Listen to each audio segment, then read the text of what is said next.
competition with anybody. If I offend you, forgive me. Show me love, oh. I go show you love, oh. But I know they do competition with anybody.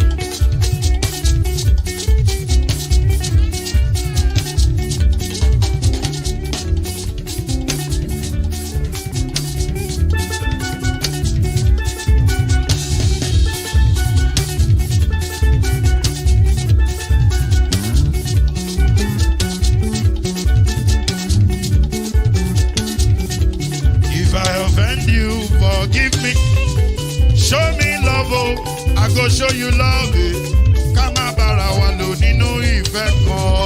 I know they do competition with anybody. If I offend you, forgive me. Show me love, oh, I go show you love, oh, Kama bara wa lo nínú ìfẹ́ kan.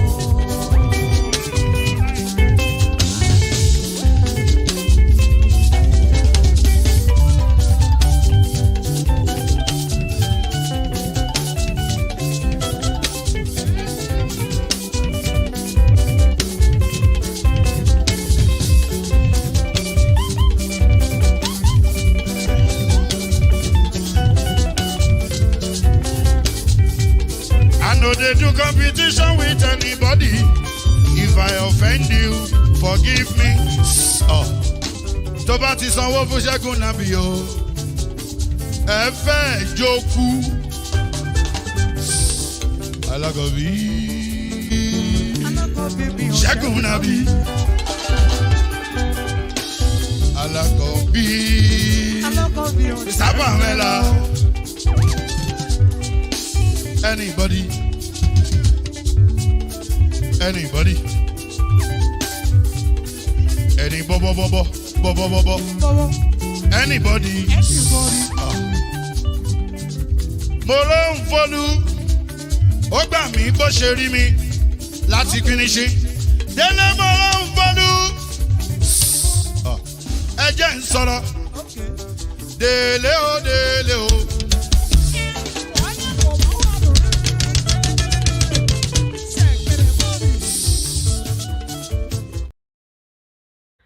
All right, my people.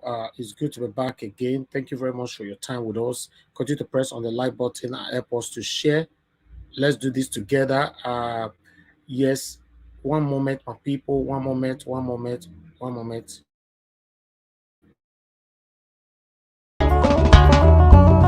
are the pillar that holds my life. You are the pillar that holds.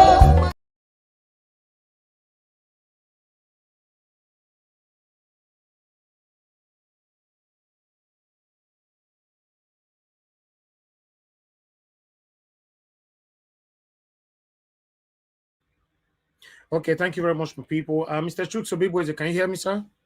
Okay, yes, I can see you already. You can turn it off. Okay, thank you. Thank you very much. Thanks for joining us, sir. How are you doing today? Good evening to you. Yeah, good evening, Mr. Elvis. Good evening, fellow panelists. Good evening, those watching us, and of course, the most important of this platform, the comment section. I greet everybody on our welcome. Exactly. You are very, very right. Thank you very much, Mr. Chicks. It's good to have you here. Madam Patricia, you're the second. Good evening to you. How are you doing today? We can't hear you. Okay. Good evening, everyone. Yes. Thank you very much. Doing great. Yes. I want to also say good evening to all the all the comment section. Thank you for having me. Like, share, support, and show Mr. Elvis love. We appreciate you. Thank you. Thank you very much. Thank you very much. Okay, one love. You are the only one we never turn your camera on. I beg, do that one, sir, so that I feel see who they behind your name. Maybe people not go replicate your name, eh? Turn your camera on. Let me see your face. I don't see your face already. And sir, thank you very much, Mr. Edwin. Good evening to you, sir. How are you doing today? Unmute yourself. Blessing, now you mute yourself. We can't hear you, Mr. Edwin. Good evening, sir. Good evening, everybody. Thank you very much. Thank you very much. Happy Sunday to everybody. Nigeria Watch family, comment section, fellow panelists. I greet all of you. Thank you, you. sir. Thank you. God bless you. Thank you very much. All right. My brother Alex in the building. I don't see your camera already, so you can just talk to us. Good evening to you. How are you doing, my brother? Yeah, thank you, Mr. Najawa, the political Dodorima. Thank you for the work you're doing. I greet everybody on the comment section, viewers worldwide, and my fellow panelists. Thank you. I beg the first they ask me whether I carry dictionary. Not they give me name. Why I don't know. Not carry me go where I don't know. In case if you give me name, I will go find out before you go call me Orji Kalu. So I yeah, won't do that. and that don't do man. I may not call no way you carry me go for there now. Thank you very much. I'm just praising you. All right. I'm just hyping you. I'm your God bless you. political hype man now. Oh, yes, I like that. I like that. Thank you very much. Thank you. Okay. One love. I don't see your face, sir. I don't see your face, so I don't feel add you in. You on camera. The camera you can't go show inside one kitchen. You not show your face. Now your face now we want scan. Now your face we need. One love. Then you quit do this one now. One love. Then you show your camera. Make I see your face, my brother. Meanwhile, let me bring in Oga CM. We have Oga CM here with us. Good evening to you, sir. Thanks for joining us. Okay, I'm in the show. Yeah. Thank you. Good evening. Good evening. Thank you, sir. How are you doing today?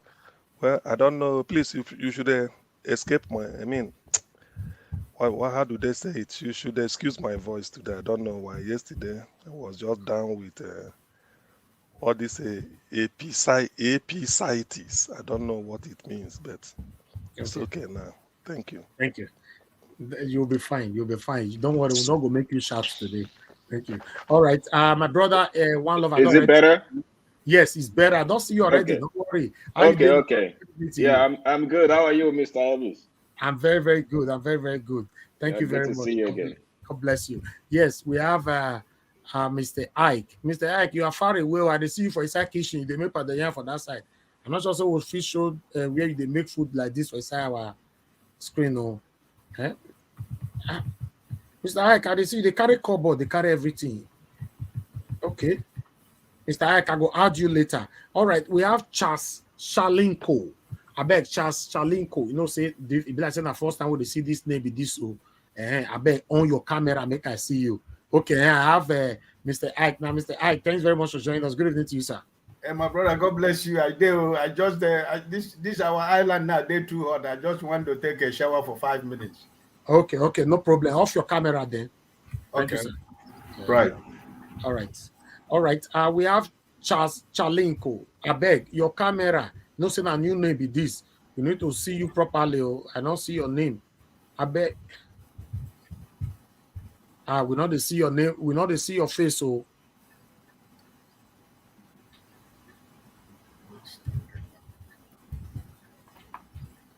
everywhere else dark for where you did. Be like saying Nigeria they join us from, but everywhere too dark. Oh, carry touch. That your face now we want to see, not vest, not your vest. Now new rules, not so you be before. Everywhere you're dark somehow. I want to see your fine face. I want to see your fine face. Thank you very much, my brother. You can off your camera now. Off. Yeah, sorry, everywhere was dark, so I just was to enter kitchen. I bet where did they join us from? Yeah, I'm joining from Lagos. Wonderful. No worry, I go prioritize you. Now you first talk to us. Thank you very much, sir. I'll come back to you. All right, thank you. All right. Okay. Everybody, thank you very much for joining us. I guess we still have one spot, I guess, left, or maybe the 4, I don't know. But nevertheless, let us take on. Now Orji Kalu matter. Now I want your fair face for this first segment. Yes. But meanwhile, apart from the reaction that is coming from us, make we see the reactions that is coming from others. No, say sometimes they'll say no, Naija Watch is biased, Naija Watch panelists is biased, Naija Watch commenters is biased, Naija Watch callers is biased. That make us say, make we go far now. We'll see how other people they describe Orji Kalu. You understand? So I like when we take them from here. Thank you very much, my people. Everybody stay mute, except you want to say something. Okay, thank you very much. Thank you. Continue to press on the like button and help us to share. The visibility is quite low though. Is it because it's Sunday or because say una day party, una day wedding? You know, I don't understand. Meanwhile, let's start with this. Now, see for there. Okay, this is it. This is the first person. He say, so he's no longer building bridges, or because his selfish interest didn't work out, he now understands that Nigeria is not fair to Igbo people. Chai, Simusa. So at the right time, as the right time, shout to the reader for now. Now we have another person from here, from Angela. I say, law of karma. Pursue him. Honorable Kalu, remember that it is not yet the turn of Igbos. As you said during all APC campaigns, you thought that if Obi wins, it is over for you to become Senate president. Shame. Even if they give it to you, you will still fall because you are so betrayer. Shame. Okay. I have the other person here. No, this one not be people where they come from Nigeria also. I they want to make a balance and I make me go far. You know, boss, why money why I pay for boss, so they why I take go carry this information come. Now 19,000 naira from Lagos to Benin. Now I take go carry them. So to return now, I can't pay 23,000 naira. Now I take go carry this information, can't give you so we can listen properly. So the matter is, so whenever money is required to form parties, the Hausa and Fulani will not donate kobo, but South and Southeast will donate. It's either Wike, Orji Kalu, or Tinubu sponsoring. One thing is sure: a day will come when South and Southeast will unite, and Nigeria will cease to exist. This one be as a ghetto. I don't know where this man, the carry person, they go. But more goes. God's we can say, oh God, what goes around comes around. Your son, your brother, or whatever you may see him as, a great Abia son is under the DSS custody for more than 2 years. Now you never said anything or cry for his release. But yeah, you are crying like a baby for Senate president. This is just the money for you. People they vex so now go carry Smith come. You know, more I remember I said 19,000 naira I take go Bini, why I take go get this information. I can't use 23,000 naira enter a Degbe abi. No, I use God is good, take go Bini, call you 23,000 naira enter, God is good, come back to Lagos. Then I take get this information why the past give us so. Mona know the situation of Nigeria. Smith say, I love what is happening to you. Cry, Senator. He who sold his brother to another person, till no way the buyers will trust you. Save them and go back with shame and disgrace. By MNK, the prophets. Okay, down Mazenam the Kano. Name that MNK me. Okay, yes, that is familiar.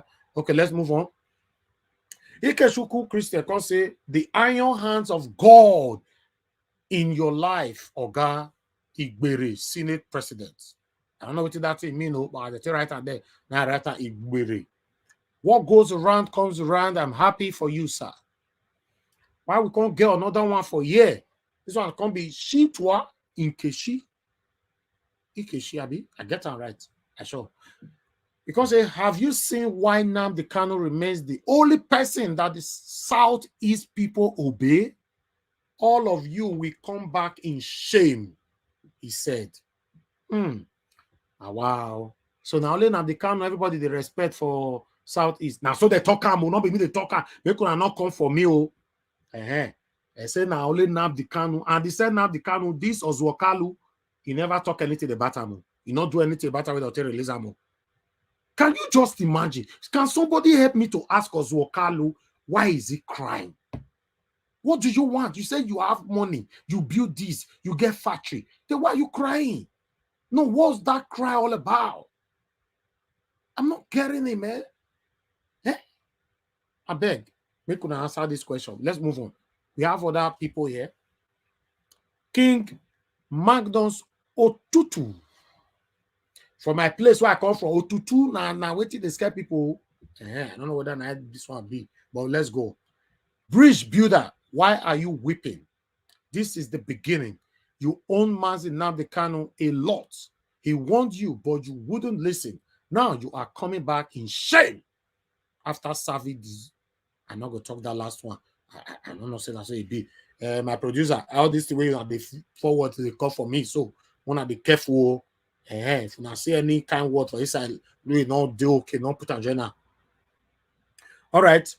Agba Samuel can say, he don't supposed to be crying. Whatsoever you wished another person, that must come back to you. All of you ridiculed Peter Obi for coming out to be voted for president. You sided Fulani Tinubu. Today you are crying. Just this is the beginning. All of you must suffer the same humiliation you subjected Peter Obi into. It will clear for your eyes. Agba, like I say, but like I say, you verse. Maybe we shall move on. Boss, we want carry me go Lagos now. Lie, just now. I still they Benin. Boss, when they carry me go Lagos, they tell me now say make I quick because they want come out. We don't want go night journey. They say they don't increase the price than 26,000 naira for road. Do not be flight for road 26K. They either year now. They tell me now 26K. Meanwhile, let me take on this quickly. Now, this is what they tell me, say, you see, when you were joining them to betray your own people, you didn't remember this will happen. They have betrayed many before you, yet you failed to learn a lesson. I feel your pain. Oh, at the end, you even feel the pain. You be better person, no. I can't even believe that, say, despite all the situation, you still feel your pain. Okay, let's move on. The last one, I be this. This one can say, Orji Kalu never cried for the death of his wife, but now crying for political position. What a greedy politics. Remember, whoever sold his brother can never be trusted by the buyers. That's the popular work of our leader, MNK, Mazi Nnamdi Kanu. Continue building bridges. Karma is real. Hi. Now, wow. See life. Anyway, one thing I just want to make a talk for you, my people. Now, see, this life, my brother did backstage. I don't see you since. I don't say you did there. You know, one thing we must understand is this. Listen, guys. Now, wow. My people, if you fail to join us now to bring total sanity and justice. Oh, mute yourself. Who is that? What's happening here?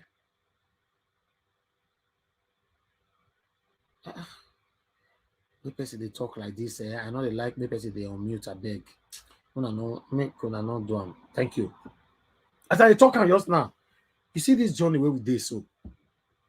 Where we do so, we they come out every day. The good Nigerians, concerned Nigerians, the obedient all over the world, they are joining us for a better Nigeria. If you fail to join us to bring sanity, justice, and freedom to our dear, lovely country, Nigeria, one day, you might, you never know, because some people they talk say, you not concern me, you might or will be a victim of the injustice that you have created today.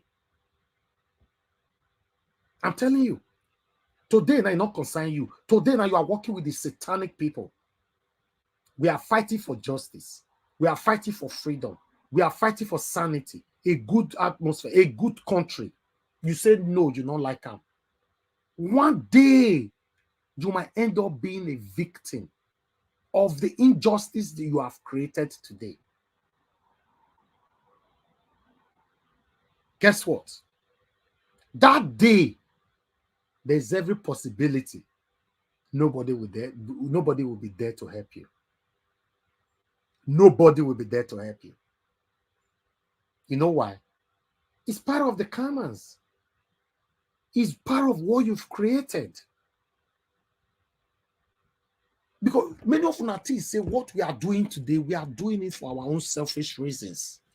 Just to have a better country. Now, offense with the commit. So, to some people, if you don't know, now offense with the commit. So, just to have a better country. Now, offense. Both me, my panelists, people will go call later, the people will do comment section. Now, offense with the commit. So, just to have a better country. Forgotten one day you will be a victim of the injustice that you have created today. I wonder who you go cry to that day. Now it happened to Orji Kalu. So Orji Kalu don't join these people since 1996 as he talking to create the injustice, to weaponize pains, excruciating suffering upon us since 1996 till now. Today is now part of the injustice he created years ago. If they talk, and I say no, some of them say, okay, we just want to come and come talk, more make money. Yes.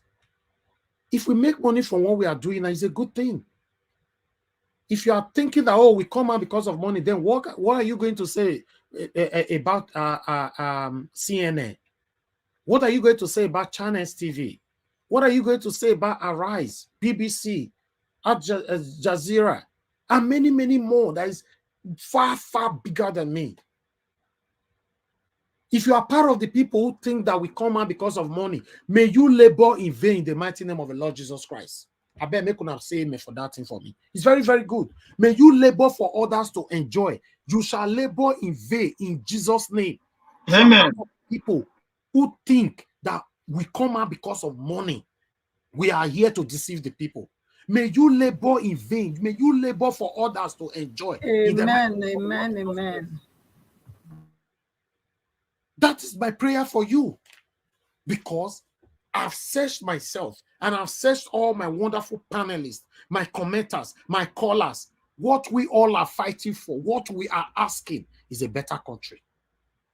We only happen that we are lucky, we are privileged to have a platform where we are exercising this expression. If not, therefore that pursue us come out.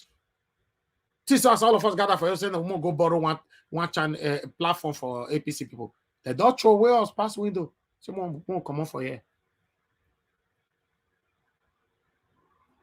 We can't continue like this. May some of you for abroad, it not concern me. It not concern me. But God forbid you could go Nigeria. God forbid though, they go kidnap you. It happen. It despite they use the word God forbid. We know many people. Our uncle will travel all the way from America after so many years. Maybe my brother Alex go talk on later. You know how they take cash out for Benin, how they take end the life. A man with a brighter future. What about our other brother? We still travel all the way from America, still come Lagos for Ogun State, where they still end the life. What about our sister? They plenty. It will concern all of us. I tell you that this I send somebody from Benin to Lagos. So I pay 100,000 naira, 60,000 naira for transport, and the remaining money for other logistics. Oh, you think say I get you where they block money, where I go your smile. Say 100,000 naira is a number thing. No, it's not normal. We shouldn't be living like that. We all are suffering. We are only smiling. We are suffering. We continue like this. It's not working. It's not working. Stop supporting what is wrong. I've said it over and over. If you want you standing alone, but standing for what is right, then stand alone. Just stand alone. Trust me, let me surprise you. Let me shock you right here. Those people who go leave you the day you choose to stand alone, I promise you they will still come back to join you once you don't prove them. Say, yes, you are standing for what is right. I know many people who don't leave me. When I started this my journey, they came back. Some of them even called me. They applaud me. Ah, my brother, see. I'll say thank you. It is you It is you that will be able to prove anybody wrong about you. I cannot do it for you. You can't do it for me. If somebody think otherwise about me, it's my responsibility to prove that person is wrong. If somebody think otherwise about you, it's your responsibility to prove the person wrong. Nobody else can do it for you. We already have a caller. Let me pick a call. Thank you very much. Hello, good evening to you. Your name and where you calling us from? Hello, good evening. Good evening, sir. Your name and where you calling from? My name is James. I'm calling from Austria.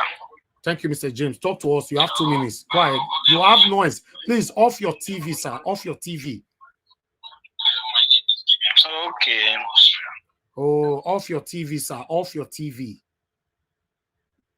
It's off. Okay, wonderful. Talk to us. You have 2 minutes. I should talk on. I want to talk generally about all these shenanigans that is happening in Nigeria. But are you aware? Are you aware we are live? Yes, I know. Okay, go ahead. Talk to us. But you have 2 minutes. Go ahead. I'm quite aware. Go ahead. 2 minutes. The advice I want to give to our people is this: is that you don't use tribalism. You don't use ethnicity to build a country. You build a country with competence and character. Exactly. Wherever the person might be coming from, if he's qualified to do the job that he wants to do, that person should be allowed to do it. Because there was a video I was watching last week. An Igbo businessman, his own son, intend to dupe him. You understand? Yeah. So when he come to the court, he was saying that I had a Yoruba man as my manager for 30 years. I have never lost my kobo. And I was touched. So these are the type of things Nigeria should be putting head, the youth should be putting head together. We should, at this age, at this time, we should not be saying this is our brother, this is our sister, this is my tribe, this is my father. All those things will not help to build the country. So this is just my advice. God bless you, my brother. That's a wonderful advice. May God bless you. Thank you. Yes. That be one of the videos that I played earlier on. For those people who they say, yes, now Yoruba they want, now Igbo they want, now Edo they want. See where tribalism don't put everybody now. My people, we can't continue like this. I would like to hear from our people. This is all I have for you guys today. Everybody needs to have, we're going to create time, to talk about this. That the evil you create today will certainly come back to haunt you. That is life. Don't look at it in the only way of Orji Kalu. Look at it in general ways. Because at the moment, some people, when they listen to me now, as they speak now, you are creating evil. Have it in mind, you will reap it. You will surely reap it. Thank you. Please, I'll go to the first person on the panel, which is Mr. Chuks. Please talk to us. Sorry, Mr. Chuks, please hold on. I'll come back to you again. The person that I wanted to give opportunity to talk to us, Charles. Charles, are you there with us? Please unmute yourself, Charles. Oh, Charles, you are not there. You need to unmute yourself. Okay, so sad. You are not there. Can you hear me? Yes, I can hear you clearly, sir. Okay, thank you very much, Mr. Charles. Talk to us. Go ahead. Yeah, well, I've been following this program, but I've never been live like this. So even since when they started campaign throughout last year, I was throughout. So I wanted to commend you for the good job that you are doing. It's very, very good when we see people that came up with this kind of idea to be enlightening others based on what is happening in our community today. Exactly. What I want to say particularly is that, this Nigeria has already been built with the ethnicity and the tribalism. I remember last time when I think in 2015, I went to trade fair. So some people now gathered some bags of when Obi is standing as Atiku vice. So they give me some packages to come and share with my people in Agege. So when I bring those things out, the T-shirt, Obi and Atiku, so I now call people, I was giving them. Even some of them, they were even fighting for the T-shirt. So Hausas and the Yorubas, because they are the ones that many and surround me. So even the ones that is even working for me, there are some Hausas that is even working for me. So I give them. So I was telling them to try to vote for Atiku and Obi then. So the guy was try to let me know that even as far as Buhari is concerned, is the one that they are going to vote, whether they like, whether is good or whether is good or bad, that there is the one that they are going to know, that who know Atiku and this. So I was trying to enlighten them that things is not like this, that this is what they should do. They should look the competency that is between these people, so that you cannot vote Buhari. So these people, they were like, okay. The guy said, okay, there's no problem. After giving them and enlightening them what to do, when they go, the guy now came back again.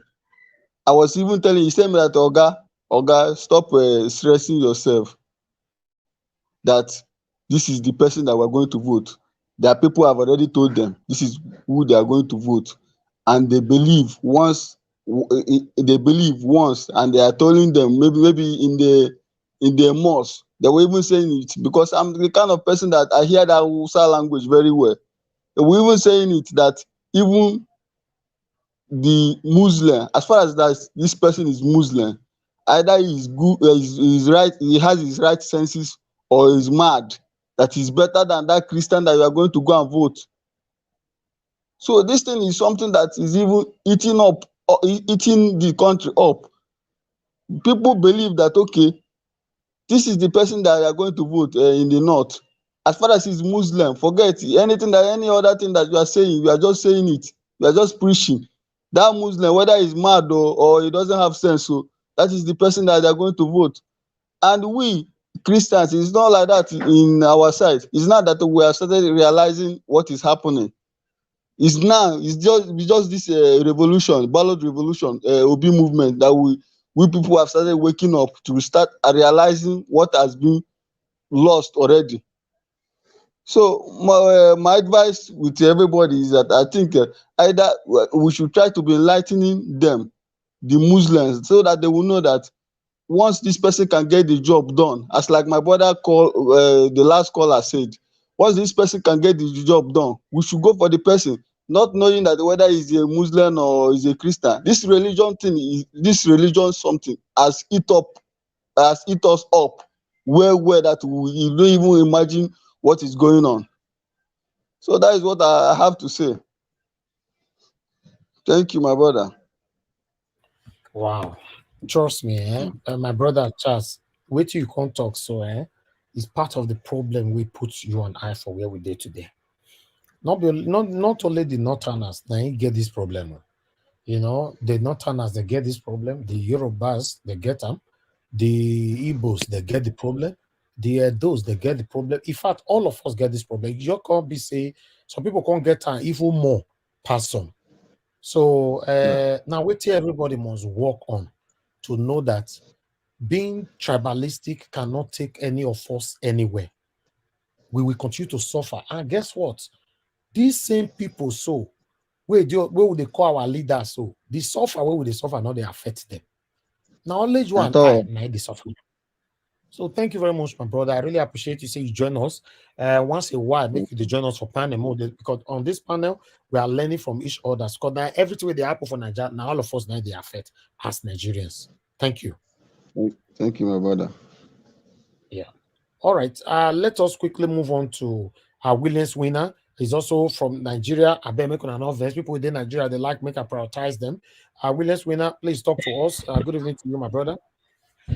Thank you, my brother, Mr. But Ellis. I'm in Nigeria. No, you're all different. You're all different. You're all Different from a town, or different from Bala Blue. No, you're all different. Mr. Alex, you they jealous me. You there for the same country now. Good evening, my brother. Good evening, everybody. Good evening to all the panelists and all the people in the comment section. I really enjoy the show. You know, we have been on it since afternoon, and it's the same thing because that is it. You know, I said in the afternoon that Mr. Orji Kalu is just a point of contact. It's one out of millions of people that have been ruining this country. When anybody or any ethnicity and ethnic person or anybody on earth go against the law of nature, it must surely work against them.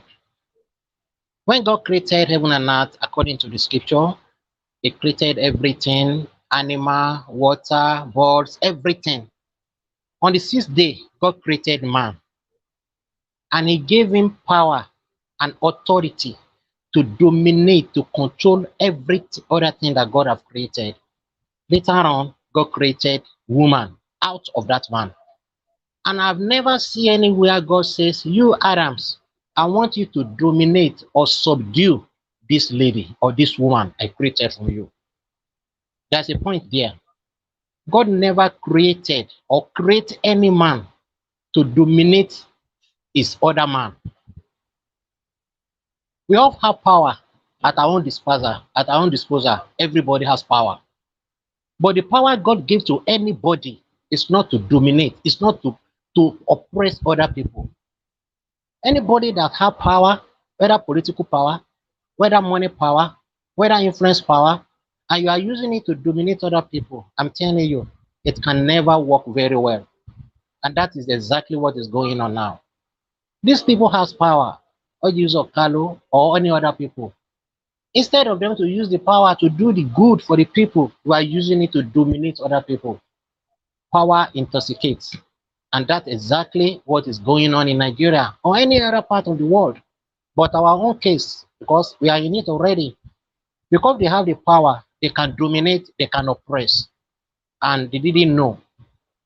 Karma always catch up with all those people. See him, I listened to the clip in the afternoon, and I'm even listening to it now, crying that Nigeria is not fair to him. Nigeria can never fair to anybody that is using his power to dominate any other people, whether Orji Kalu or any other people, even anybody in the corridor of power. It can never work for them because they are oppressing people. And I'm saying this, maybe they are hearing. You know, in the afternoon, I intended to make a comment before I was logged out. When someone was saying that his prophecy that somebody will not enter, you are saying it. And I started thinking within myself that what kind of prophecy that gave you the audacity to follow someone that oppress other people to be in power? This man, you are saying that he will never be there, that the curse will be on him. I said, what did this man do to you that you are saying is going to be cursed? Because you said God has spoken. God never speaks. God didn't support any corrupting. God is not in a partner with the people that oppress other people. I've never seen it. God as powerful as God is. He still listens to the people that are abased. He is still listening to the people that are downtrodden. He is still listening to the people that has no father, that has no mother. And if that is the nature of God we have, and those people that are not using the power at the corridor of power to oppress other people, they should know that things will turn against them. I listened to all the comments you have been reading, and that is exactly what is going on. It's going to happen. Whether they like it or not, it's going to happen to them. I'm not causing them, but they attract it to themselves. When you are walking on the corridor of power to oppress people, check the history, sir. Check the history. all those people that we have read about, that they have power to oppress other people, their end never end well. In the Bible, it never works. And I know God don't change. It can never work this time around. You may be in the corridor of power thinking that nobody can challenge you. Nobody can say anything. You can never use that power to do something good. I made an description yesterday that when you stole something from me, you are not using that thing to do something good to other people. It's not. It's not that you are, because you are doing it good, you are using it to do something good. Doesn't justify what you have done. The best thing for you is to restore what you have stolen, restore it back to the owner, the rightship owner. That is what I know about God. So all these people that stole power to be oppressing and they are using the power now to say they are doing good, it's not. Do the right thing. And this nation, Nigeria, for us to be able to have a good nation, Nigeria, this country, to work well, just like the first caller said, we need people with competence, people with integrity, people with that has the fear of God, not by all means to want to get to power and to oppress others. You can't steal someone's power, someone's mandate, and say you want to use it for good things. It can never work. It can never work. That I'm pleading to all the judiciary as well. They are in the corridor of power. They should use it for the goodness of the people. The governors, I listened to some people that went to the president-elect, or say president-elect yesterday, and the man was saying that we came to tell our president that we should rule because we are integrity group. We should rule with integrity. We should rule with fairness. And I'm saying that what's all these people saying? You should rule with integrity. From where? You can't, because you don't have. You can never give what you don't have. And all the people that surround him can never do something that is good because you are not on the pathway of good. So that is what is going on. So the pleading and what we should continue to advocate for is that we should keep on saying the truth. We should endeavor to say the truth. That's why I really pray for you, Mr. Elvis. What you have been doing since all this year, you never get tired. And people are saying it here and there. Continue using your platform to speak to the people in authority. Who knows? Maybe you are saying it. It's touching them. You are hearing. There are one of these days, they will listen. They will know a stolen power can never be used for good things. Thank you very much, sir. God bless you. Thank you. Thank you very much, my brother. Thanks for your continuous encouragement. May God bless you too. Thank you. All right. I appreciate every one of you right there. Please, can you press on this like button? I can see currently we have only 251 likes. Although our visibility this evening is not much, we only have about 700 people watching us. Nigeria watch have about 600 or something there. Is low this evening. I don't know, because in a Sunday, but that's fine. But we can take that likes because I know that there's a lot of people that have not hit on the like button. Please press on the like button, my people. Let's take the likes to 300 right now. We can do this. You know, it's 256 now. While the shares is currently on 26. That one is just so low. The likes, please take that to 300. Press on the like is 258, 258. Continue to press on it. 260 now. 260. Continue to press on the like button.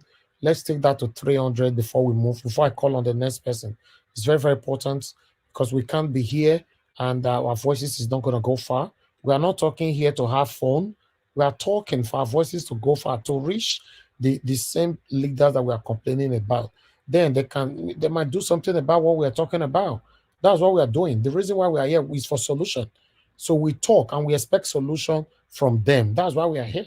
So please press on the like button. Currently 278. May God bless you all that is currently pressing on it. Let's take it to a minimum of 300 before I call on the next person. It's currently 280. God bless you all.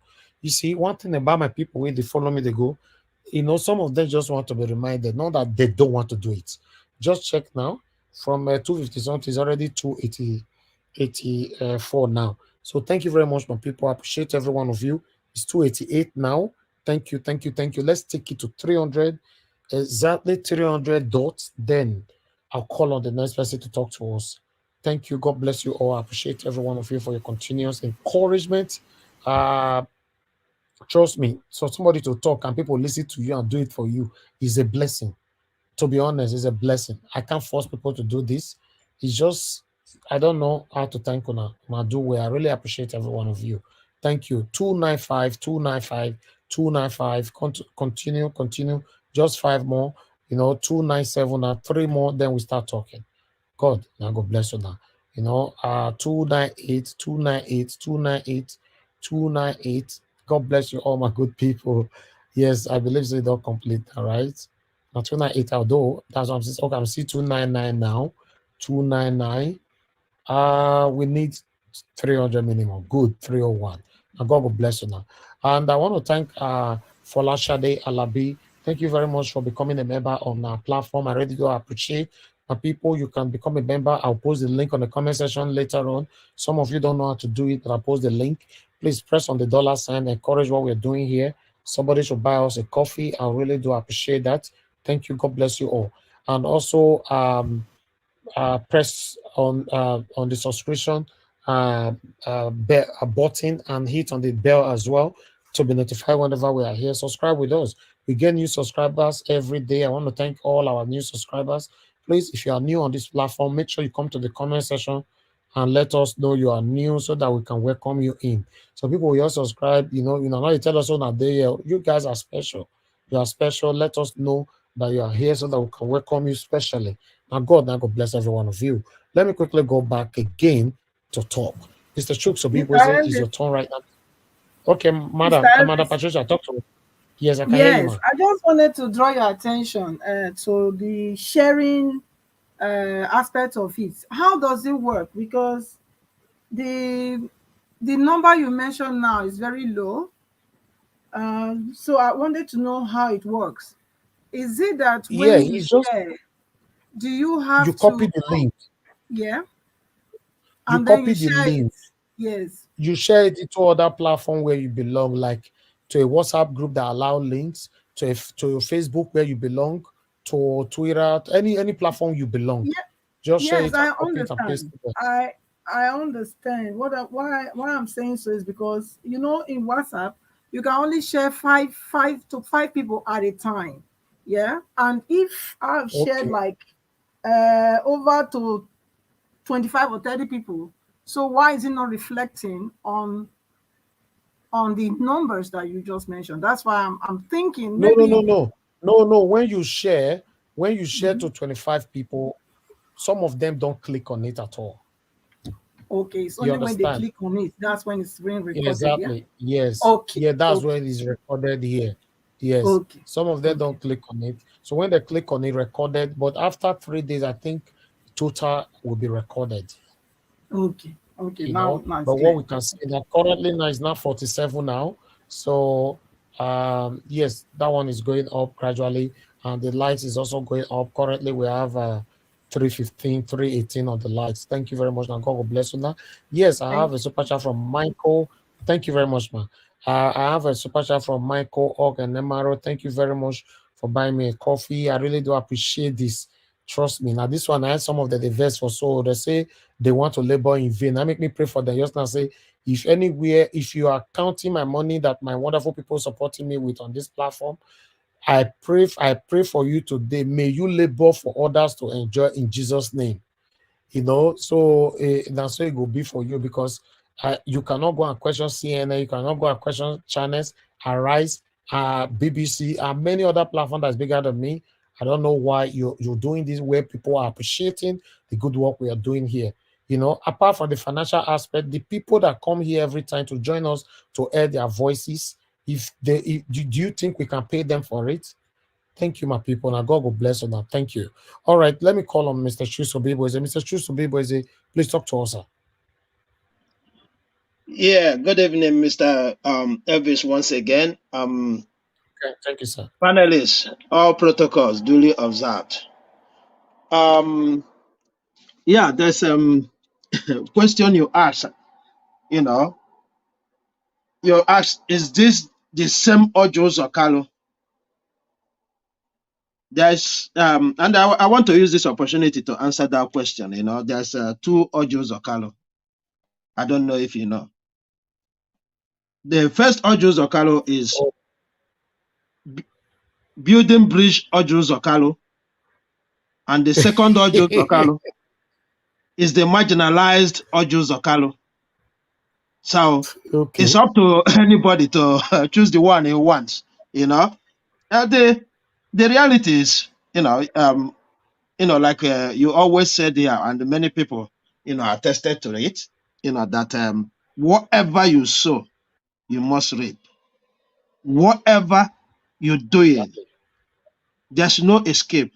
You might think, it's not touching that person. No, the person who wears the shoes knows where it hurts him. For him to cry out, we know many of them are like this. Some of them can't cry out. They cry out to people that relate to them, people that associate with them, but they can't cry out on the open. Like one of the speakers earlier said, he couldn't even cry because his wife died. We didn't see him on national TV crying, but we just see him crying right now. So whatever we put on the ground, that's exactly what we're gonna expect. Even Majek Fashek used it in his song. You cannot plant cassava to rip up cocoyam. It's not possible. That thing you planted, you must. This is a man who, I don't want to say he's kinsman, is one of the people that are contesting the election, because as individuals, we can support anybody, we can belong to any political party. It's okay. But for him to use the terms he used during the campaign, this is not the turn of the Igbos. That's the only thing that was coming on my mind when I listened to what he was saying. I said, is this time that you are torn? If this time is your turn, how do you measure that is not the time for the Igbos or the Southeast in particular? Because if I said the Igbos, Igbos is beyond the Southeast. So, I mean, it is good. When you're giving somebody medicine to drink, you sometimes put that hand in your mouth, and that is why we should be careful when we're giving somebody some bitter medicine, because we might, put that hand in our mouth and we will see how bitter what we're giving to our fellow person is. You see, he come to tell us that he sponsored PDP to the level they are. Yeah. That is, and somebody have said it already. You read that tweet from somebody that when the time for forming all these big political parties, the South, they stand up and they sponsor everything because they have the money, and they, we like to show off with money. Many of us like to show off with money. So what, you can say, even in a sane society, these people should be arrested. For you to just, sponsor political party by yourself, you should be arrested.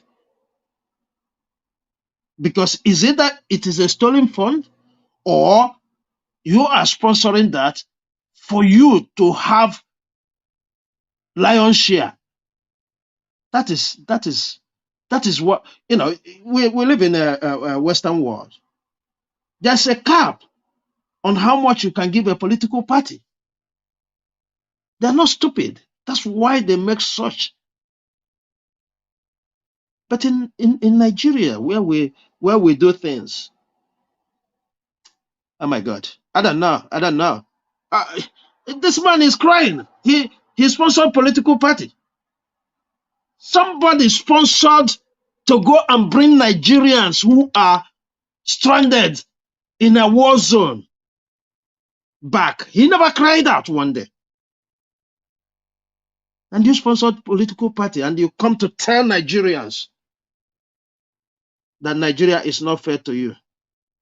May Nigeria never be fair to you in your lifetime. In fact, including your family.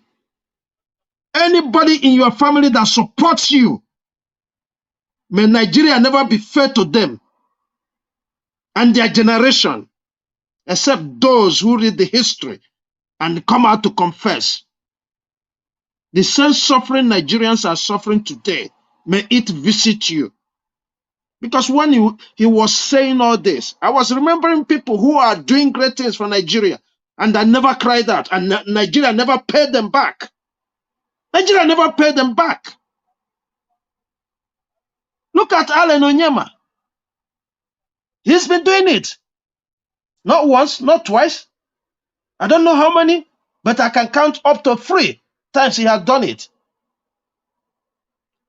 What happened at the last time they give awards and honors to people who are great Nigerians, as they say? Did we find any name like Allen? We didn't. And we have not heard him come out to cry. Because if I should give ear to somebody crying, if that man cries out today, I will give my ear to him. So those bitter medicine you have given us, may it remain with you and your family forever. And I mean it, because I don't know that the rich can also cry. I didn't know that. You are just telling me that right now, that the rich can also cry. You're not crying because you don't have money. You're not crying because you are sick and you don't have money to treat yourself. You are not crying that you don't have food to eat. You are not crying that you are going to Lagos from Abuja and you are worried about your security. You're not crying for all these things that ordinary Nigerians cry for, but you are crying that you are not in a certain position. May that position never reach you. May that position never reach you. In fact, I'm short of words, whatever to say to you. And like Magnus said, you have said everything. Cry me a river. You have said everything. And all the contributors, they have said it all. Orji Kalu, if it is the one of building bridge or the marginalized one, whichever one you choose, may it remain with you. In Jesus' name. I yield here. Thank you, Mr. Elvis. Thank you, sir. Thank you. And God bless you. I really love your submission. Yes, I want everybody to speak and say it how it is, because these people are part of the problems that we are facing today. Thank you, sir, Mr. Shuk Sobibozi.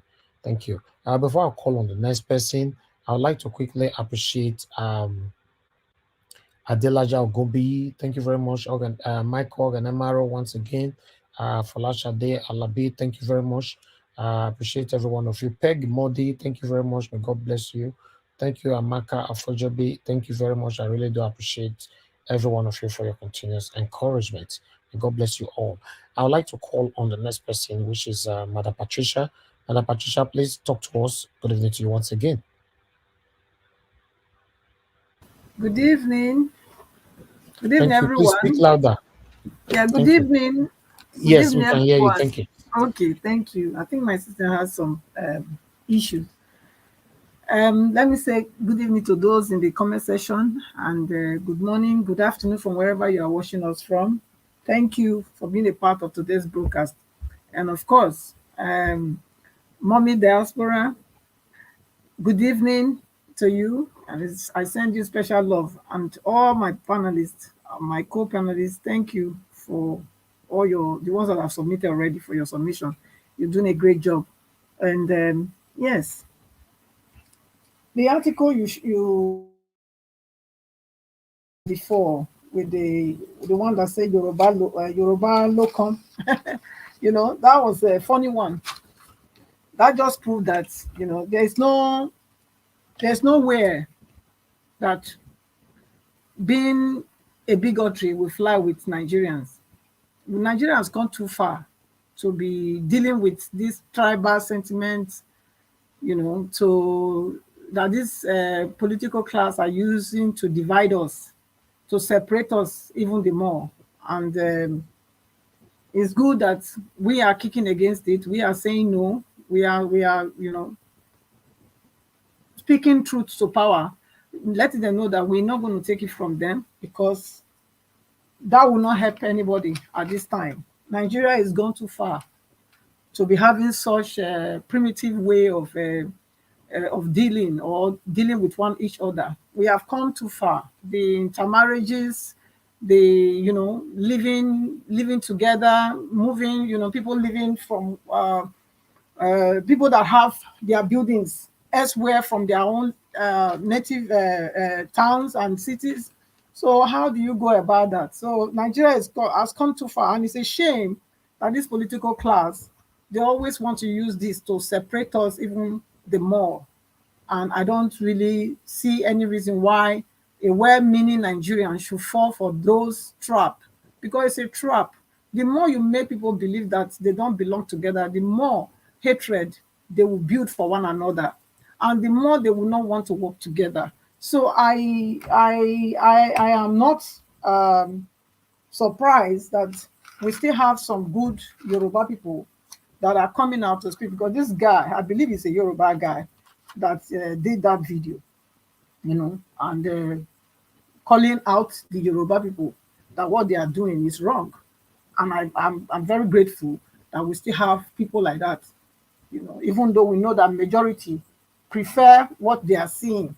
We know that, but we still have a handful of them that are saying no to this, because even since this came out, none of the so-called the leaders in the Yoruba land, I mean, especially the ones like the royal ones, the kings, the Obas, none of them have come out to condemn it. I mean, they should speak up. They should speak up. I mean, if you're silent, it means complacent. It means you are consenting. If you are silent, it means you are agreeing to whatever they are doing. So I think, yes, for this guy to come out and do that, I think it was a brave one. It was a very good take for all Nigerians to know that we all cannot go that way, and that it's not all Yorubas that are like that. So we still have some of them. The comic people, for fun comedy, they are always they always make me laugh. They always make me laugh, and I like the way they present their own submit their topic to us, pass their information across with their comedy way of delivering what they have for us. And they talked about the education that our principal gave Tinubu, who just came out to say that fuel subsidy is gone. It shouldn't have been that way.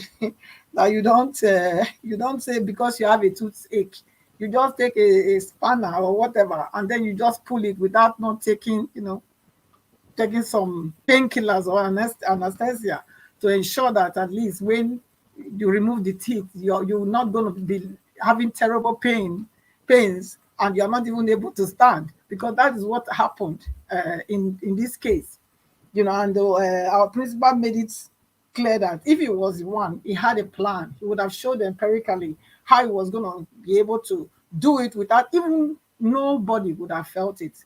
It would have just been a thing of it came to pass, and everybody would have still be smiling. So because the mandate is not theirs, hence you can see that they're not able to know the how.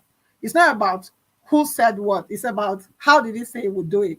No matter what you say you're going to do, if you don't know the how, you cannot do it. No matter how much you try to steal or try to spy from people, to know what they want to do or what you think they want to do, But if they don't give you the how. Even if they say, yes, I want to do this, they mention what they want to do. If they don't give you the the bullet point to how they want to get to where they want to get to, you will be lost on the way. And that is what happened to Agbado or Tinubu. So, and then the Orji Kalu, we've already talked about it. I would say he sowed the wind.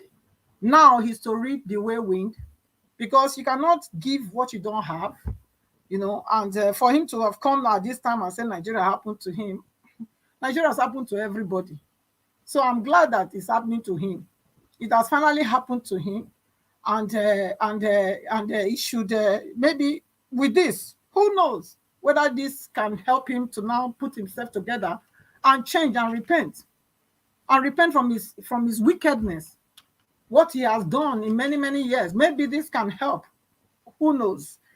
Maybe after crying, he would be sober to apologize to his people, which is the evil, and he should be crying over Nnamdi Kanu that is still in custody till now, because fine, it was Buhari that disobeyed the judiciary not to release him, even though the government have found out, the judiciary found out that the guy was not wrong. They should release him, and they are still keeping him there. So I'm wondering, why are they keeping him there? Why is he not crying for Nnamdi Kanu? He's supposed to be crying because that is his own person, you know, that is wanting to liberate, or some other that have noticed that this unfairness that he's crying now is what Nnamdi Kanu has been crying, and that's why he's in where he is. That's why he's been placed there for this how many months or years now. He's been there, and he's not crying about that. He's crying about his Senate position, which he will never get anymore. I think these guys are still taking us for a ride. He could have understood that the train has gone. This is not the time for him to come out and be telling us that he is the one that sponsored PDP right from 1996 and 97. Do you know what that means? That was before the democracy started. No wonder we have problem in Nigeria, because this was the kind of people that started the democracy. These were the criminals that started it. Hence, we have the problem. So you can imagine he's boasting about it, that he started it. He started it. Oh my God. How can you start a party? How can you be the sole person investing in a party? Which means definitely you will have the upper hand in everything that party has to do. And that is how he's managed to keep the Southeast under bondage for a long time, because he was the one that sponsored PDP. And PDP was in power for good 16 years. So it's clear that their time is up. They need to come up. They need to come to that reality. They need to come up to that knowing within them that the time has passed, where you can just believe that because you have been in a place, it has become a title or your right, birthright, for you to be in that position. Because prior to now, all of them, they want to retire in the Senate. They want to be there. That's where they want to anchor their boat at the end. But now he's been cut off. He couldn't do it. Hence, he's crying. So, like I said before, he should get a tank. Let him be crying. Well, if he doesn't have, let him call me. I will give him lots of tanks so he can be crying it. Maybe by the time he cried out, when he have cried his eyes all fill the tank, maybe we can sell his tears, since he believes that he holds Nigeria, and Nigeria should give him the position that is his birthright, and nobody else deserves it. So I'm grateful that this has happened to him. I'm very happy, because all these people, one by one, you know, they will fall to the place that they belong. You know, you haven't given anything to the society. All you have done is collect. He said he's not a thief. If you are not a thief, how come? How come you are crying? You've been there for how many years?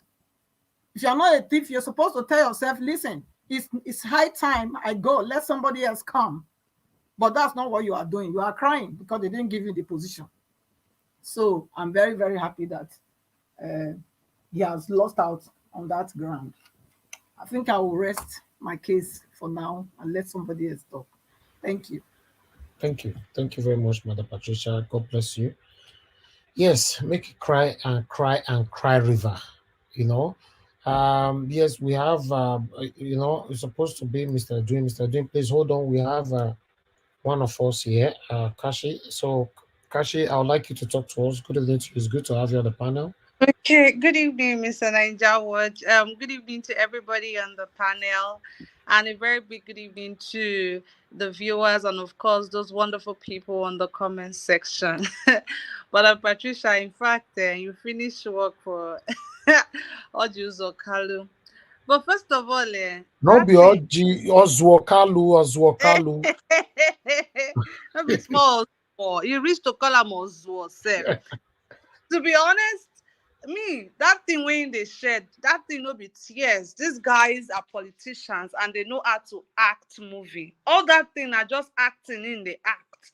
Who is it trying to? Is it trying to get our sympathy? Abi, una don't forget the time where we say DSS go Roach house or Korocha house where you lie down for ground and pray, God please save me, God please help me, God please save me. All those things are just acting. All those things that they do, they are just acting. What does it mean by Nigeria has happened to him? What does it mean by that? Is he struggling to feed? Is he struggling to go abroad whenever he's sick? Is he struggling to pay his children's school fees? Is he struggling to pay his house rent? Is he struggling like the common Nigerian out there? What does it mean that Nigeria has happened to him? These people must really think we are stupid. Waiting be the cry now for waiting. Who they feel so that they deceive by that cry. That thing a cry is just acting. Nigerian movie now is just the act they give everybody. We should pay no attention to these people. These guys are evil. They are wicked. They don't have a single conscience. They only come out to rant whenever the thing no favor them. Let's not forget about Wike, how we're singing his praises on this platform. Oh, Wike did this, Wike did that. At the end of the day, what did Wike do? Now, it don't clear for everybody either. Wike was just doing all of those things because they didn't no favor him at that point in time. If they didn't favor him, we'll not go see Wike they talk. And that's the exact same thing that is happening to Orji Kalu. That's the same thing that is happening to him. The man just come out, they cry. What they cry for? Who won't give them sympathy? Nigerians are dying every day of hunger. Nigerians are dying every day of insecurity. Nigerians are dying every day in the Mediterranean Sea because they want to escape. You will see Nigerians in the Mediterranean Sea every time I watch documentaries about how Nigerians will go from Libya, go from here to here just because they want to escape. Because this is not migration anymore. People are escaping. And where do you escape? You only escape a place that is like a prison. So to some Nigerians, Nigeria is like a prison to them because these guys have sat on top of the wealth of Nigeria.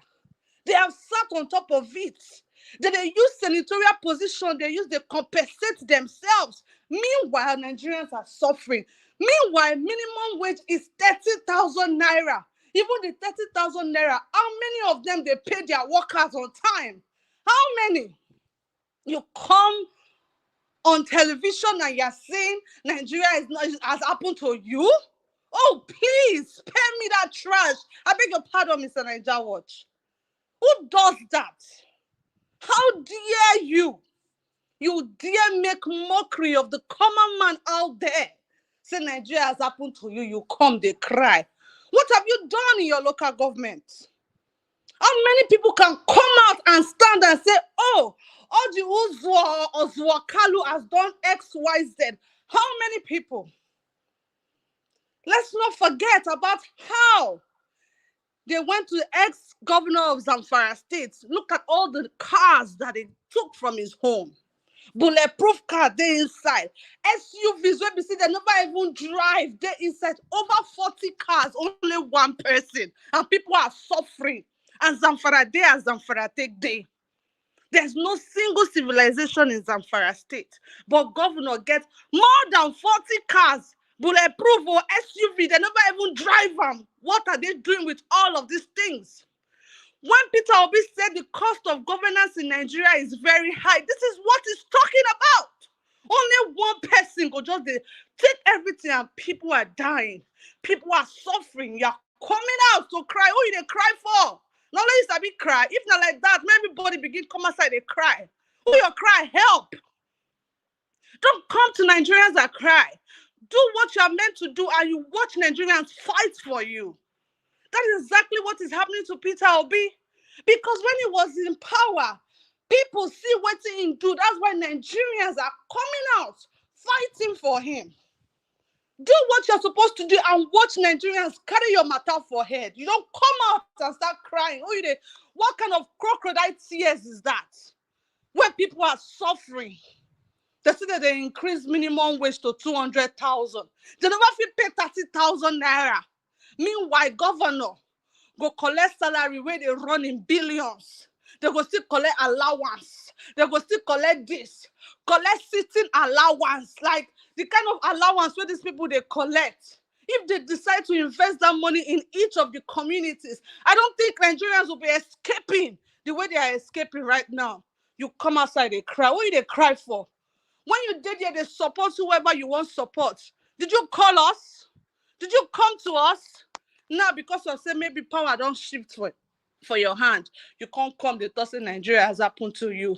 Meanwhile, if you get a headache, you go London. If you get waist pain, you go France. If anything to you, you go America. How many Nigerians have the privilege to even go to a good hospital in Nigeria and pay their bills? How many? Go to Nigerian hospital and see how dilapidated the state is. Just go and see.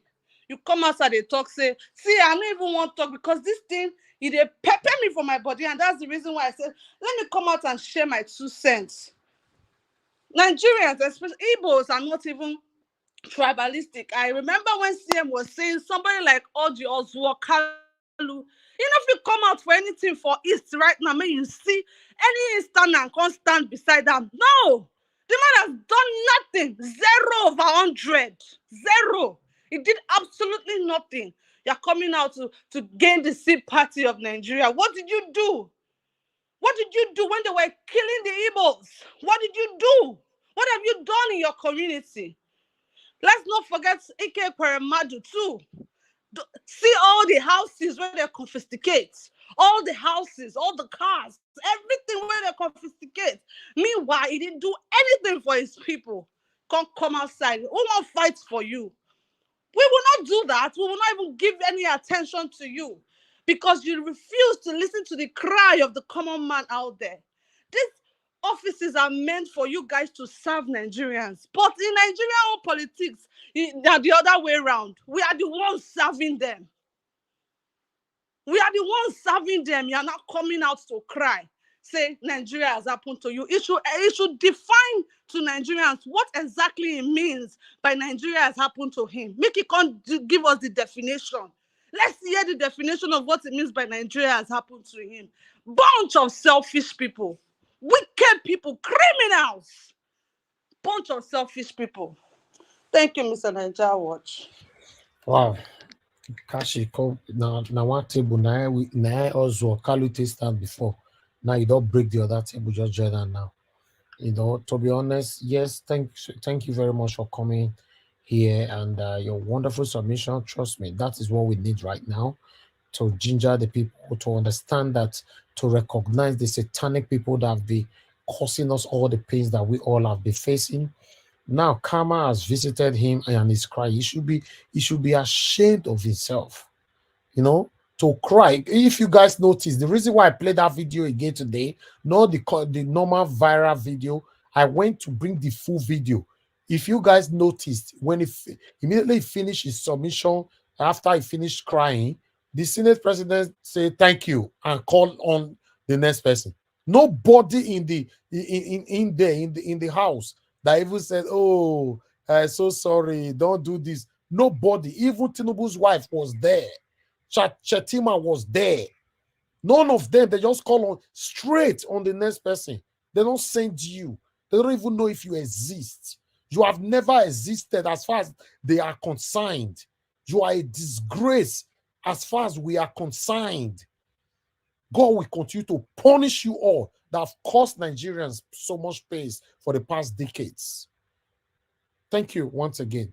Let me call on Mr. Edwin. Mr. Edwin, I would like you to talk to us. Good evening to you once again, sir. Thank you very much, Niger Watch, fellow panelists, comment section. I greet all of you. Happy Sunday to everyone. I start with some Igbos against Peter Obi. I will recognize Soludo, Unamani, and this man that was crying today, Orji Kalu.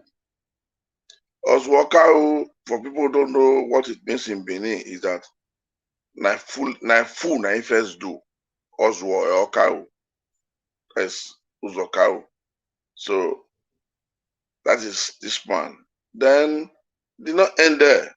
Wike, then Delta, the immediate past Delta State governor. The whole of these people, they break the spirit of unity among South, and they were happy. You see, most of the northern leaders has always run Nigeria in their hand by always governing with tribal bigots and ethnicity, religious dispensation being introduced at the mayhem of affairs when it is necessary. If we take back into retrospect and we now calculate and know exactly when the military was really on, then it was the Kaduna mafias that were really running. After the Kaduna mafias run under the military to a degree, then we now start to experience what is called democracy again, which is the second born. Then the Fulani henchmen now came up. More, then they now intermarried with the Kaba, which is now currently still in the Aso Rock. They always formed them. From there, Islamic and Muslim hatred was hatched and given birth to. And these people, when they were doing the whole of these things, they thought they were fooling Nigerians. Orji Kalu, you said you were very rich. You financed, you financed PDP at the first dispensation. Let me correct you about one thing. At the first dispensation, some people even won election with 50,000 naira. It was not much because people were thinking the military was not going to relinquish power. It was after the first 4 years, that was when people now started to think, oh, it's like democracy has come to stay. If I'm wrong, you can respond through your Twitter, because people don't just come up and tell people some stupid things. You have 19,800 workers as quoted. Now, are you wealthier than Ato Eze? Why he has not forced himself into the people and then try to now run them through the democracy of Nigeria, which is supposed to be the right of the people and not taking away the right of the people? Have you asked yourself? Do you have one thought of what Ato Eze has? Why is he not killing himself trying to rule? If Niger will pardon me to read some few things this man has mentioned about what he did in Abia State by proudly saying it was him who gave the Orji Kalu under fire for claiming the pioneer of Ruga settlement as governor of Abia State. Now, why do I decide to read just briefly? If I am permitted, I can even read through. At the end of the day, meaning this man land given to Ruga people, that is the Abian people land given to Ruga people, were done for a payback when the time comes. These are part of things he has used what belongs to the people to trade out with the herdsmen. That's what he's trying to say here. At the end of the day, he says he's fair to his people, and his cry is the cry of the people. Well, let me leave you for history to judge you fairly, if only you will be opportune. Now, we all know that the so-called people that has been destroying this nation, they are the few ones, which is not up to 4% of the entire population of 200 million. And at the end of the day, people think Nigerians are fools. Now, the central bank governor was just arrested now, and then the aviation minister is out there. Nobody's picking him up, and it's one Nigeria. Now, the air carrier, the supposed air carrier of Nigeria, has been used now to do Nigeria. The more you look, the less you see. Momo come and buy. Nobody's asking. And the chairman is out there going freely. Nobody's asking him for giving us a sham election with over 300 billion. You imagine how fair some people are trying to do. And I want to use this opportunity to tell Nigerians that what this man is doing, he wants to buy the people, those few Nigerians who has a forgetful syndrome. Because they know most of them can forget so easily by trying to say, oh, yeah, he start to try. Yes, he start to pick them now. No, this man is picking nothing. He's picking nothing. This one, attitude and what he's doing right now, we Nigerians, we should always inform ourselves on time so that we don't fall prey to their foolish ideas. He's already doing all these things to build up himself so that if, which of course, I'm not asking any Nigerian to give into, that he might get a rerun option.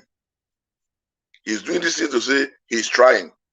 And a very good example of what he's doing now is what he went to go and, the show off he went to go and do in the House of Rep when the Labour Party man was now giving him songs of praise for no reason.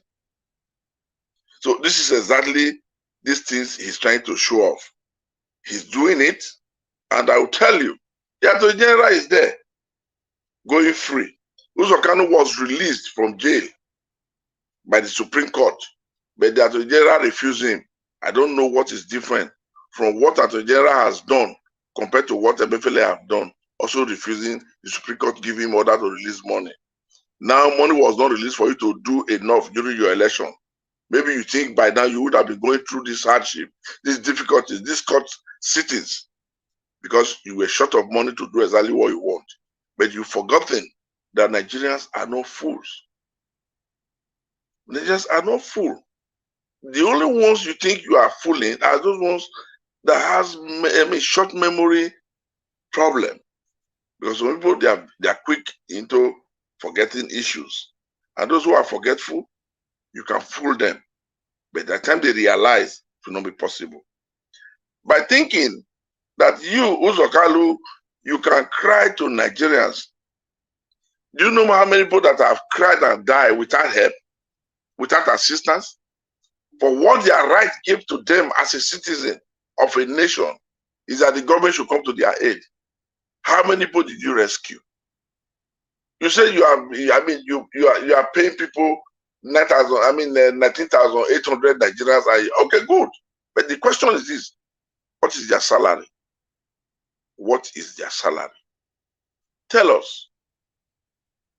You gave the Roga people, I think 2 or 3 billion in 2019 to compensate them because you said the Abian people, killed their cow.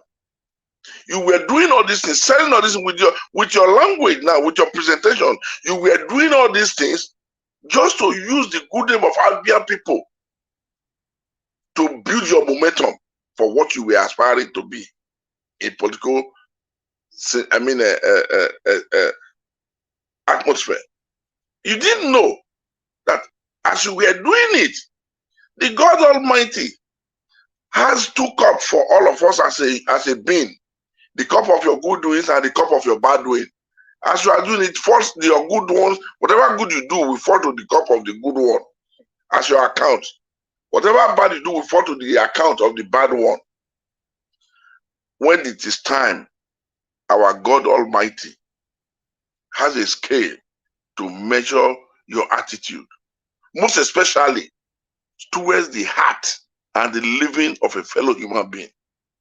When you say let them die, when you say let them perish, time will come.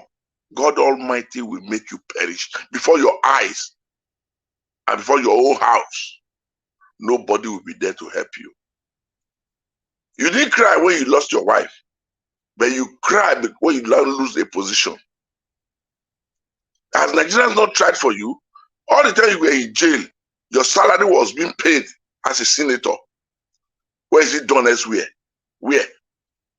Other people did not make a recall on you.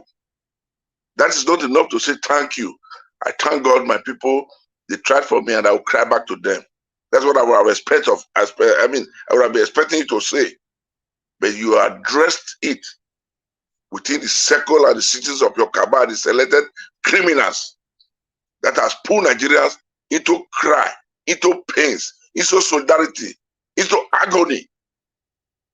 At the end of the day, you see yourself as a man who has meant much for Nigeria, who has done much for Nigeria, and who has given much to Nigeria. That's your presentation. I imagine. You see, one thing I know is that when a criminal is caught, his cohort that escape will always say, why will John fuck up like this? Oh man, I didn't expect John would do this type of mistake. Look at the mistake he went to one. The mistake he did, they just pick him like a fool. That is why armed robbers, they don't stop going to robbery. Because when they are afraid they are caught, they try to view where he made a mistake. They will not want to see it that this is a wake-up call for them to recapitate themselves and recognize themselves and think of which best way they can stop from this attitude, because it seems and it's clear that it's evil. None of them do it. So I want to yield here for now so that other people can continue, but I'm still waiting. If I'm opportune, I'm given opportunity, I will read all your statements and what you said to Abian people when you betrayed them to Roga. Thank you. I yield. Thank you. Thank you very much, sir. Thank you, Mr. Edwin. We really appreciate you. Thank you. Thank you. Okay. Yes, guys, can we have some likes? Some likes. Can you press on the like button before I call on Mr. Alex? You know, press on the like button. I want to appreciate Mr. Anthony Ola. Thank you, Amaka Afojabi, once again. Thank you very much. I appreciate you all for your continued support to us on this platform, your encouragement. Guys, continue to press on the like button. I appreciate every one of you currently. And at 378 now we get. Before we call on Mr. Alex, make we take on to 400. Yes, that's another task right now that we need to do. Join me for this. Let's do this together, my people. Let's take it to 400. It's 381 now. 381. 400 is the target. Then we hear from Mr. Alex. You know, we need to pay money enter house. We'll go hear from Mr. Alex. You know, when you want reach August CM body will still pay money to enter house. So the money will be paid, that be the like. So pay. Press on the like button. If you not reach 400, we are not going to hear from Alex. Press on now. Oh God, don't let me verse. Don't let me verse. Press on. 386. Continue to press it. Thank you very much, my people. I appreciate you all. Now, God bless every one of you that have already pressed on that like button. I'm very, very grateful. May God bless you all. And those of you that have shared already, I can see we currently have 92 shares. Thank you very much, my people. Now, God bless all of you now. 390, 10 more to go. Thank you. 393, just 7 to go. 7 6 to go. 394 is almost going. 394. Press on it. It's almost going. You're gonna miss out. 394, 397, just 3 to go. 397, 399, 1 to go. 399, 401. Mr. Alex have it. Thank you very much, my people. Mr. Alex, please talk to us, sir. You remind me of the people that do auctioning in the transatlantic slave trade. Via the movie we watched, though. I greet you, Mr. Najawas. Thank you for taking it upon yourself to be our Zimbabwean Harare. Thank you so much for your tenacity. And my fellow panelists, thank you so much. We are helping ourselves here. We are teaching each other. We are teaching the world. You know, it's such a shame, you know. My friends on the comment section, thank you. Everybody on the comment section, thank you. Viewers worldwide, I thank you all. You know, it's so sad. Here we find ourselves. I started hearing about Orji Kalu when I was during the Eyimba triumph in African football, 2005. He was already a governor. As at 2005, you were a two-time governor. What are you still looking for? This is 2023. What are you still looking for? You've been in Senate? My goodness, the greed and the avarice of human being is just imponderable. My God, as at 2005, you were already a governor. 2006-07, you were already second-term governor. You've been in Senate. Why must you even go to Senate? Aren't you satisfied? That's the greediness, the sectarism of the Nigerian political gladiators. Is mind-boggling. What kind of example are you tell us that if the children are the leaders of tomorrow, where you guys are hijacking tomorrow? When you go across civilized countries, you see young people in parliament, average people in parliament, young people being mayors, young people being governors. It's only in Nigeria people just want to click and and lose their lives in power. I don't understand. It's an African disease. I don't know what is wrong. They just want to continue stealing. What can you justify? How can you justify to us now? What have you done as a senator? What have you done as a governor? Where did you meet your state? How did you leave your state? You see, women, when you are marrying politicians, you have to be very prayerful. You've got to be very prayerful. A man lost his wife. He just moved on like nothing happened. People lose their partners for 1 full year. They are not themselves. Some of them even close down their businesses. They even resign just to have time to think and ponder and mourn their loved ones. People lose their wife or their husband. Their life is completely altered forever. They are never the same. When my father lost my mom, I'll be driving, people will call me, I saw your father, he's just talking on the street. The guy almost lost his mind. A wife of more than 40-something years marriage. I don't know how long this guy has been married to his wife. I said, my father almost lost his mind. We have to employ therapists. We have to surround him with people. We have to be around him always for like 3 good years to bring stability. That's a husband. That's a father. A man lost his wife, not up to 3 months. You can't even mourn your wife. No videos of you crying. No videos of you doing extraordinary things for the sake of your wife.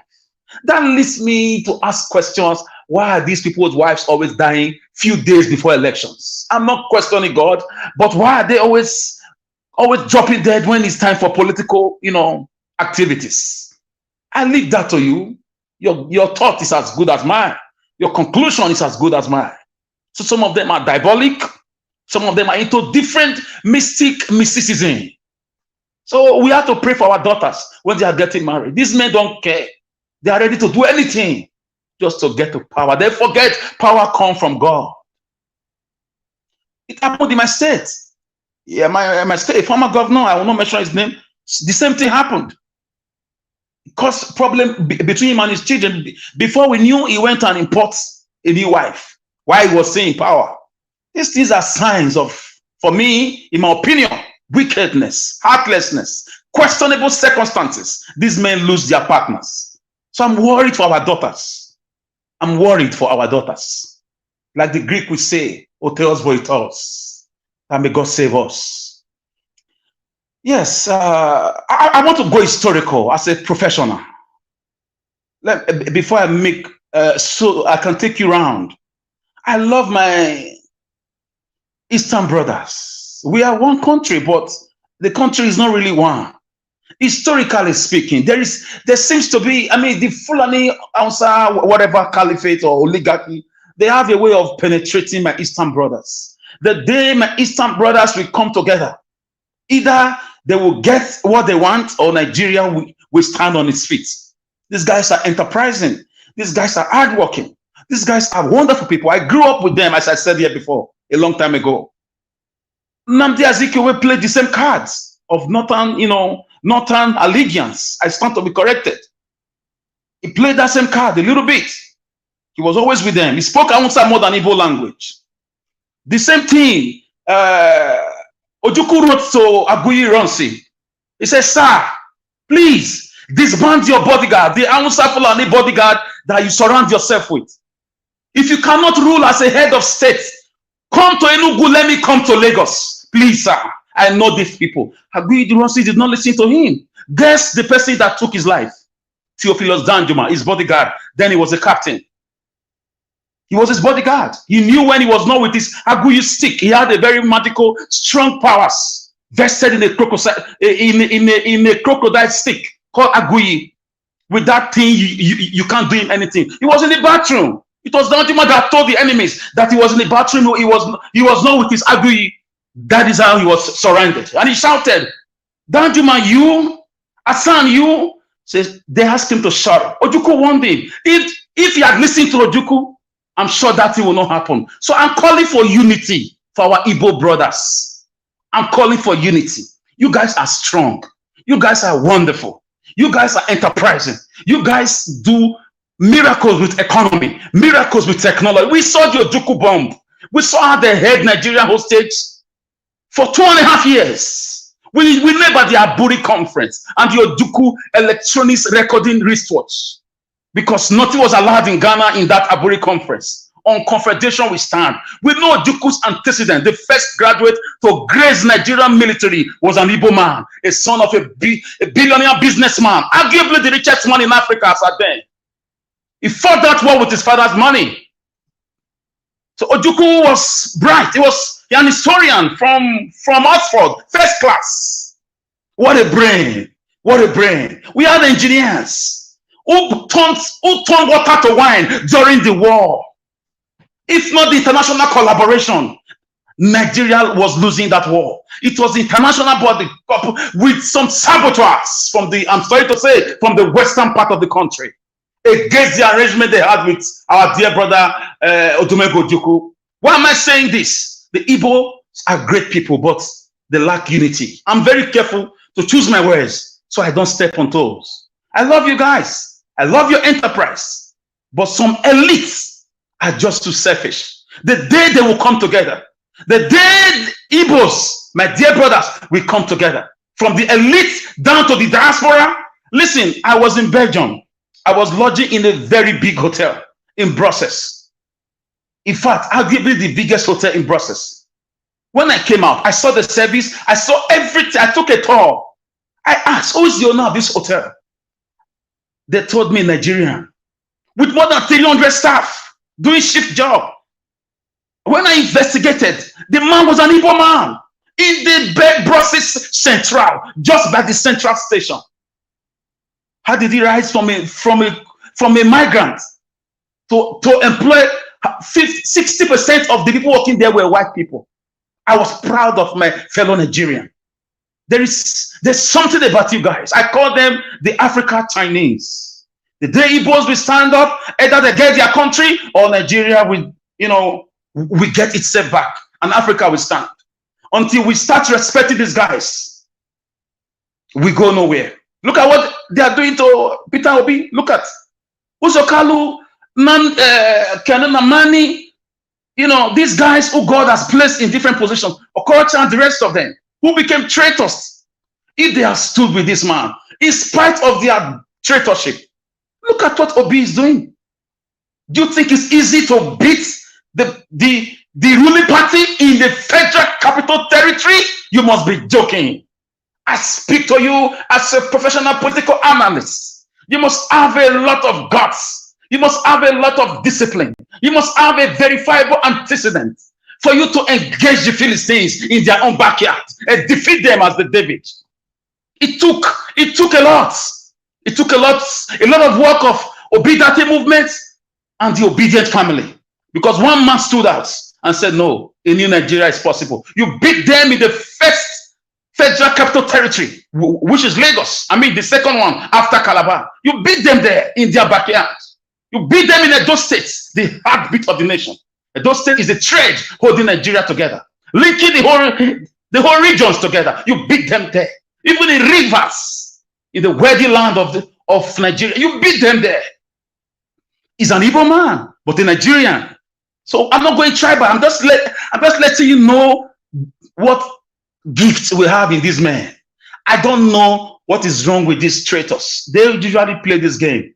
I see one day, I believe they will come together and be united. Probably they will strike a deal with the South and the Southwest. Then either the country will go or we have a better country. We will never have a better country without these guys. We need their manufacturing intelligence. We need their scientific prowess. We need their resilience in spite of what they went through after the war. They were giving 5 or 20 pounds, I can't remember. Look at what they've become. Statistically, approximately, Igbo's money in Lagos is more than 5 trillion naira. Go and verify. So, Orji Kalu, may God forgive you. You don't know what you're doing. The way you walked away from the death of your wife, leave questions to be answered for the sake of justice. You may have quailed down the powers, with the powers of politics, the family of that woman, but it leads us to as citizens, concerned citizens, to ask questions if you were really, touched by the death of that woman. We didn't see you mourn like this. We didn't see you cry like this. We didn't see you give a 30-minute speech in honor of this woman and how she has been strong by you all these years of your political voyage. Rather, you capriciously, you walked away like nothing happened. So those are signs of Gogometusa, the wicked beast of the ancient Roman Empire, or the Krakom of the ancient Greek mythology. They don't care. Gentlemen and ladies, I'm happy it's happening to him. But we know Obi will get his mandate. Obi is like a destined child, and destiny can be delayed. It can't be denied. Even Bola Tinubu knows that he lost this election. The APC knows they lost the elections. Mahmoud, the wicked professor, he knows he cheated. He knows he collected money. Allegedly, he knows what he has done. Because he didn't switch off the beavers on the Senate and the rep. Because of the overwhelming majority in Lagos, he could not rig that. 900,000, but they declared 500,000 votes. They couldn't dare it in Benin because those were already fed up with the PDP governorship of Obaseki. He came third, a whole sitting governor. So the obedient movement was like a tsunami, according to a royal father, the owner of Oyo also. So guys, I want my Igbo brothers to sit down and reflect. You guys are powerful. You guys are intelligent. You are blessed by God. Indeed, I begin to think, maybe, Nnamdi Kanu is right. You guys came from Israel. You could, because there's something about that tribe. People fight them from left, right, center. You know how Israel became Israel. It has a similarity with the problem the Igbos are facing. I speak as a concerned citizen and as an educated man. We can't judge on sentiment. We can't judge on tribal and regionalism. It's time to face the truth. So Igbo man has nothing to do with the prices of things today. Criminalizing Igbo man or with taking his mandate from him will not stop the prices of fuel. Will not stop the insecurity. Why not you do the right thing and let us have a new country? We can do it. So my major focal point is to Orji Kalu is enough. You've been governor twice. You've been in Senate. Are you not greedy? Are you not greedy? Your wife died. You couldn't set up 90 days to more. Are you not wicked? Are you not heartless? Is there something we don't know about the death of your wife? Is there something we don't know? Is there something you need to tell us about the death of that fellow Nigerian? That we didn't see you cry. We didn't see you hold a press conference on her behalf to give a story about your time together with her, good and bad. But you are there crying for political appointment. What a shame. What a shame. And I want to talk to INEC and judiciary. You know, being in power is transit. You will not be there forever. We used to have the Zigs of this world, the Obafemi Awolowo's of this world. We used to have the Konogbemudias of this world, Alese Kweme, Adafose Wabara. They were all at the helm of power those days. Even Chibo Kadibo. Is it Bola Ige? Name them. Today is different names we are hearing. Please don't set the country ablaze. Do the right thing.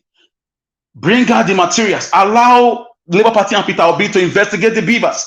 Give them the data they need for the judiciary to work with. And for the judiciary, Nigeria is already bleeding. You cannot capriciously go, just do things the way you want to do it because money has exchanged hands. We beg you in the name of God. Nigerians are bleeding. They voted. They came out. Give them their mandates. Orji Kalu is a disgrace. He should go and hide himself. He belonged to the dustbin side of history. These are people that had the opportunity and they refused to build the country. So I leave it here. Thank you, gentlemen and ladies.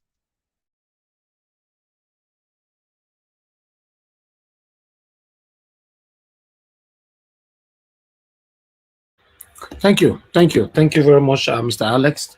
May God bless you, my brother. You don't shake the table. I really appreciate you for. In fact, most of the time, I look forward to your submission. Many of you here, I just want to hear from you guys. Thank you very much. Okay, yeah, one more to go before Mr. CM. I have One Love with us. One Love is. Thank you very much for your patience. I'd like you to talk to us if you're there. Yes. Good evening, Mr. Niger Wash, and thank you for good evening, sir. All that you do. Thank you. And I want to say thank you to those who are in the panel, and also those who are in the comment section, and everyone who is watching this show. I just want to say thank you for being part of this journey. I really enjoyed this. I think I have not been able to join you guys for some time now. Last night I watched I think your program that you had yesterday. I really want to say thank you again for all that you do. That was really inspiring. Thank you, sir. I just want to touch on Orji Kalu. I don't know. For me, I've been out of Nigeria for 13 years and I've been to Nigeria 4 times. Before that 13 years, I have heard about that guy, Orji Kalu, even years before then. I just want to re-echo what Alex, talked about previously. This guy has been in politics. I don't know. Only God can estimate that and give me the right number right now, because it appears they've taken Nigerians as their trade. I don't know how to put it. More like their trade, their business venue where they can transact money and do so many things to enrich themselves and their families. This is very sad, because you see someone who has been in politics for years, he wants to continue to remain in the same position, so he can keep siphoning money. What is even more sad is the fact that this guy is a convicted felon and he's trying to be a Senate president. So I don't understand, and I don't think any court acquitted him or even passed a supreme judgment on him. I knew he was in a prison for 5 months, and for some reason he was released, and he's out there trying to become a Senate president. I have not seen anywhere in the world where a convicted felon will run for a political office. Only in Nigeria these things happen. I don't know. It's very heartbroken for you to see things like this happen every day. And the fact that they've not been vocal about, Nnamdi Kanu, who is being detained illegally by Buhari and even up to now by the current president, Tinubu. The guy has been detained for years now for nothing because he's trying to ascertain, self-determination of his own people. He's been detained for nothing. If the country is not working, I don't know why we are trying to force a union. The North, the South, the East, and the West, we all have our differences. It would have been nice if we can come together with that differences, unite to have a united front and have a strong country. But unfortunately, we've been so divided with religion, been so divided with culture, tribalism, and so many things that, we find it difficult to come together. And one part of the country has been oppressed over the years. So for me, like I've always said in this platform, if we cannot come together to have a regional government, then it's better we go our separate ways. There are so many countries that have, come under independence through the same method. If you look at so many countries in Europe today, these guys were all together at some point, but they all divided because there are differences in languages, there are differences in religion, there are differences in so many ways that you can think of. But now they are thriving. However, having that unity is very, very important. But since we can't do it, let's stop forcing it. For me, I'm just waiting for Peter Obi. I'm waiting for this court judgment to come true. And if it doesn't happen, I'm going to be 100% out of whatever comes to, the term Nigeria, because I know it's not going to exist. And I don't think it's going to exist, from now, if this court judgment goes the other way. The first speaker talks about, I think the guy is from Lagos. He talks about how we've been so divided, when he was trying to convince some people from the north to vote Peter Obi and, to vote people based on character and not based on religion. To be frank, that is the major problem that we have in Nigeria. I think he nailed it quite right that, people are voting based on whatever the imam or the pastors told them. They don't look at character. The person of Peter Obi actually, made us realize that you can actually vote in Nigeria without looking at where that person is from. As far as the person is competent and the person can do the job. And that's why we are here. That's why everyone in the panel supported this guy, Peter Obi. He's competent. He speaks the truth. He's not paid anyone. He told us that he's not going to give shishi, He's not going to be able to bribe anybody just to get to power. Because we know if you do that, you are not going to be able to do anything for the people. You're only going there to grab your money. And at the end of the day, the people are suffering, So for me, I believe Orji Kalu is getting what he bargained for. You cannot try to go against your own people when we are all trying to come together, to have a country that will benefit everyone. These politicians are just there for their own selves and they're just there for their own pockets. As far as it benefits them, they don't care about the common man on the street. They don't care if people are going to eat. They don't care if people are going to drink. They don't care if people are going to find a good hospital to go to when they are sick. They don't care if anything works, but if it benefits them, forget it. If it doesn't benefit them, they're going to go out there and cry, and the whole world is going to hear about them. So for me, I think we should move past this guy and let him keep crying. He got what he wanted, and I'm just here to focus on what's going to happen from Tuesday in the courtroom. And I just want to touch based on what has happened on Nigeria in terms of the fuel scarcity and the suffering that has been going on. Now, I've heard that they want to increase the minimum wage to 200,000. Somebody can correct me if I'm wrong. And I heard Oshomule said something about the best way for you to counterbalance, the increase in fuel pump is to try to increase the minimum wage. Increase the minimum wage for who? Are you increasing the minimum wage for everybody in Nigeria, or you are increasing the minimum wage for government workers? That's the question that people should be asking him. I guess those who are working in government offices or those who are employed by government in Nigeria are probably not up to 15%. And then you are going to increase the minimum wage for less than 50% of 200 and something million people. What happens to the rest of the people? What about those in private sector? What about those who have their own personal businesses?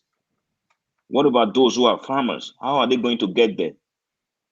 What about those who are expected to take their crops from the rural areas to the cities to sell, or those who are just out there, trying to get their produce to farmers market so that people can buy? Now you're only talking about increasing minimum wage for people, just less than a fraction or less than 1/4 of those that are in the country. If you are increasing the minimum wage, are those working in the private sectors also going to receive an increase in their minimum wage? Probably not. And I don't think that's going to happen. We don't have wage laws. We don't have labor laws that guides people in terms of how salaries are being paid, in terms of how gratuities are paid. So we have a big problem.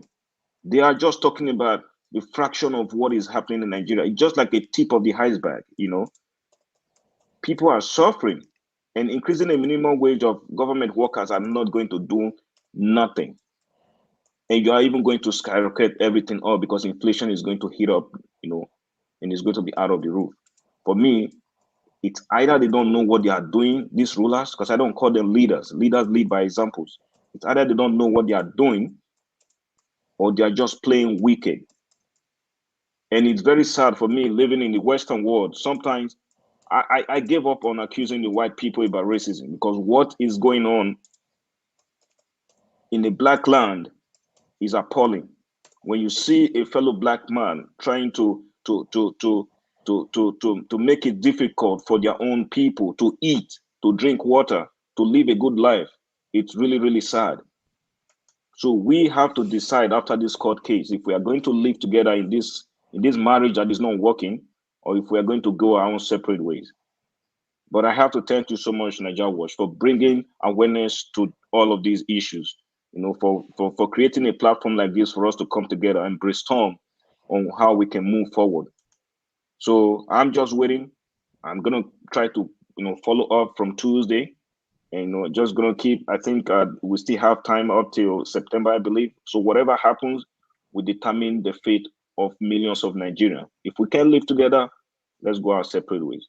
Thank you so much, Niger Wash, and thank you to all those in the panel. Thank you very much. One love. May God bless you, sir, for your wonderful submission. All right, my people, before we welcome Mr. CM to the building, please, let's take these lights. Let's take it to 500. Oh, yeah, come on, guys. Come on. We currently have 532. I don't tell you that since say, now so we'll go do one. Press on the like button, my people. Press on the like button. Yes, 533 now. Let's do this, my people. Continue to press on the like button. Press on it. 533, 537. Wonderful. I be say, people not there. Not hear my voice before. 441. Wonderful people.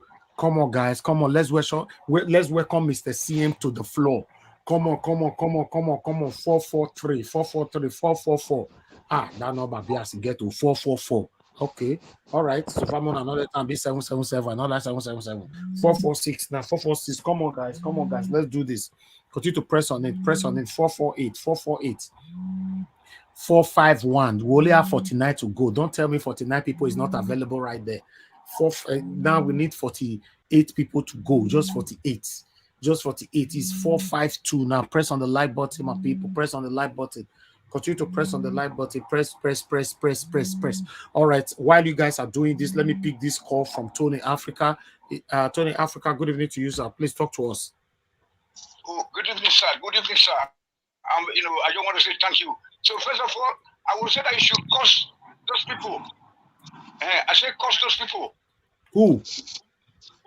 I say, cause those people, when you say that they say you swear for today. I say swear for them.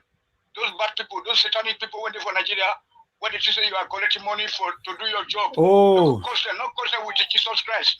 Cause them with Ogun, with Olokun, with Shango. Thank you. I will give you my grandmother's Olokun room. You could take swear for them. Okay. Wahala. Thank you, Totally Africa. Totally Africa. And then I want to say thank you. For bringing people like Panda, Black Panda, and this guy that just spoken. One Love. So One I don't Love. need to be there all the time. Thank so you. at least people know they miss me again. Oh. No, we Thank didn't you, miss you. Sir. Thank you, Tony South. We didn't miss you. Try. All of them try. Thank you, sir. God bless you, sir. Thank you. Guy, today I forget you get name with Oga they cut to I beg. If you reach your turn, Oga I beg you go call out that name. But meanwhile, let me move on. We have 465. We only have 35 people to go. 465, 465, 465. Come on, press on the like button, my people. 466, 466, 466. Come on, guys. 500 is the target. 500, we're almost there. 466, 466. Come on, guys. Press on the like button. Oh, press on. We're almost there. Make una press on now. The thing don't hang go. Come be like say people not the press on again. What did they happen?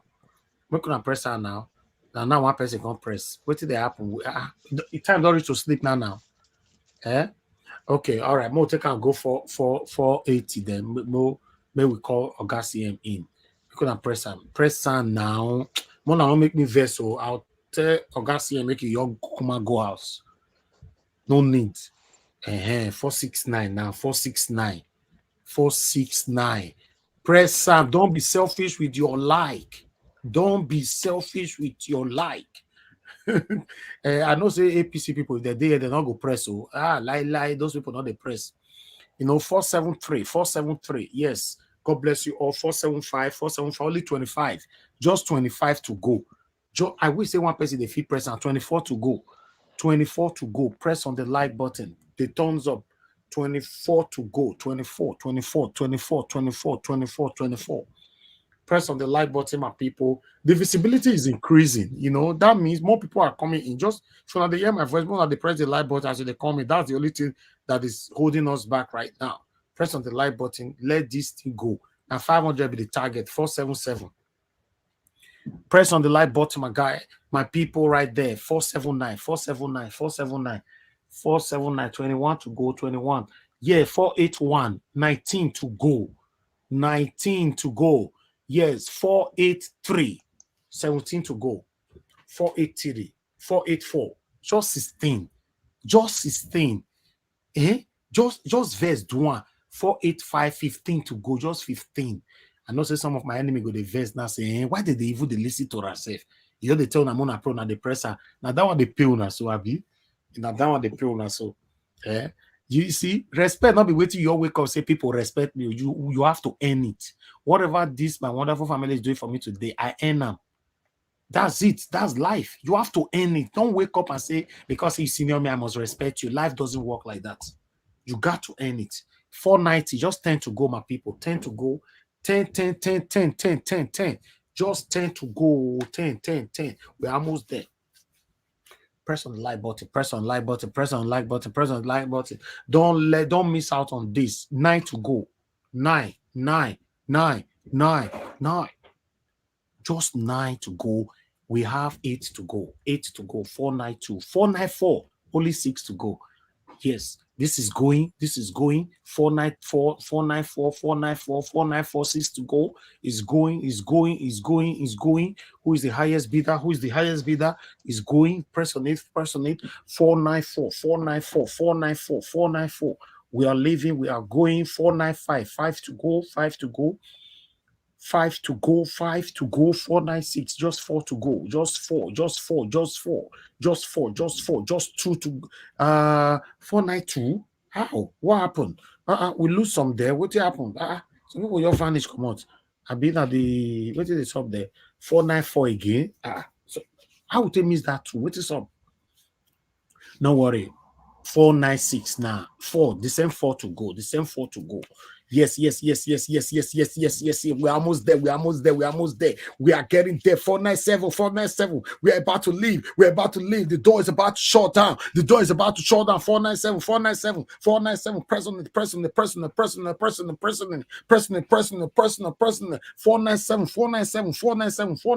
498. We're about leaving. We are getting there. Oh, 501. Yeah. Can we have a hand of applause for everyone right there, man? This is wonderful. Let me pick this call. Then I come to Mr. CM. Thank you very much, Mother Joy. Thank you very much. Talk to us. Good evening to you. Hello. Thank you. That is one of this praise thing they like. When you do that, I so much love it. I'm like everybody. I'm like, where are my neighbors? Please, don't come and do this. We have a wonderful family. To go far. Thank you so much. We are. Hello, my Niger family, the obedient nation, the citizens, journalists. We are here. I am just, and please, all protocols observed. I just want to thank everybody for what they are doing. I just got to pray for you. Thank you. I'm going to use this scripture. Jeremiah 1:5 says, "Before I formed thee in the belly, I knew thee. And before thou camest forth out of the womb, I sanctified thee, and I ordained thee a prophet unto the nations."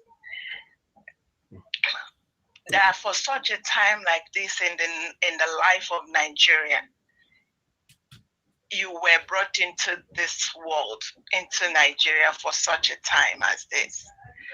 And I continue to thank God for you, continue to thank God for Mr. Peter Obi, who have had this. It takes more than a heart of love to do this. And I continue to pray for all of you, continue to pray for everyone. Thank you. And as you know, as what we are doing now, we are not praying, we are acting, we are on it. We pray and we do the due diligence, all that we need to do. So one more thing I want to say is, you see that Abia man, so please, we no go come out our eye for that matter. That Abia man, that representative, yes, the one that is running his mouth like he ate raw pepper. He's already begging for forgiveness, though. No, you see, he needs to come to Niger Watch family. The obedient. You see, that's part of what because we can't spend 6 hours, 7 days, 8 hours every day trying to make our Nigeria better. And you go there. You see, he needs reorientation, and we need to follow up with him. We need to call him and let him come and tell us what his agenda is. When all the panels scrutinize him, they not give him. We keep an eye on him. Any fear? Exactly. Exactly. Small. Let's see. We will put people in his village to monitor him. Know what he is doing. This one is no joke. We are not joking here. There is a problem, and we know that there is a big cancer, but we have to start somewhere. Thank you so much. Not to exaggerate, talk too much. Thank you so much, Mother Joy. May God bless you. Thanks for the prayers. I appreciate it. Thank you. And bless you too. Thank you. All right. Thank you so much, Ogasi. Thanks for your patience. I would like you to talk to us right now. After you, then we'll go to Mr. Ike. Thank you, sir. Madam Rita in the building, thanks for joining us. I appreciate you. See the audio. May God bless every one of you right there. Poshina, Precious Ase, Mr. Wala, thank you very much, my good people. Ogasi, go ahead, talk to us, sir. Okay. Please excuse my voice. I don't know what happened to me. I lost my voice yesterday, so I've been struggling. Anyway, but the thing is that good evening, Niger Watch. Good evening to everybody. Those watching from wherever they may be. Those listening, those on the chat room, greetings.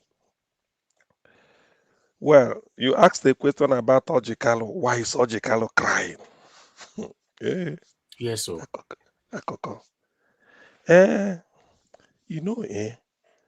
The simple reason is this. Orji Kalu is crying because an opportunity to be part of the government of the crooks for the first time in Nigeria is passing him by.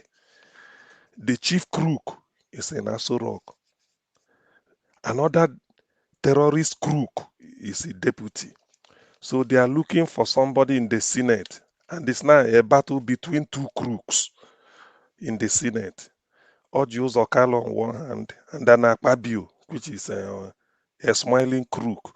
So that is basically why Orji is just weeping. So this thing I've been going all my life. Now that the crooks are in charge, so I'm gonna miss out because they know that this is transient. This is just a transition to the real man who is Obi, because Obi will come and take over. And should that happen, the opportunity for crooks to take over has been foreclosed. So that's why you can see Orji Kalu crying, telling it just like that. We know, I know. No, it's not far-fetched. So it's because he's a crook.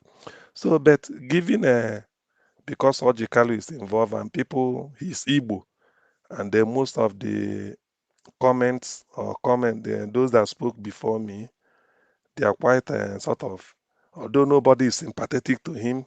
I like what Kachi said. I mean, Kachi nailed it, but I won't stop there. You see, let me sound this just for my friend the Alex. Ndị Igbo are united.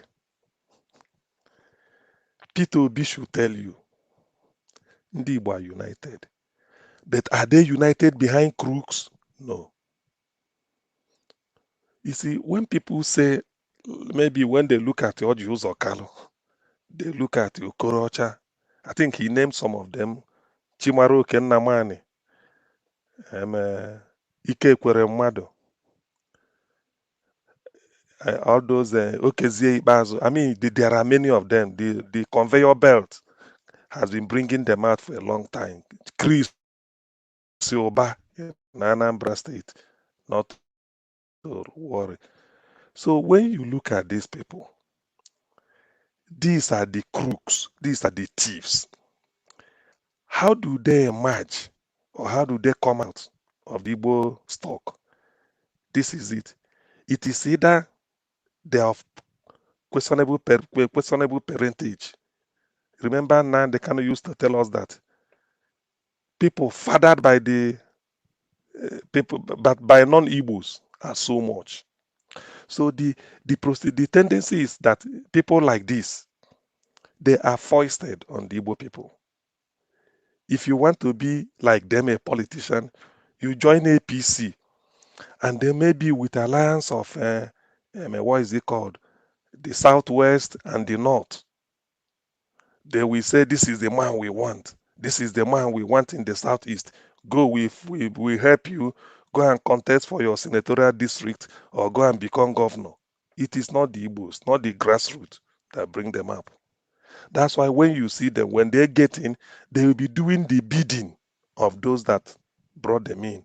Because he who pays the piper dictates the tune that the piper will be playing. If you pay the masquerade, you tell him the type of dance step you want. So that is what is happening. All these people you are calling, they are like foreign bodies. They are really just Igbo in name. They are not. For the avoidance of that, let me repeat. In the history of Igbo civilization, if you count Emayo Okpara, you count Odimegwu Ojukwu, you count Sam Mbakwe, the next you are going to mention in that same bracket is Obi, no other person. If Obi is not good, the people of Edo will not adopt him. Edo State especially, then the whole of South, then North Central, even Southwest and North even. Because he's good. There is no other person that can come out now that people will listen to. So all these audios or Kalu crocodile tears is neither here or there. I don't know why people are trying to lose sleep over it. Normally they will tell you what they have. Audios or Kalu said they have 3 industries in Aba. What do they produce? What are the names? Although there may be a name, because all it takes is for you to tell a Corporate Affairs Commissioner Abuja register maybe ABC Industries Limited. put one place as your corporate office. That's all. What are you producing? How many workers? Where are they? No one knows. He said 3 industries at Yaba, 3 in Lagos, making 8, 2 in Ota, that is Ogun State, making 8. I mean, 3, 3, 3, 2, that is making 8, 2 in Ota, 3 in Lagos, and 3 in Aba. Where are they? And like Alex asked, with all these billions, what's he going to politics to do? So look, all these things are just, they are neither here nor there. I don't listen to all those ones at all. People, like, they can go to blazes. Orji Kalu is a thief. He stole the money of Abia. This is not a case of allegedly. No, not alleged. That's why EFCC arrested him. Peter Obi was a governor for 8 years, almost the same time with Orji Kalu. Obi is working all this. Look, Obi can walk from Enugu down to Umuahia just trek if it's possible. The whole place will be shut down. People will abandon what they are doing to just come and have selfie with him. Orji Kalu dare not. Even with bulletproof car, he will still be driving in the night. So these are the difference. Please, yes, they are Igbo, but we don't need them. We don't need them. If Peter Obi shows that the Igbos are united, if you are good, we will follow you. Igbos don't follow sheepishly and you don't buy anybody with money. The likes of Mother has been forgotten.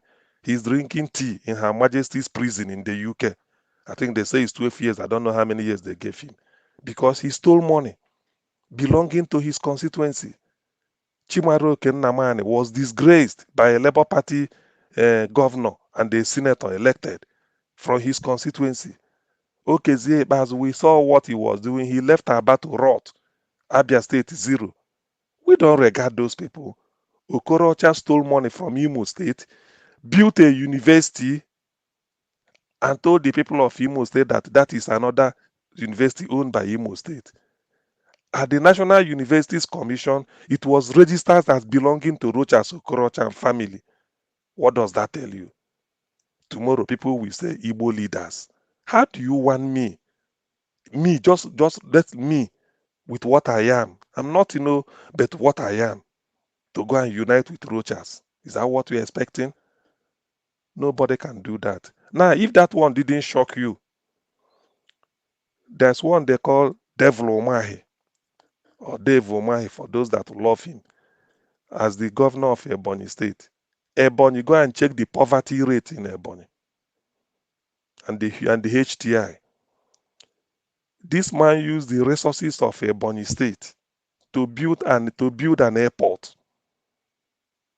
After building an airport, you see him prancing. The day he was prancing. It should be called Muhammadu Buhari International Airport. Onueke, Ebonyi State. Everybody clapped hand. Now, that same Buhari you named it after told you, don't name it after me. Name it after Chubo Kadibo, your brother from Anambra State. Don't name it after the man from Daura, some few kilometers into Niger Republic from Katsina State. What does that tell you? Tomorrow, somebody will say, if Dave Umahi, they say Igbo, you look at Igbo people, they are leaders. Please, that is an insult. Igbos have only gotten 3, getting to be making 4 ever leaders in history. No other person. Okpara, Ojukwu, Sam Mbakwe, and Obi. These people are respected because of one, they are not corrupt. They don't steal money. When they say one thing, if Ojukwu says anything, go and verify it is. The same thing with Sam Mbakwe. Ndi Igbo, we look before we leap, but people tend to lob us together. In some areas, they use the thieves as their leaders. Well, it's up to them. We don't do that. If you're expecting us to say, Nnamdi Kanu came, not because he had money, because he revealed hidden truths. Hidden. That's why people said, is that so? He wasn't looking for money. That's why people respect him. Whatever he says stands. So when all these thieves like Orji Kalu are going, even if tomorrow they saw Orji Kalu is no more, nobody cares. To be honest with you, nobody. Ike Ekweremadu can rot where he is for God's know who cares. If you want to know who the leaders are, ask the average man on these 4 names I'm giving you. Make a research and come back and tell me I'm lying. Mention their names. People will say yes, because a leader comes from the people. As a leader, you feel the suffering of your people. Sam Bakwe wept because he wanted something from federal government. They are denying. He was crying. He said, "Do you want my people to die?" That's why they call him the weeping governor. Till today, you can't trace any plot of land, where anywhere in the southeast belonging to Sam Bakwe. One plot of land. The same thing with P2B. You dare not say Emayo Okpara died. His corpse was left in the mortuary. They have to contribute money, his friends, to build a house so that visitors can see where to sit when the burial will take place. He's a leader. Ojukwu, the same. So when people bring all these thieves, people shortchange. There's a printing press called The Sun. It is what is it called? 1992, the machine they bought for, for Abia Broadcasting Corporation or something like that. So many things. Orji Kalu confiscated it to go and start the Sun newspaper in Lagos. He's a thief. He stole from Abia people. Go and ask anybody. He's a thief. So when all these things, that's why sometimes we don't lose sleep. I don't lose sleep about them. So talking about all these things is really a shame. But I'm not feeling ashamed about it. The Igbo is intact. If anything, this is a group of people that maybe on the other side, like somebody Alex was alluding, yes, they are well blessed by God, given our history, given what we went through. That's why some people, okay, for instance, look at the Nigeria we live in. Hadi Sirika, the former aviation minister, got a commander of the federal, either commander of the Federal Republic or commander of the Order of the Niger, national award. How many is being given to Allen Onyema, who used his own money to go and remove Nigeria from danger? How many award? I don't know. So when you look at, there's even another one, Dr. Philip Ozua, the man who has ever donated the highest amount of money in Nigeria. He studied medicine, University of Ibadan, College of Medicine, finished it in 1985. He's working in New York. The provost of the College of Medicine, University of Ibadan, called a meeting of old boys that, look, our medical school is falling apart. We need money to upgrade the facilities to what it was when some of you were here. He called a Zoom meeting. People were donating 50,000 and 100,000, just mentioning names. When he got to Philip Ozua, he said $1 million. Then everywhere turned like a siren. Wow, wow, wow, wow, wow. $1 million is more than 700 million naira. Who has ever donated it? It's an Igbo man. So we are a medical school in Yoruba land. So all this type of thing, we know our characteristics. We know. The problem, for people to take the punchline, is that those people you see that people look as leaders, they are people from outside just to destabilize Igbo. They bring them in. They said they might meet them. Maybe they are doing one type of kabu kabu. Maybe what business was Rochas doing before he became governor? Bring them up and say, look, go and be the governor of your state in Imo. He said, I haven't got. He said, don't worry, we will work towards it. They will go and do everything, give him party nomination. If you don't like, they rig him from above. Tomorrow they will say, so they now use him to scuttle the ambition of Ndi Igbo. That's why an Igbo man will be in the forefront to become president of Nigeria for the first time. Orji Kalu will say it's not yet our turn. Because he felt if Obi becomes president, others will say, no, you can't hate the executive and hate the legislature at the same time. That is the selfish interest. By the way, who is Orji Kalu? The one that finished the Ekwueme at Just Convention 1998. He was there at the convention. He was working the so-called money. He was distributing money to delegates not to vote for Ekwueme, that they should vote for Obasanjo. Later, he said Obasanjo closed his business. Jinwo Obodo went to Jos to say, Baruana, speaking Hausa. After speaking Igbo, he spoke Hausa. Where is Jinwo Obodo today? Tomorrow, when he coughs, people will say Igbo leaders. These are not our, these are made up. Jinwo Obodo, the story was being told, was a product of a tango between one Malam that came to sell cow in Oka market, where Jinwo Obodo's mother was hawking food. No, they tangled, and then that is the product. So when you use when people like this, then they later become governor. Tomorrow they say Igbo. Look, if you want to understand the Igbo worldview, you come down, go to the streets and ask the local people. They are well reserved. They know, they look before they leap. So the likes of Jinwo Obodo, Korocha, Orji Kalu, these are the dregs, the reprobates. And when people see them, they say Igbos are not united. It's a lie. We are.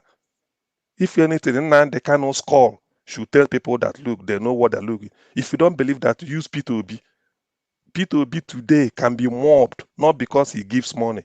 Nobody cares. He hasn't got it nowhere. You can't point to any building in Nigeria, any plot of land, any estate belonging to him. Nowhere.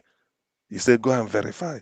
So some of this, when we hear the likes of Orji Kalu, it's only that those who sow the wind, sometimes you wonder whether they are going to reap anything more than the whirlwind. What is coming to him is just a tip of the iceberg. It's small. He should have rotten away in prison.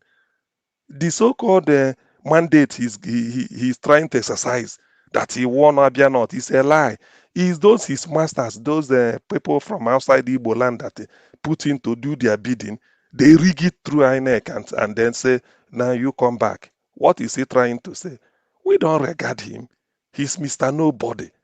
To be honest with you, he's Mr. Nobody. Although they could own newspapers, put themselves in everything, in the limelight and be making noise so that to confuse those that are, that are not well informed. We don't look at them. To be honest, if you go to the East and talk of Orji, people will tell you, say, why didn't they, and what is the word now? Buy him there. Why don't they take him out? These are the people that are retrogressing Igbo land. They bring budget. How can you be a governor for 8 years and you are being charged for 7.1 billion? As at 2007, look at the billion then, which might even be becoming trillion now.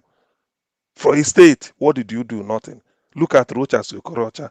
He just in the cooler. So when you see people like this, and then when they make noise, I don't really giving vent to something like Orji Kalu. It's nothing. Orji is nothing. At least like somebody alluded, the wife died, not even up to 3 months. You are making noise.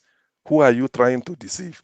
Anyway, I blame people that associate with such people. Otherwise, Orji Kalu to me is the worst form of example to give us an Igbo man. He's just Igbo in name. The spirit, the enterprise, the value system of Ndi Igbo, he does not embody it at all in any way, shape, or form. So when they are making noise from here to heaven, politics, they want to put him there to be Senate president, where he has missed out in the chance to be part of the government of the crooks for the time that Tinubu will be there before P2B comes in. And they know it, that when P2B comes in, it's a new vista. It's now a new chapter in Nigerian political history. All this nonsense will change. It will now be merit. No more class of 1966 dictating pace. They are dictating things for Nigeria. All those thieves. So Orji Kalu to me is just a product of a Nigerian electoral fraud. He did not win. He knows it. In his community, he may not command votes, no matter what he does. But because of the unfortunate country Nigeria we found ourselves into, people, any braggart can come out and say, I want to become governor. And then with your outside help, you can come and lord it over. By the way, how can Ndi Igbo? Do you know Orji Kalu was bragging that I've done Ruga? I've done Ruga in Abia during my own time. I did Ruga. Can you imagine? Can you imagine? He did Ruga to bring the Fulani to come and be slaughtering our people. He was bragging openly. And now he's talking that Nigeria is unfair to him. Tomorrow, Devil Omahi of Ebonyi, who is now prancing up and down, You know, he wears danchiki more than he wears Igbo traditional way. If you people notice, he wears danchiki just to belong. You know what I mean? So when he's doing all these things, you use the Ebonyi resources. So there's no indigenous of Ebonyi that you can name a university after, that you can name an airport after. Even if you don't want Ebonyi, what of Igbo land? You can't. The people of Akwa Ibom build their own, call it Victor Atta International Airport. Atta was the former governor 1999 to 2003 and who helped in the founding of Akwa Ibom State. So that is the right thing to do. Now you name, how many airports in the north are named after Igbo people? Zik own as Abuja is because it's federal. What of Gombe, Jigawa? They all have airports. Kebi, they have. Kano, Katsina, there's airport there. Why can't they name it after Igbo man? Then you use your money after buying, you send it Muhammad Buhari. Thank God the guy shamed him. Say, go and name it after Okadibo. He's a better beneficiary than me. And this is tomorrow. Somebody will tell me, Dave Umahi, the Igbos should talk to the Igbo people should support you, Dave Umahi. You see, please, please. I want people to be called to do some cautionary approach, to you make some to adopt some cautionary approach when you are discussing Igbo and leadership. If you don't know, just ask us. Ask. We will tell you who is who. Igbos do not condone mediocrity. If we condone mediocrity, we can rise after the Civil War. We believe in hard work, industry, excellence. If you want to be a leader, integrity. You show it. Peter Obi said, go and verify. He knows why. He wasn't talking to Nigerians. He was even talking to Ndibo. Go and verify. And they know it. So that go and verify is now what is a standard phrase. Go and verify. So Orji Kalu can never say go and verify. He's just a criminal, a thief. Let me say a thief. Just stole the money of Abia people. They know it. Even the people of Abia know. After doing all the nonsense he did with his mom, only to come and start to cry. Cry for who? Cry for who? Let him go and give an account. If Orji hadn't been governor of Abia State, Abia would have gone fire. Abia would have been rivaling Anambra or maybe any other state. If Orji Uzokala hadn't been governor of Abia. These are the people that brought the Fulani into Igbo land, modern day slavery, to come and be slaughtering people. On your way between Enugu and Port Harcourt Expressway, there's a place called Lok Banta.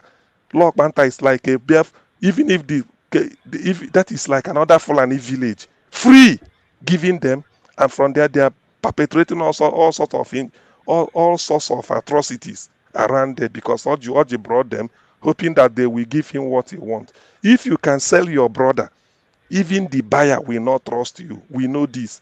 Orji sold the legs to women in Jos. Even before this day, what happened to him, we all heard him saying that Ndibo should go and be building bridge. We are not yet ready.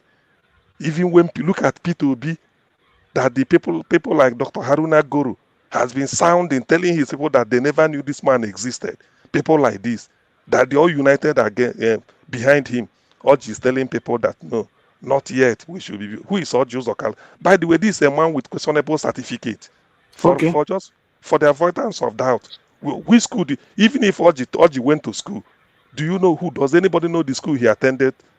Was rusticated from University of Maiduguri. Since then, he came out and be talking. Well, which school start? Let him present it. We know what happened.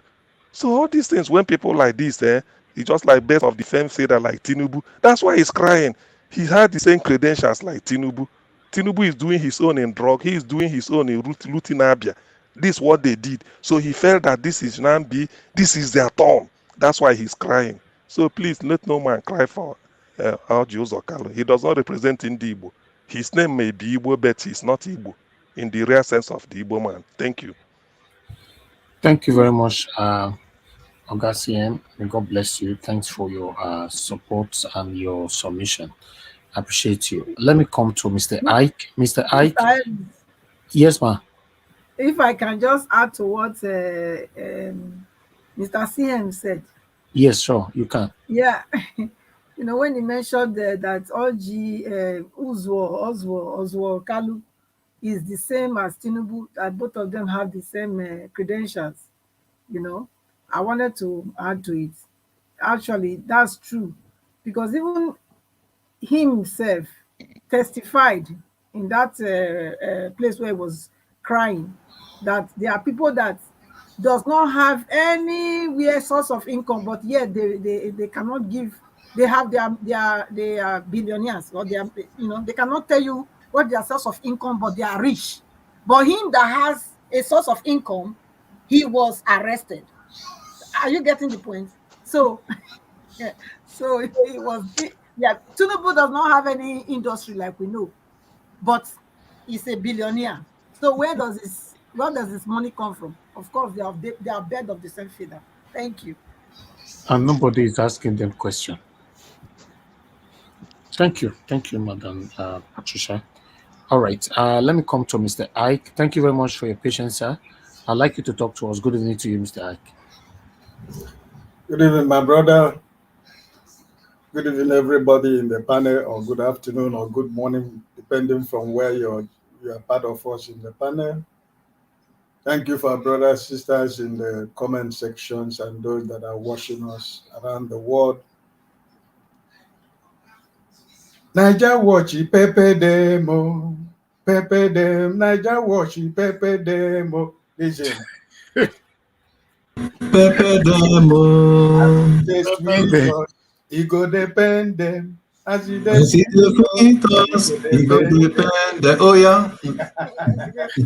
Niger watch Pepe Demo. I say Niger watch Pepe Demo. I don't know say you can sing like this. Abi has surprise. as weak to told you. I tell my brother. What am I going to say anymore? Everybody have said everything that I want to say, but I still, as an Igbo man, I still have one or two things I have to say. Talking about building bridges, I wanted to ask Orji Kalu where and which bridge did he build? If he has built bridge in Abia State, we wouldn't be talking about him in this manner today, right? But rather, he built the bridge of poverty and hunger and fear in Abia State. He built a bridge to weaponize the poverty and hunger. He built a bridge of selfishness and greed. He built a bridge, that was built on a sinking sand. And as the wind has blown, the bridge crumbled. He built a bridge of political cartel with about 7.1 billion Abia State money that he stole up to today that cannot be traced. He built a bridge that led him into prison. He came out of it on technical ground. This is one of the problems of Nigerian judiciary. There were technicalities that Orji Kalu is talking today as a free man. And this is a man who is aspiring to be the president of Nigerian Senate. Brother Elvis, if you can remember so many videos we have played here, I said here the day Orji Kalu talked about what he said. I told you here that the last Igbo man that will be president of Nigerian Senate is Orji Kalu. He will never, I said it in this platform, that he will never ever smell to be president of Nigerian Senate. And for me personally, I am not surprised. It wasn't shocking what is going on, because I know that he is going to be used, and he will be used and kicked inside the dustbin, just like as many of them have been used before. You remember the day, I don't know, maybe you played the video the day he took Tinubu to his mother. Mama, see my boyfriend, or you open door. See, Mama, see my boyfriend. Jagaban. As a smart politician, he came in and he said, I'm going to do tradition in Mipo Dobele. Mama, you can't so. So when I saw it, I say, yeah, this is political suicide. You will do everything that they're going to do, but Nigerian president of the Senate, you will never smell. Because of his political ambition. He said that the Igbos are not ready to become president of Nigeria. He said that there is nothing that is wrong with Muslim ticket. What is wrong with Muslim ticket? Nothing is wrong with it. Until the day he decided that he wants to be president of the Senate, he found out that there is something wrong with president being Muslim ticket. You know, this is just the beginning. You know, this is the beginning of the rainfall of the political elite and political class in the Southeast. Like my brothers and sisters have said already, we the Igbos, we are like the Republican. We are Republican politicians. So we know the people that we call leaders in Eastern Nigeria. We know the people we recognize that when they speak, we listen. And when they ask us to do something, we do it because we trust everything they say. So the likes of Orji Kalu, the likes of Rochas Okorocha, the likes of Senator Ken Naman, the likes of Senator Oba, the likes of the last governor of Abia State, Bazu, the likes of the governor that lived before this last governor in Anambra State, Obiano, and the likes of Soludo. I told you here, Brother Evis, that Soludo is going to be one-time governor of Anambra State, and that stand has not changed. He is going to be one-time governor in Anambra State. So we know the people that will speak will listen. So all these people, whatever they do is for their selfish interests. He said he's a businessman. He has about 13,000 people working under him. That's good. Like CMS said, where the companies are in Nigeria, only him knows. He only knows how many people he's paying according to him.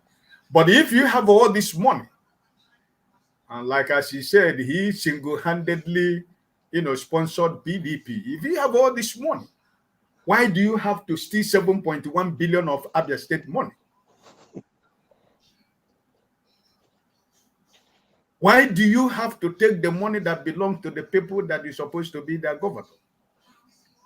If you go to Abia State today, Brother Elvis, as I'm telling you, you will never see any record of any development anywhere. Even Umuahia, which is the capital, for every surface of development you are going to see in Umuahia is what the late Dr. Emuayo Okpara did in his days. There is nothing to write home about all this, all these satanic governors that we have had in Abia State. Nothing. So if he said he has all this money and he took away 7.1 billion, why did we have to take the money? With all this money he had, he would have become a hero. If he has, even if he didn't do anything in Abia State, if he has developed Aba alone, if he have invested this 7.1 billion only in Aba, I think he would have become a hero in Igbo land today, irrespective of whatever. But this is what it is. It is all about, your political friends. You see where he's crying? He's not crying. He's not talking about his constituency. He's not talking about his state. He's not talking about his local government. He's talking about his political friends in the National Assembly. That is the only place he has built political bridge, at the National Assembly. And who are the people that he's talking about that they don't have source of income, but they are now known as saints, while himself is a criminal? Those are his political friends. He knows the people he's talking about. Those people he's talking about that he doesn't have any power to do them anything. Those people are his own people that he know that they are above the law. So I just want to believe that Orji Kalu, this is the beginning of the fall. And for as many of them that have decided to attack Peter Obi, as many of them that decided to work against the candidacy of Mr. Peter Obi, their political career in the Southeast is gone forever. You see, Umahi of Ebonyi State, his own political career is over. You see Soludo in Anambra State, his own political career is over. Anybody from the southeast that claimed to be a politician that fought against their son, Mr. Peter Obi, not because Mr. Peter Obi is an Igbo man, but because of his credibility, because of his sincerity, because of his honesty, because of what he represents in Nigeria, that decided because of what they want, they fought against him. All of them, they will be in the same shoe where Mr. Orji Kalu is today. For them, in their political story, it is all over in the Southeast. So I have no sympathy. I have no sympathy for any one of them in the Southeast who has made this, who has contributed to the problem of Ndibo. Look at the governor of Imo State, the hopeless Uzodema. These are the people that I am telling you that their life, their political story in the Southeast is over, and it will remain over forever. They will never ever have a spring of politicians or political students that they will train that will have anything to do in Southeast, because the Igbos never forget. We know the people that we can say, when you call, we answer. We know the people when they call, we are not going to listen. So for him, I wish him all the best of his cry. If the bucket that he has in his place is not enough, people can donate a bucket for him so that he can fill it with his tears, you know. And I want to also talk about what is it again? About the yesterday, you people talked about the Speaker of Lagos State House of Assembly. You know, this is as a result of the politics that was played during the campaign. You know, nothing has changed. The reason is that their principal, who is that Bado, if he has condemned what happened in Lagos, if he has stood on his ground and say this is not allowed and this is not acceptable, I think what happened at that state assembly would have not taken place. But because Mr. Tinubu himself was happy with what happened in Lagos, and that is why they have been bolding to do what they do or say what they say or plan what they want to do. But I think that he himself, who is speaking, he didn't say that Lagos belonged to Lagosians, right? Because there is no true Lagosian, because he himself is not a Lagosian. So he said it belongs to the Yoruba. So that is to tell you, the politics that is playing.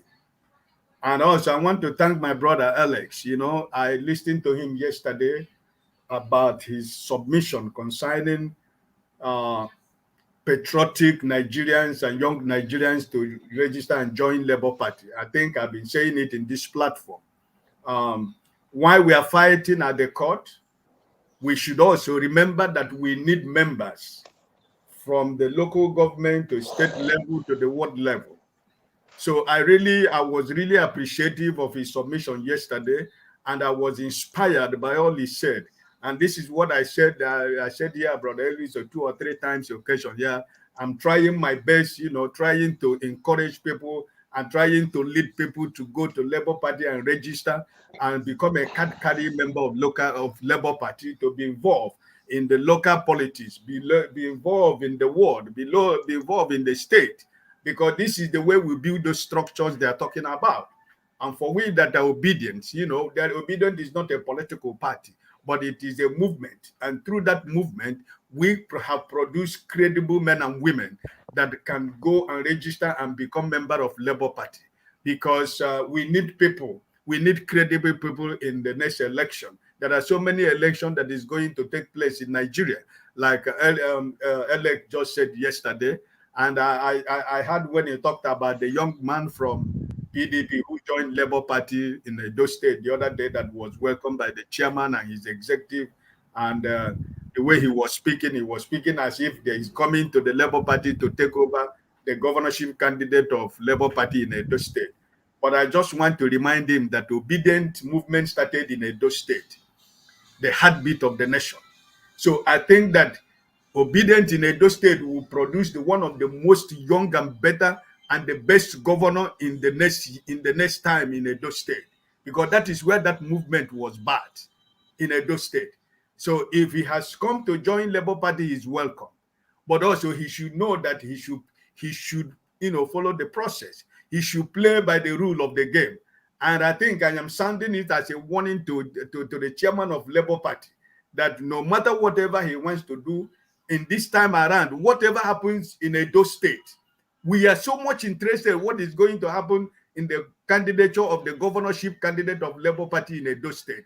We need somebody who is going to make the obedient worldwide to know that, yes, this is where the movement was born.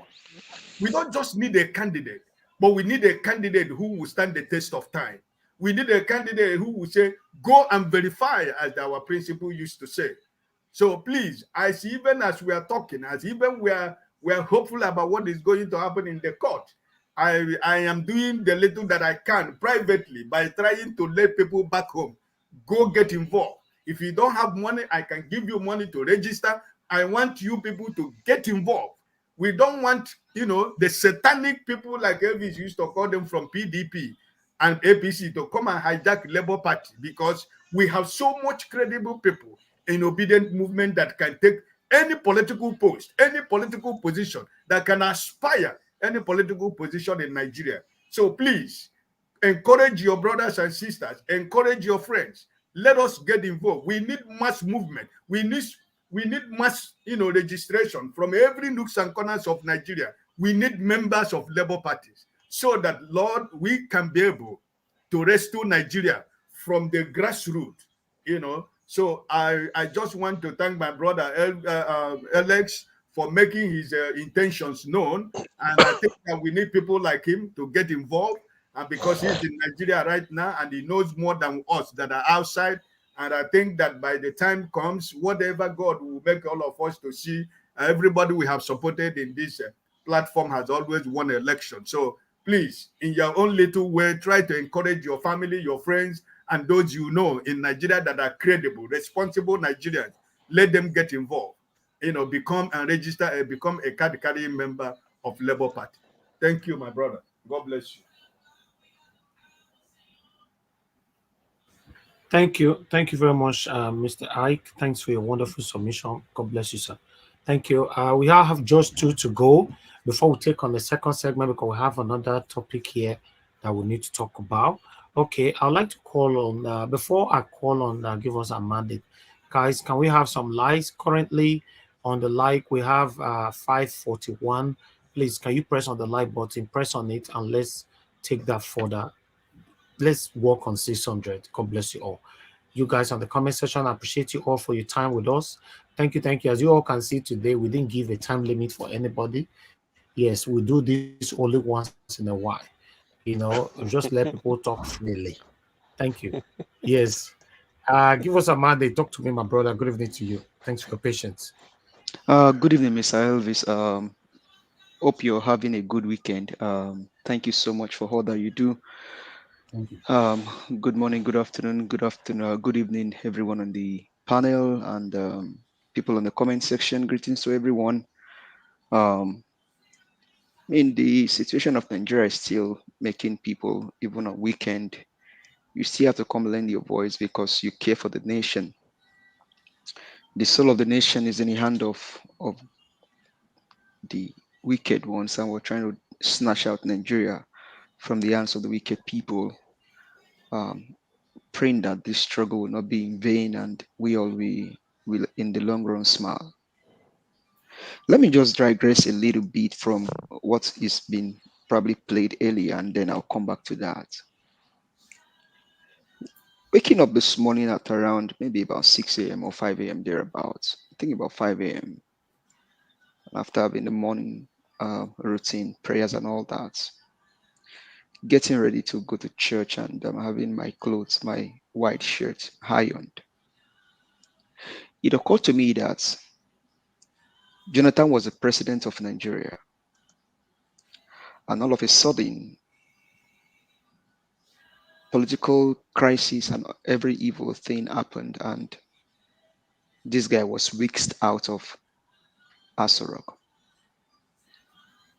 Now, it occurred to me that in the past few days that Buhari has left government, you've not heard about the Boko Haram insurgents, and then the buying, and then the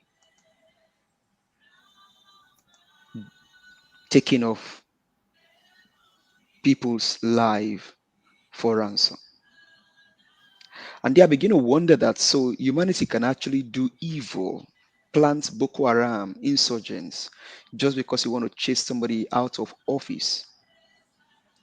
And after 8 years, it was total that a former general named Muhammadu Buhari, backed by a pastor who was a vice president, Yomi Oshibajo, as a vice president, said that a general and a pastor is a good combination to fight the insurgents of Boko Haram that they have created by themselves.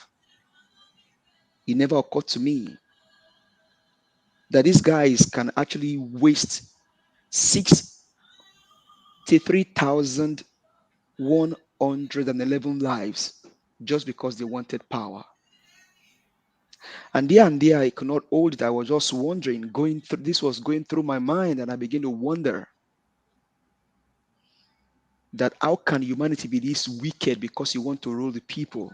You have to take down some of them just so you can whisk out somebody that became a president because somebody kicked the bucket from your own region. And because the news broke by somebody from Southeast, Dora Kunili of blessed memory, the woman that stood for truth and integrity, they also poisoned her own microphone. She lost her life, and they even, in the long run, took down the husband just by revealing that the former president of Nigeria died. And the wicked human beings that people look up to as leaders did everything that they could do to hide this evil from humanity. And so Jonathan became a president. And because Buhari wanted power by all means, supported by Tinubu, Obasanjo, and the likes of them, they raised up insurgents, Boko Haram, against the citizens of Nigeria. And when Buhari was leaving office, over 63,111 lives deleted because one man has to rule the nation. What wickedness to human history. And we have the International Court of Justice, ICC, International Criminal Court. I've not been able to ask Buhari questions. I think we as Nigerians should come together and raise up a case against Buhari. Raise up a case against the guy that sits in Asorok, led by Mahmoud Yakub, the one that calls himself the president.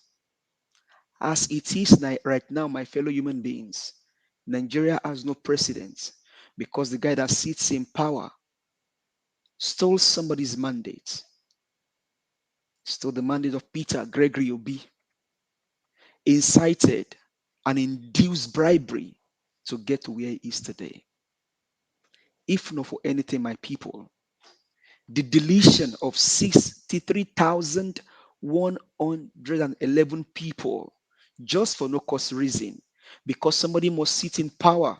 They rose up, they raised insurgents, and because they could not pay the insurgents that they raised up, they have to also leave them to help the Chinese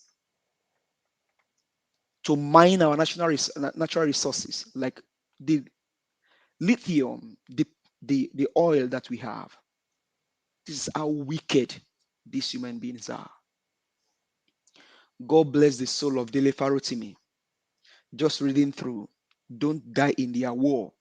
And you can see the evil men that came together that whisked out Jonathan from office. I'm not trying to paint Jonathan as a saint here, people, but I hope you understand where I'm coming from. Only if and only if good luck Ebele Jonathan, like some of us before I left Nigeria, voted for and supported that this guy has all it takes, because then he was a doctor. I think he was the only doctor that became a president in Nigeria, a man with a PhD. but also he also allowed corruption in his own system. And because of his vigility, he was whisked out of the office. The summary of it, all my people, the reason I'm sounding this way is that if nothing touches your soul, is that humanity can do evil against their own people. Peter Obi said, don't delete the people because you have to rule them. Don't put the people in poverty because you have to rule them. Buhari, Tinubu, Obasanjo, and the likes of them perpetrated evil against Nigeria. They did all they could against Nigeria just because somebody must rule the nation. Danjuma was part of them. Abdul Salami was part of them. These evil men going around places doing evil against Nigeria deleted 63,000 people because one man must rule the nation. And that same man that deleted two of my brothers in the southwest in those days has handed power to a drug baron that sits in the office that he did not win. And so when people like Orji Kalu cries, a man that could not cry over the death of his wife, but can cry because the Senate seat was snatched from him, don't speak much about them. These guys don't care about life. Uzo Kalu should be inside his house, weeping over the death of his wife. Because the Holy Book says, what God has joined together, let no man put asunder. That tells that Orji Uzo Kalu does not even have love for humanity, because he should be at home right now mourning the death of his wife, but rather could put on his dancing like Dr. CM said, his agbada and then his cap, and then weep in the floor of the Senate because they snatched power from him. What about the life of the 63,000 people that were deleted because somebody must sit in the office? Remember also, the one that Mahmoud Yakub gave the mandate now went to Chatham House. The power is not served a la carte. You snatch it, you run with it, you even delete people in the course of getting the power. Over 88 people were deleted in the election. A young boy that I will never, even though I don't know the young man, I have not seen his family. A 19 years old boy in Plateau Jos with the prime years said Yakub Mahmoud has ruined his future. And because the boy will not bear it anymore, he went ahead and hung himself. It could have been me, it could have been you. Maybe that boy is the next savior of the country after Peter Obi. But that destiny has been taken away. And we sit down here and talk about people like Orji Kalu. Please, Nigerians, don't waste your tea, don't waste your sweat or your speech on men like that. They lack integrity, they lack compassion, they lack love. Because if a man cannot mourn the death of his own wife, but can cry over his own position being snatched away, like he thought he should have become the Senate president, and don't know who promised him, how that political position has now become like is your right. Because one idiot, one drug baron, one O'Malley, one evil human being. Tinubu is not a leader. You said to CM, you know leaders in the southeast. We also in the southwest, we know leaders. You said here, Dr. CM, that Awolowo raised men like Bolaige. Awolowo raised men in their timbers and their calibers. We know leaders in the southwest. Tinubu is not a leader. Tinubu is a thug. Tinubu is a drug baron. He divides the people so that he can rule them. He uses divide and conquer to get into power. You know his trajectory. You grew up in Lagos State. You know this man. We know leaders also in the southwest. Tinubu is a drug baron. Never with anything in my humanity will I use to support Bola Tinubu, because he's a criminal of the highest order. A man that could not turn himself into DSS, but can go after Emefiele, even though Emefiele is part of them. Am I justifying what Emefiele did? No. But what is good for the goose is good for the gander. If you can turn Emefiele in, Bola Ahmed Tinubu, I call on you today. Go turn yourself in because you stole the will of the people. Dr. CM said here, the votes of Nigerians is their will higher than deleting people or forgery in the Western world. The next one that comes is election malpractices. Bola Ahmed Tinubu did that, and he should be in jail by now, not sitting in Aso Rock. He's a thief, he's a thug, he incited violence against humanity. He did not win the election, but sits in power. I know my president. My president is Peter Gregory Obi. I have followed this man for the course of several months now. I am not saying Peter Obi is a saint, but I've been able to learn that even from the inception of democracy in Nigeria, no man, not from my own region, maybe Awolowo, has measured up to the standard of Peter Obi in these our days, where money bags, where maiming and destruction is the order of the day. Peter Obi told all of us, he said, go and check all over. If you see anywhere where they told you that Peter Obi said rig election for me, he said, I will not, just let me know, I will stop campaigning. And you see the likes of Orji Kalu, the likes of Bajabi Amila. Bajabi Amila was in the United States, stealing from his client when he was a lawyer. You see an attorney stealing from his own people, and these are the people that sit in authority, that sit in power. There is no country called Nigeria today because there's no constitution. That Baba Ahmed said, if you saw in Bola Ahmed Tinubu, you have strayed the constitution of Nigeria. We are only waiting for the tribunal to tell us if we have a country or we don't have a country. And so I will not join you in begging the tribunal to do the right thing. Do the right thing, save Nigeria. Do the wrong thing and let Nigeria go down. It is high time that we need to call a spade a spade. These evil men cannot continue this evil trajectory. Let's tell them how it is. The pain that they cause you and I and our relations back home in Nigeria. Some have been taken down in their prime years. Don't waste your saliva on Uzo or whatever his name is. Let's talk about our president can get his mandate back. I don't care if the man cannot weep over the death of his wife. That man is a good for nothing man. He should rot in jail. Thank you. Give us a mandate. Thank you. That was a wonderful speech submission right there. Thank you. Thank you. I appreciate every one of you that is putting the effort to say it how it is. You are not just doing this for yourself, you're doing it for everybody, especially all Nigerians that live back home, including ourselves, but most especially Nigerians that live back home. All right, guys, continue to press on the like button, help us to share. May God bless every one of you right there.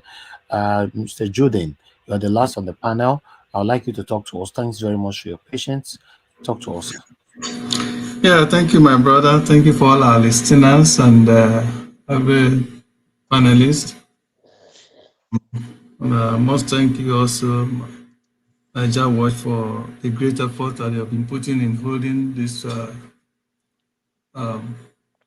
station for us to come and air our view. I want to say God will continue to strengthen you and bless your family. Amen. Thank you, sir. Bible said that he that watereth himself shall also be watered. History of Nigeria, when it shall be written, for the new Nigeria we are all hoping for. I'm sure the history of this channel will be there. Otherwise, it will not be complete as the channel that helped in bringing about the one Nigeria that we all desire. So thank you, my brother. God bless you. God bless you, sir. Following the footsteps of our brother Ike, I want to sing this song, Miss Yakubu, Emma Shebi Froster. Froster, Emma Shebi Froster. That's the song sung by Mr. Ike, you don't be producer now. You call now you sign Judy. So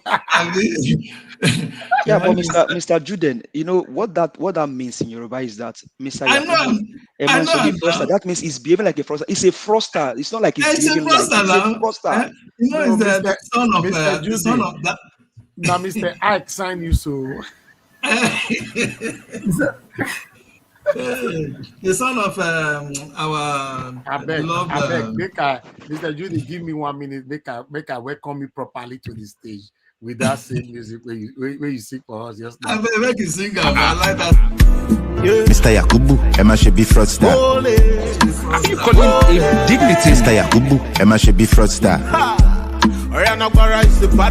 Yakubu, how much you collect? Professor, your reputation they smell. No be waiting we vote, no be you pose like a town hall. Different from Bala Blue. Say if you know like come, make we go to court. 300 billion with no results. Election for Nigeria, I next select. No be the people decide, now Mahmoud select. Now that they force the people to congratulate. It's so funny, I can't really comprehend. Share na democracy be this. I been a democracy be this. Bala Blue they buga, say nothing they happen. Money they break if you buy them all. 2023 we no fi forget you. The most fraudulent election in my country. Mr. Yakubu, Emma should be fraudster. Next argument. Leave the rest for the next argument. Mr. Yakubu. All right, thank you very much. Yeah. To us. Thank you, my brother. That song, I really like it. I think he encapsulated everything that Mr. Yakubu stood for and all that he has done to Nigerians. Now, speaking of the tribunal and what is going the election, you see, there is something that is going on right now, which the president-elect by Yakubu is trying to do. I hope our people will understand all this trick. You see, what he's doing now is trying to buy, by all means, legitimacy by gathering all manner of groups, calling them to Abuja. First, we saw how he called the traditional rulers to Abuja to talk to them, to support him and stuff like that. All these are tricks that he's using, to buy approval, so that by the end of the day, these people will now go back by the time they have, accepted him and say, okay, you know what, like so many people now are saying, Tinubu is now the president. Everybody should just recognize that, gather around, coalesce around him and wish him good so that we move forward. It's like everybody go home, the party is finished, let's dust our feet and go home, everything is over. No, we can't accept that. You see, no matter how, I want to speak specifically to our obedient brothers and sisters out there, no matter how anybody will try to bamboozle you to believe that this whole thing is over, it's not over, and it can't be over until the mandate that the people of Nigeria have given to Obi is reclaimed and Obi get into that position. Until that, nothing is over yet. So I want to say to our people, please don't give up. Don't, you see, you can't fight, you can't get any good thing that is of great value in this world without working for it, without stressing for it. Okay? Bible talk about a lost treasure. When your treasure is lost, what do? You search for it. You search, you comb everywhere with all diligence, with all strength and energy. You comb, you search, because that thing is very, very important to you. You don't just give up, okay? Giving up in this mandate, I don't know whether we realize that that would mean another 8 harrowing years.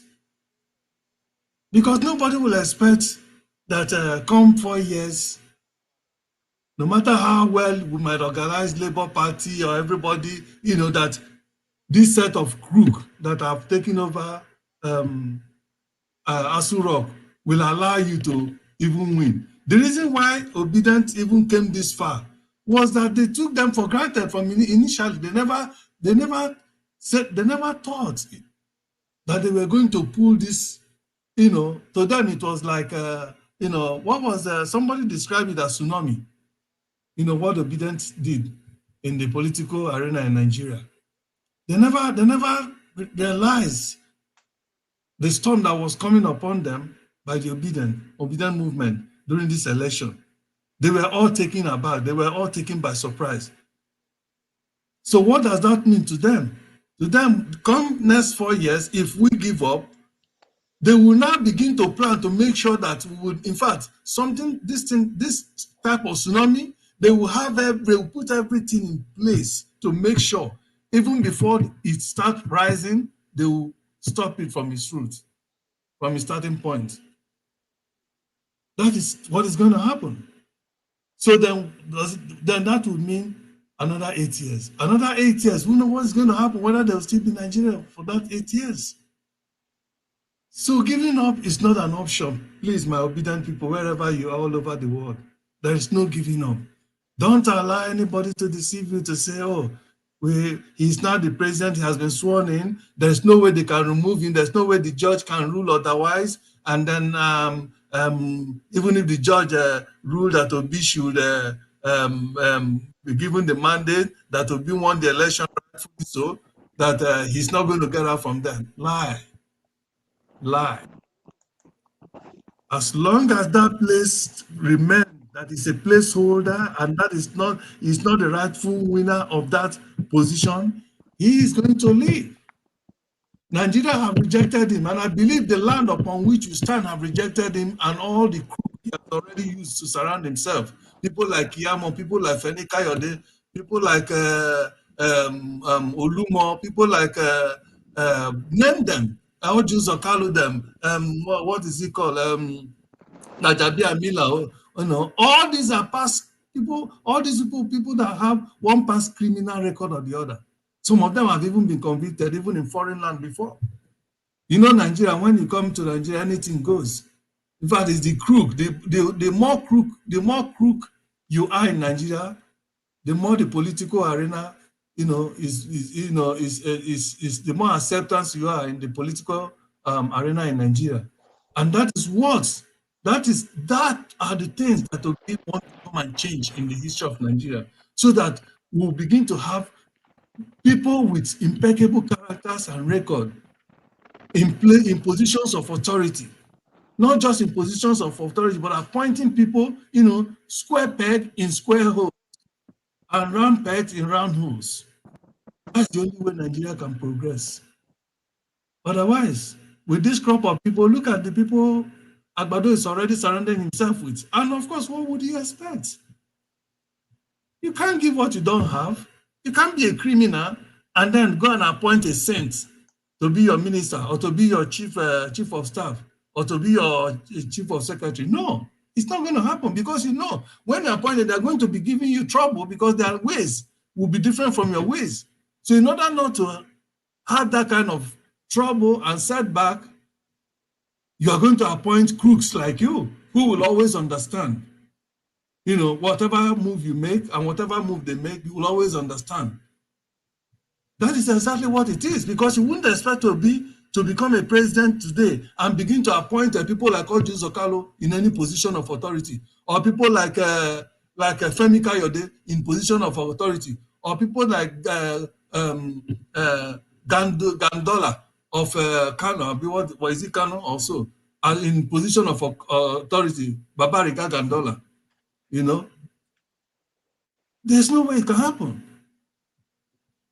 Because light will always look for light. Darkness will always look for darkness, so that they'll harmonize. That is just how it works. So let nobody bamboozle you guys. Let nobody bamboozle us to believe that, okay, he has gotten in there, so there's nothing else anybody can do about it. We just have to wait for another 8 years. No. Foul, according to Zebediah. We won't give up, because giving up shouldn't be an option. We have to continue to fight. And let us also remember that the reason why Obi is continuing to remain resilient is because of us. It's because of those who are following him, because of the obedient. He sees that these people have never given up on him. And let us please not give up on him, as he also has promised us time and again that he's not going to give up on this mandate. In other words, he's not giving up on us. Not just him, even Ahmed Dati. They are not giving up on us, and let us not give up on them, please. Let us not be like those spectators that see their team, fighting to win. And before the ball will end, before the game will end, you start seeing them walking out of the football pitch. And then what do you expect their team to do? By the time they will look back and see those who have been cheering them to victory, they are now walking out. What do you think will happen? They will lose faith. I remember as a footballer when I was growing, one of the greatest moments I've been when I was playing, I used to be a very good scorer. And I score when I see my team praising me. And of course, they always come. When they'll be hailing me, oh, that energy, I will do the impossible. Of course, during our days, football wasn't as lucrative as it is now. Perhaps I would have been represented Nigeria in the world soccer, that the first initial 16, under 16 or so. I was one of the people that would have represented Nigeria, but for my age, I was 18 years then. They asked me, go and swear an affidavit and reduce your age, like many people did during that time. I said, no, I can't do that. I'm a Christian. And they were calling me fool. It was at one stadium in Benin that we went for the selection. But anyway, that is by the way. So let us not give up. Asobi is not going to give up on us. He's a good man. Another thing I want to talk about for Orji Kalu. See, this man, he kind of permutated that since Obi is pulling weight and he might probably win, and if he wins, somebody like him may not be part of his cabinet because Obi will not choose a crook like him. He now thought it, okay, who again can I join? Who can choose me or who will give me a part in his administration? He decided to follow APC. You see, now APC have rejected him and he's crying like a little child, a teenager who just brought his girlfriend to show his parents, mommy, please come and see my girlfriend, like when he got Agbado to his house. You see, thank God we the Igbos, like many of us have already said, we don't support evil people, no matter who they are, even if they are our parents. I say it on this platform some time ago and another platform. Even if my father were to be alive and is coming out for any position, either governor or gubernatorial position or president or whatever in Nigeria, and I know it doesn't do well for Nigeria, I will be the first person that will campaign against him. That is the kind of person I am. I will be the first person to begin to campaign against him. I don't support evil, no matter who. And I pray until Nigerians begin to say no to any evil man, whether they are your tribe or your kinsman or your schoolmate or your whatever they might be to you, until we begin to shun all of these evil people, no matter who they are to us, we are not going anywhere. We are not going anywhere. But we live in a society where people begin to, as long as that evil man is from their tribe, it's okay. But if he's from another place, it's not okay. No. It addresses even only the Igbos that are the that doesn't support their evil leaders, ruiners, I will call them, most in this country. I know other people do, but we come out. It's only the Igbos that are beating up at one of our evil leaders abroad, that travel abroad. And this same evil man, is now in jail in London, and all of us were happy. And personally, I wish he would even rot there. Because we want such people, we want the system. Since our system cannot hold such people accountable, we are glad when systems abroad, get them. And it's a shame on us as a country that we hold our evil men accountable. Rather, we leave them until they travel abroad and they commit their evil and they hold them accountable. Until then. And these people are given position. There are people that call themselves honorable in Nigeria, but other countries, they stink. And their system cannot even allow them. It's a shame that we have such a system that encourages evil people to thrive and punishes good and well-meaning Nigerians. Is he talking about that senator? Is he senator of House of Representatives who after attending just only one single meeting he had attended with APC with Agbado, and he came out to be singing the praise of Tinubu. Oh, Tinubu is the best man here. I keep wondering, I say, this man, does he actually came in on the platform of Labour Party and is already singing the praise of Tinubu because they have already flashed millions of naira before his face. He has already seen it, and now he has already forgotten the platform through which he wrote to become to be in that position. I don't know if it's the same person they say is apologizing. Well, there's no apology. Somebody like that can apologize without coming to a platform like this and let us ask him questions. Because if we cannot continue to hold such people accountable right now, they will ride under Labour Party, under the obedient, who have suffered day and night with their resources, in pain and both morning and in rain and in shine and sunshine, to organize, to put in the environment that brought them into power without even them spending money. They can't ride on them to just go there and begin to pocket money and forget the reason why they are there. No, that's not the type of nation we want to build, or the type of people that we want to go there to build the nation we all desire. So we should begin to hold them accountable. Such a person should not easily be forgiven until he comes out and tell us and promise under oath that such a thing will never happen, that none of them will decamp, because I hear that some of them are already planning to decamp because of the millions of naira on Agbado. Agbado has promised those that will support his candidate for the speaker, for the Senate president, I think 50 million. And then another person who promised another 100 million, another one 200 million. That is the rumor that is out there now. I hope this obedient who went there through Labour Party platform, under the auspices of obedient, will not go there and begin to see those money and then now sell their birthright and now forgot where they came from. I hope they will not do that. If they do it, I don't think they will last there. We will recall them. So they should notice that that's not why we send them there. We send them there to go and be steep opposition to shine light on every evil thing. No matter how they might try to coerce you to join them. Like they have already made him move. What is this man? Is it Akpabio say going to the labor this and telling them that we are like you, we all have the same agenda? Those are just deceptive means that these people are going, that they're going to take all form of deceptive means to pull a wool on your eyes to believe that we are all working the same agenda. No, we are not having, Labour Party is not having the same agenda with them. They are still the old brigade. They still have, they say leopard cannot just change its color by, just like that.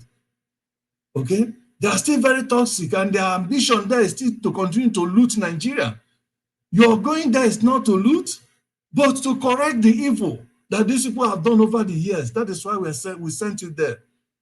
So don't go there and disgrace us and think, okay, now I've gotten the power.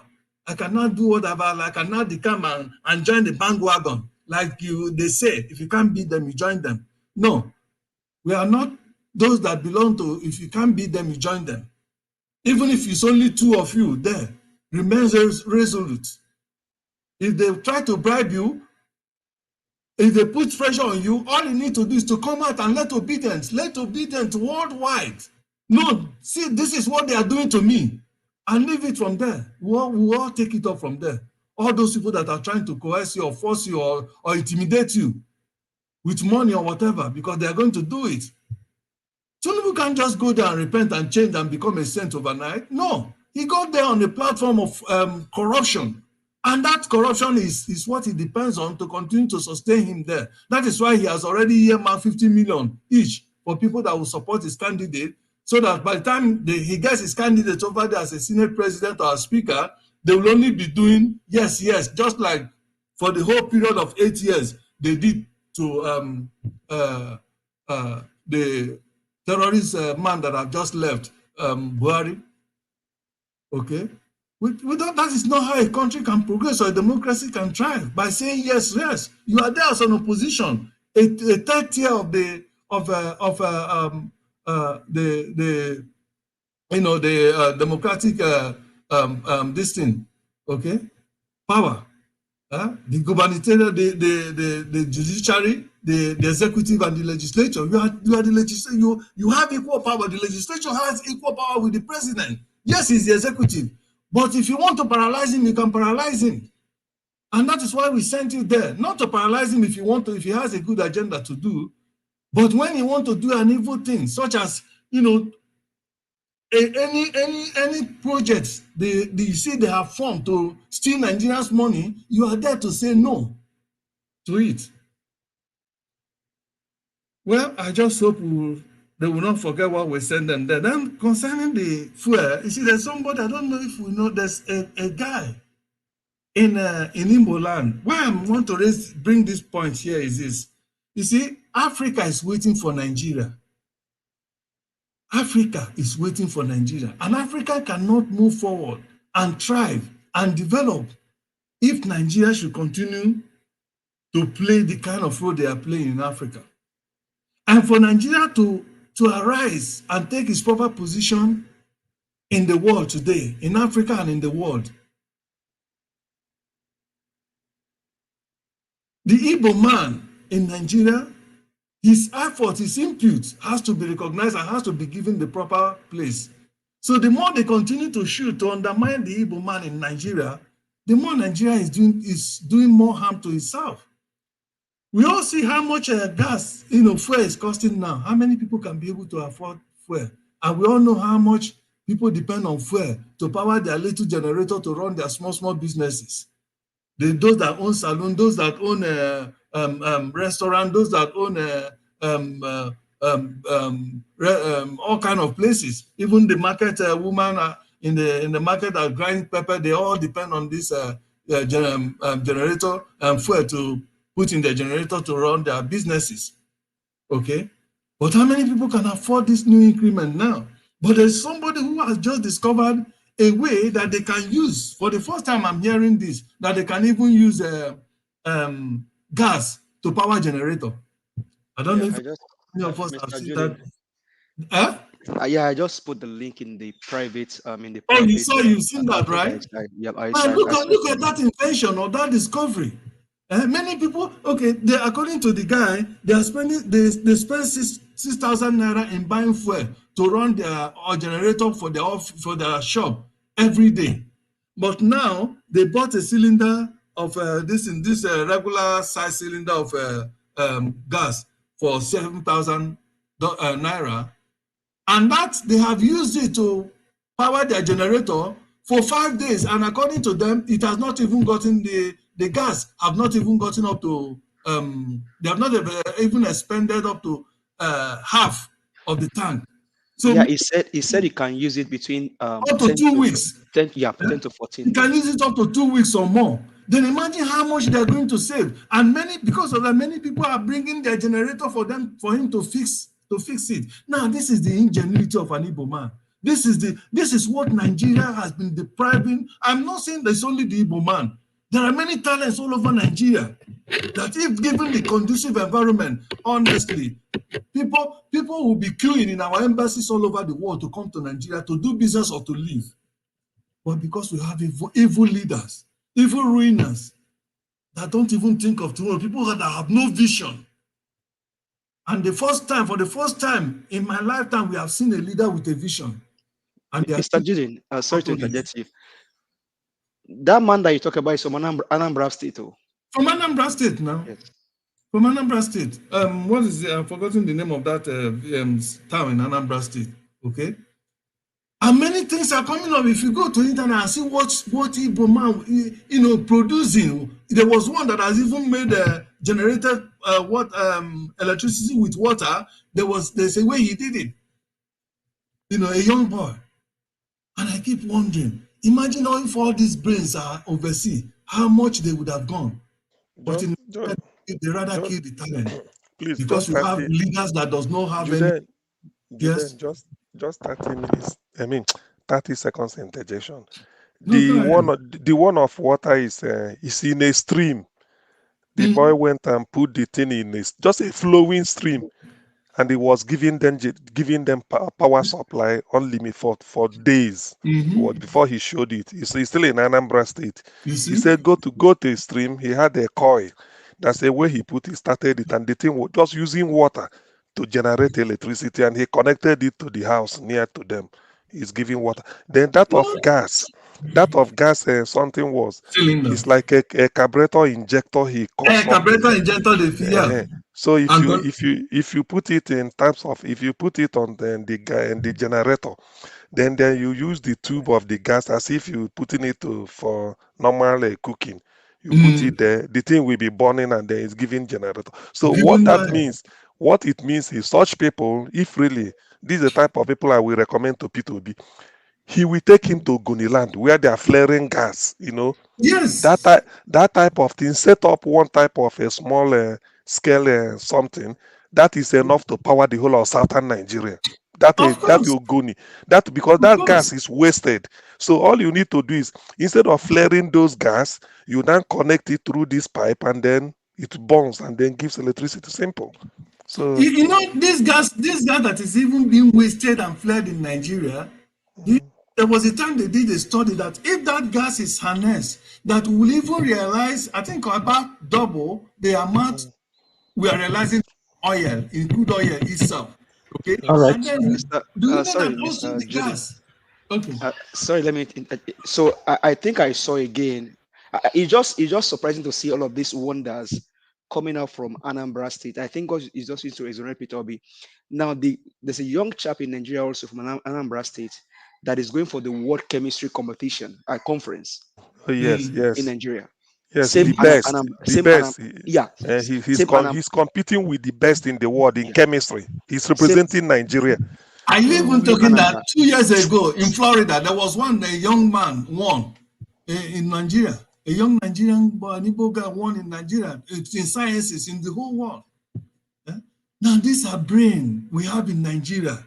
Not just only in Igbo land. There are many that Nigeria is Nigeria is blessed. He's blessed. That is why he paid. Anytime I'm talking about what is going on in Nigeria, the kind of pain that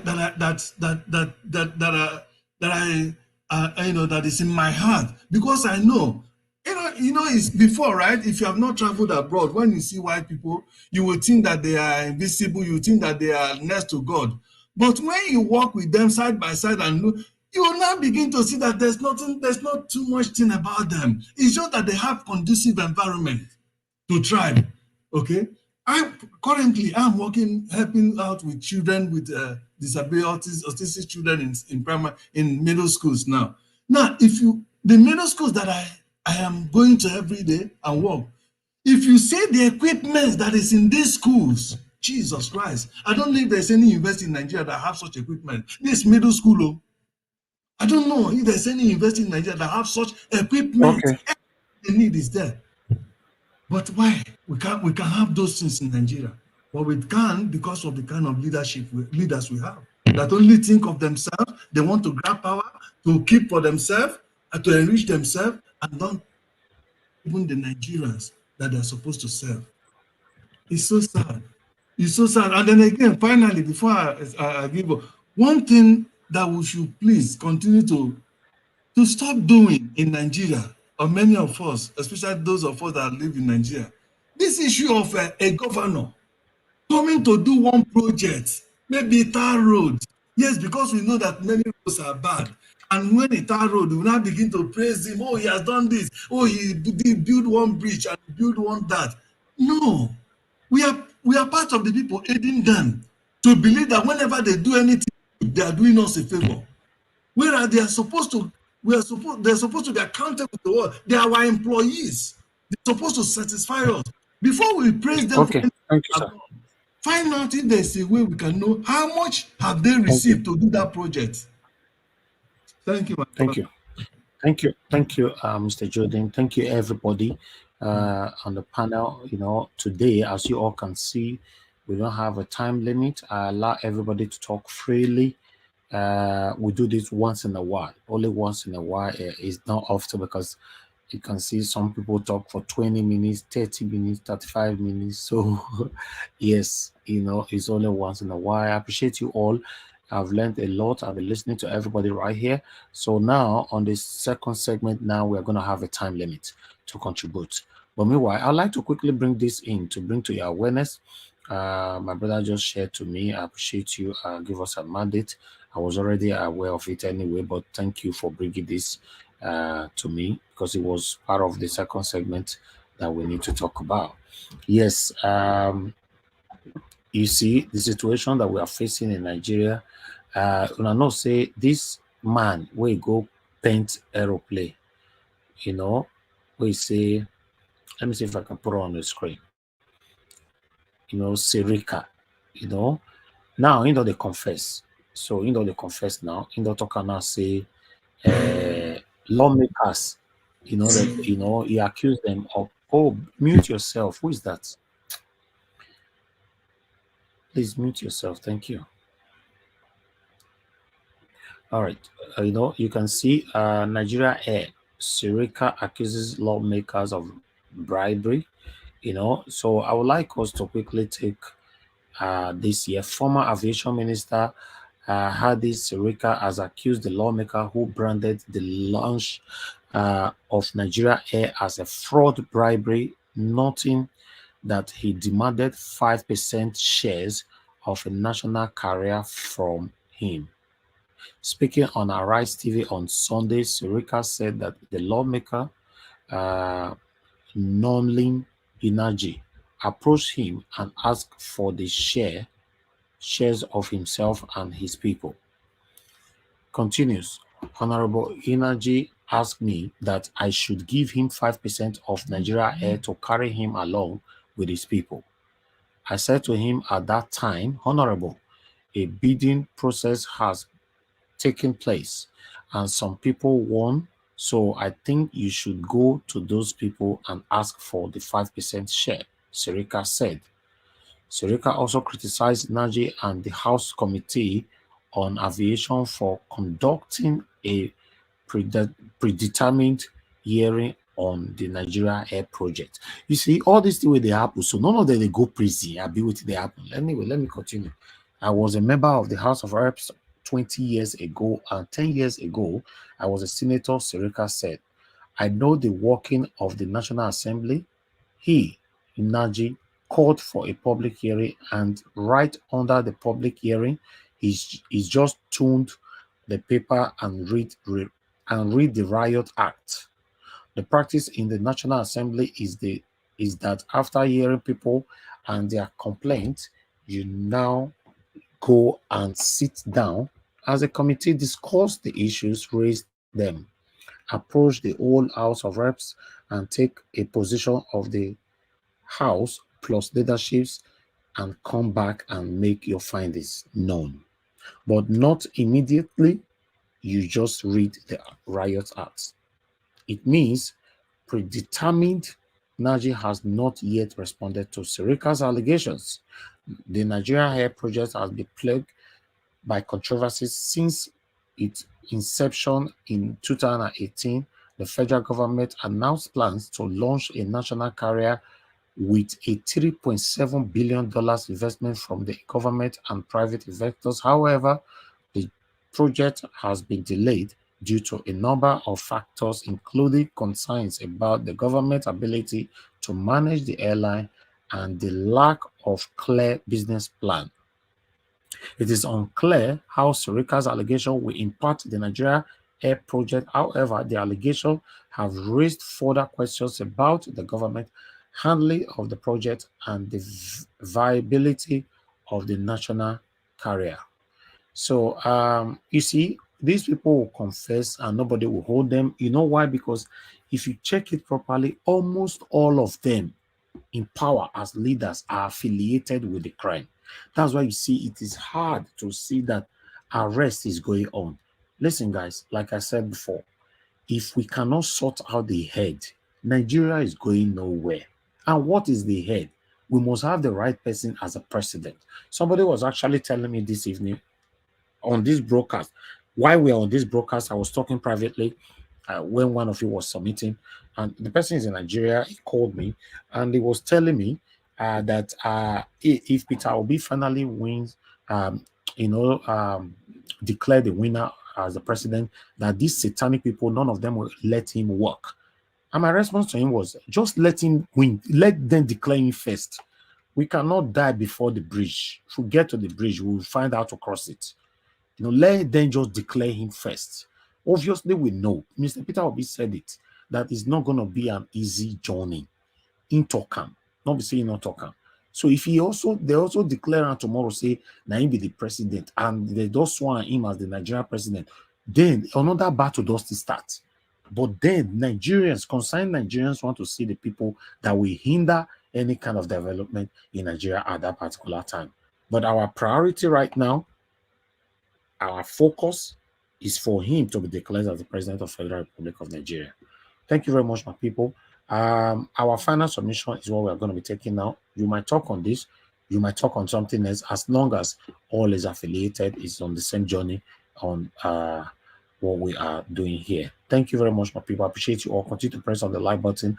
I can see many of you right there on the comment section. Thanks for being with us. God bless everyone. Mark Okunsai, I can see you. And then Naomi Bella, I can see you. Love of God is my strength. I can see Arthur Vicent. Thank you. Now God bless you. Now, mother of all Mami diaspora. Thank you, Tony Africa. I can see you. John Obaseki, Chidi DK, and Anthony Ola once again. Modias Academy. I see every one of you right there. Thank you. All right, Chris Dublin is with us as well. Let's do this. Grace, I can see you as well. Lily Amonga, I can see you. Posh Gina. Thank you, my good people. I'll come back to the first person on the panel. This time, we're only going to be doing just 5 minutes, unfortunately. When I don't talk today, not be small, so let's do for 5 minutes to close this broadcast, you know. But let's see how it goes. I'll go back to Mr. Chuks Obiboze. Mr. Chuks Obiboze, thank you very much for your patience. We're back to you again. Please talk to us. Yeah, thank you, Mr. Niger Watch. Thank you, speakers. You know, everybody has spoken wonderfully. Yeah, there's something Mr. Edwin, usually say for the last few days. He said this government is trying to come up with some tricks, and I'm beginning to see something that looks like that. You know,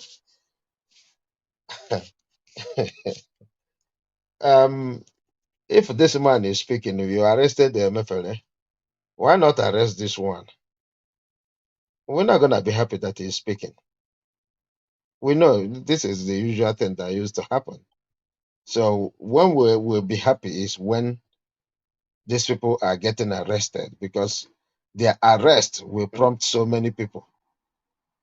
But because if you touch nose, you go touch eyes, they will not do it. Everybody knows, from day one, I think 2017 or so, when they used billions to go and do just the artwork for this they painted the aircraft. You see, I listened to David Hyundai. This is beyond, ways, just talking. By now, any serious government would have swung into action and bring all these people and this money. Because those money cannot just go like that. Nigerians are suffering every day. You are going to borrow to come out of petroleum subsidy. And you are at the same time hearing billions that could have gone into something tangible, even if not the airline. But it's a shame. As big as Nigeria is, we don't have no airline. Nigeria are one of the most traveled people in the world, yet we don't have any airline, and that is why so many countries are looking down on us. Look at the kind of embarrassment Egypt gave to us during a trying time. Imagine if Nigeria have Nigerian Airways, and it's going there. And they just let them, you know, before they even agree for them to land. It's a problem. So it's not a story that he come to tell us. We need the what is it called, SS, to quickly, as they did to Emefiole. Let them go ahead and arrest these people. We need to hear more. We need to get names. It's as simple as ABCD. As long as it's working in our favor, I will ask for it. But that does not mean that I'm giving, credence to this fraudulent government. That is what it is. If there is any way they're gonna bring up our money back, let them do it. Why they hold our mandate, which I believe they will soon bring, they will soon run out of space. They will return it by themselves. So to cap it up, it's not a good news. He's singing. It's not a good news. When it will be good news is when he's being arrested and prosecuted, not just arrested, because this Emefiole as well, I don't believe in that arrest until they prosecute him, put him in jail. That is it. I yield here. Thank you. And good night, everyone.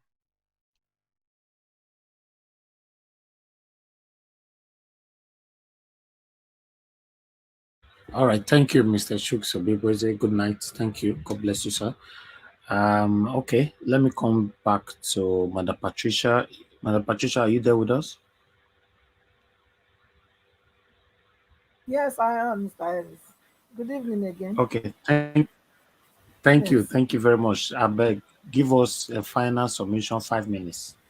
Thank you. Yeah, Thank you. the abracadabra with the plain thing. I that is the height of the sea finish. If you look at the money they said they spent for a used aircraft, a Boeing that can carry 300 passenger per time. How much would that cost now? 1.250. 1.250 million. That's what is here for a new one. So I don't know how they, what these people, they just take Nigerians for fools. They just take us for fools, because I don't know how there's nobody that checkmate them to know what they are buying, what is the cost. I mean, I think I was told they even for toilet paper in Aso Rock can go into billions of naira. So it's a shame that at this time we have these people that still take Nigerians for food. But I think we should be more concerned actually to be get involved in how they do their costing. I don't know how that works, but I believe by rubbing minds together, we can know how to get involved in finding out how they should be cost engineers with them now, somebody that is expert in such things, that will be transparent, that is for the people. I think the lawmakers from LP, these people need to be also educated in that area, so that they can checkmate them when they come with this kind of ridiculous amounts in just you know trying to waste the finances, because they plan to bring this very huge budget in each project they want to make. But then we know they're only going to use 10% of that money. Then 90% is for sharing within themselves. So I think we should be, once we get the head right, that's the next thing we should be looking at, putting checks and balances in place to ensure that there is no spillage, there is no waste, and that these people doesn't have the opportunity anymore to be wasting money that is meant for generations to come. The flight thing is so embarrassing, and up to now, it's like if not here, if not we talking about it, I haven't heard it of. I haven't heard of it. Only it was only in the beginning. I think only one day or two they talked about it. And it's like everybody has gone to sleep about it. But this should not be the attitude. People are supposed to be more involved now than ever. Since the whole thing now is obvious that these people, these rulers, doesn't want the good of the common man, the common Nigerians. I think all Nigerians should be on board, shouting "woof woof" on them, because this is not supposed to be. I mean, where is the flight? Where is it? Where is the plane as we speak? And this man that just spoke now, why is he still walking free? Why is he not arrested? Why is he still a free man? Because he is the one that handled the project. Whatever happened, he's supposed to be the one that is supposed to be held accountable for for this shenanigan. Where is the flight? This is a mockery of the whole system and how corrupt the whole system is. So it's very disheartening to see that even at this time, common little things like this, even things that you don't make, you cannot get it right. They didn't say they should produce it now. They are supposed just to buy it and present it to Nigeria, because they said they use Nigerian money to buy it. Then now they went to bring a plane that was sprayed over, and then immediately they showcased it, and then the plane vanished, and nobody's talking about it. We don't even know where it is, and the people that had were given the project to execute, they are working freely in Nigeria. I don't know, Mr. Ellis. It's just it's so disheartening. Yes. So I think I'll stop here. Thank you so much. Thank you. Thank you, Madam Patricia. God bless you. Thank you. Yes, it's tiring, It's very, very tiring. Thank you.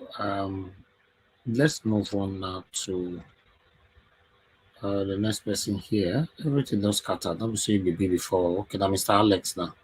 Mr. Alex, please give us your final 5 minutes. Mr. Najao, I don't know why you don't treat me like people who live in Nigeria. You don't. I'm in Nigeria. You my brother. Maybe you forget say Nigeria by day, because I get some kind of bad gadget where I buy from diaspora. Would they help me? Anyways, anytime you are prioritizing those in Nigeria, please remember me my rights. Biko. All right, then, no wahala. So yes, all said and done, we keep pushing. As we are here, is hitting them. And a lot of young people who are also online, they've seen the truth because of what we are doing. We and some other sister platforms. If not for the INEC Professor Mahmoud, who engaged in a political singidi swagger, he turned himself into a political negative colossus to just capriciously threw away the vote of more than 60 million Nigerians, at least, give and take. I don't know how people can be careless. That is treason in its own. That's treasonable felony. Look at Donald Trump. He's going through his ordeal. What stops the court from bringing Professor Mahmoud to justice? All the people that serve as INEC staff in the troubled zones. The judiciary's selective independence is just questionable. My God. Wow. We just keep watching as things unfold. The country, obviously, this is what Odumengo Duku saw when he said, let us go our ways. Everything we are going through, this guy saw it. You don't joke with historians, my dear brothers and sisters. Odumengo Ojukwu did not go into war at first. He called for a meeting. All the leaders of thought in the whole country. Wole Soyinka was in that meeting as a 21-year-old boy. He called Obafemi Awolowo was in that meeting, and some generals across the nook and cranny of the country. They had a 3-hour meeting somewhere in Enugu, and they agreed because of the differences in language, in culture, in religion, in belief system. Let us peacefully do away with this so-called amalgamation from the white man. I'm coming from the white man's land. He gave respect to Obafemi Awolowo himself. Sir, you know better. They all agreed on this. As they left Enugu before they got to Ore, sabotage happened. So what we are seeing now is that a clash, a group of people that believe in animalistic behavior. They believe in invasion. They believe, like we have seen for the past 7 years. They believe in kidnapping. They believe in, a lot of things, taking out people like that. They believe in, doing a lot of things, forcefully taking advantage of women. And they don't believe in education. According to them, they say it's a sin. Boko Haram, that's where the name came from. And another set of people are saying, no, we are Christians. We believe in progress. We believe in education. We believe in hospitality. We believe in development. We believe in growth. This is the problem. This is the facet or the goal of the Nigerian problem right now. Blessed memory, Muammar Gaddafi also approached Abacha on this same issue because they were best of friends. He said, divide this country into two. Let Muslims and Christians live. Since you will not allow a man from the East become Nigerian president according to the Nigerian laws, allow them go their ways. I don't see the reason for the broad daylight robbery.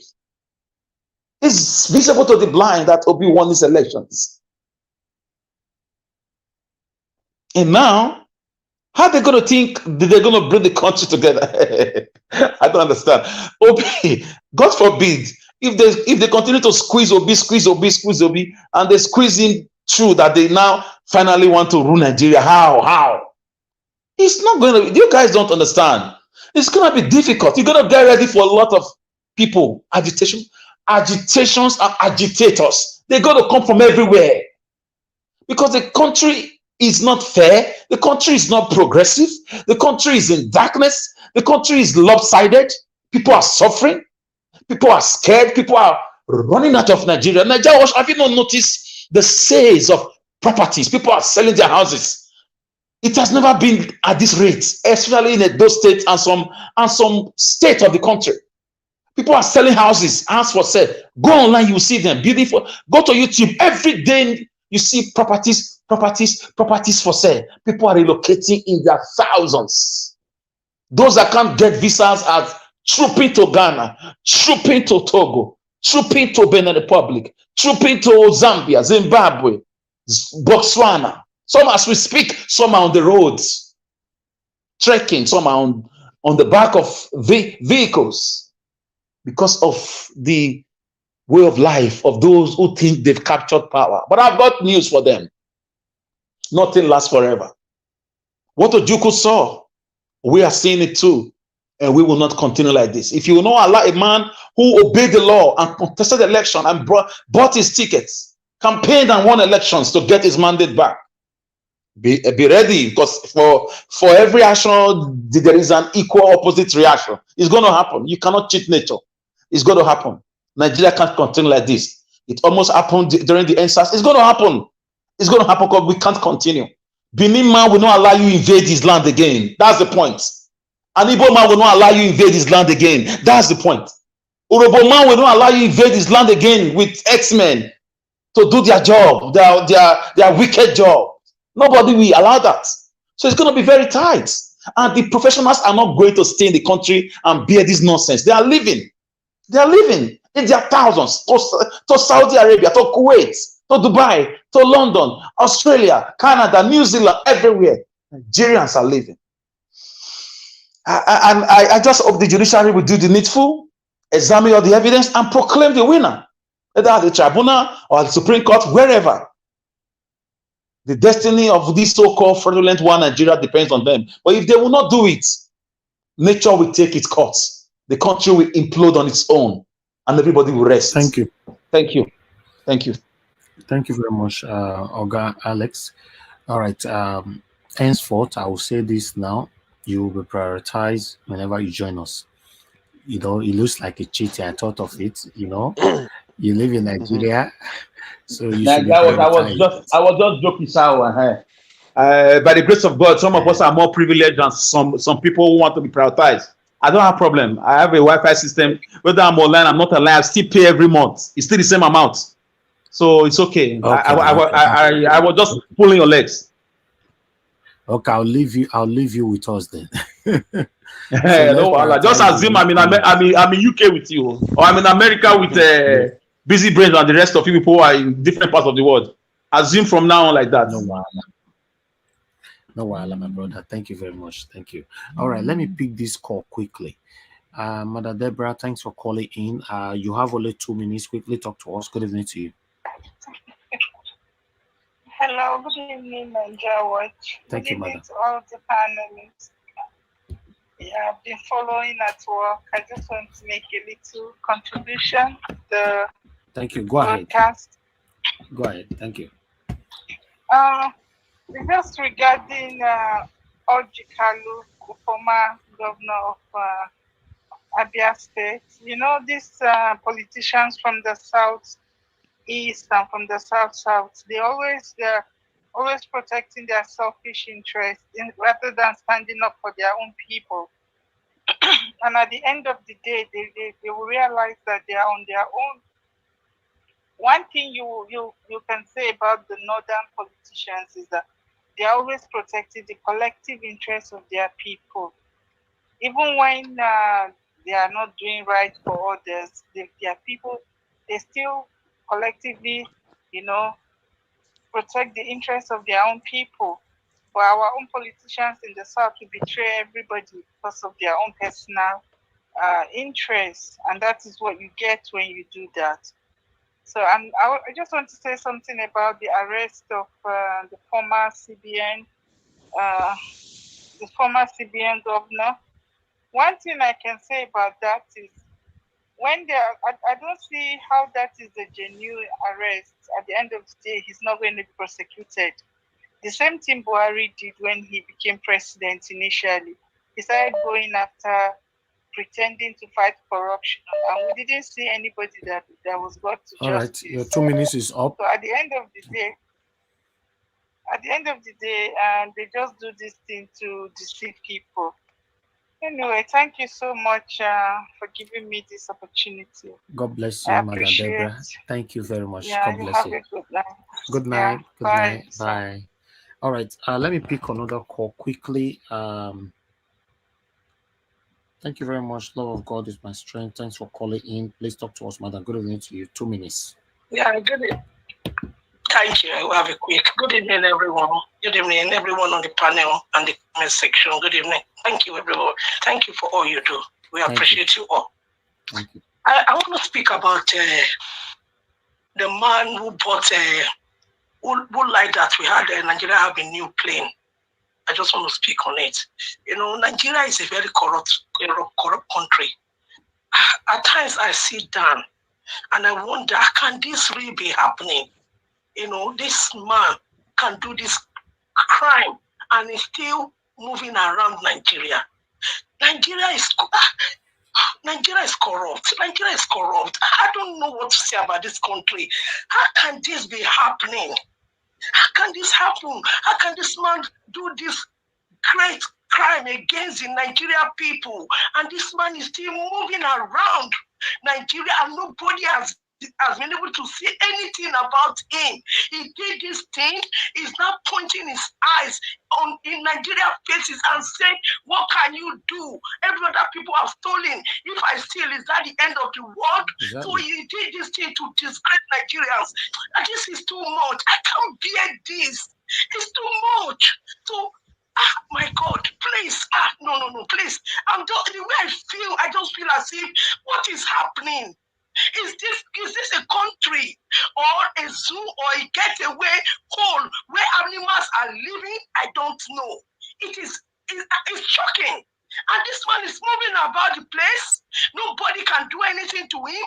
Everybody is now saying, oh, that one is gone. Let us know for the next stealing. This is wrong. My brother, please. Good night. Good night. Thank you. Good night. Yes, she's right. You know, that's now wait me they call see finish with that now. See finish. You know, this is what I call see finish all the time because everybody can do anything, nobody to ask anybody question. You that is coming to ask me question, you're also corrupt. That's the problem. This is why I've used my platform as an example for so many times on this platform. If I collect money from a politician, I can't speak the way I speak now. You not go free trick yourself. You not go know. You can't go to platforms where they collect money, see the way that they speak, you know. Many of them say that they sit down for fence. They'll say, no, let the people talk. I don't want to say anything. Let the people just talk. Now there you know say something is wrong somewhere. By the way, ask that person first when they sit down for fence. Ask him why is he sitting on the fence for the first place. When this person knows say our country is not good, why are they sitting on the fence? That ask them this question. Anybody, any Nigerian who is saying, oh, no, I know you want to involve myself. I heard this is not for sin. Ask them, are they happy the way we are? You that is here talking, showing your face, it means say you don't get sense. To be honest, Nigerians, we have a long way to go, man. To be honest, we have a long way to go. We have a long way to go. Because many of us are just being souls pretentious over everything. This is not right. So let me call on the next person. One love. Although the way you just be for table, that's why I take caller now. One love. Please talk to us. 5 minutes.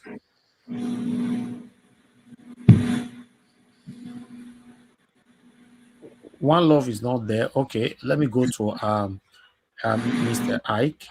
Mr. Ike, please talk to us. Yes, my brother. You know, I spoke 5 in minutes. another platform 2 weeks ago. So the day that they swore the stolen president into office when they brought Nigerian Airways, I told them that all this thing is a scam. I'm giving them 1 week. Nigerians will know that this flight was a scam, and this is what it is. The day they launch Asorok or Medical Center or whatever, I told them that I'm giving them 3 months.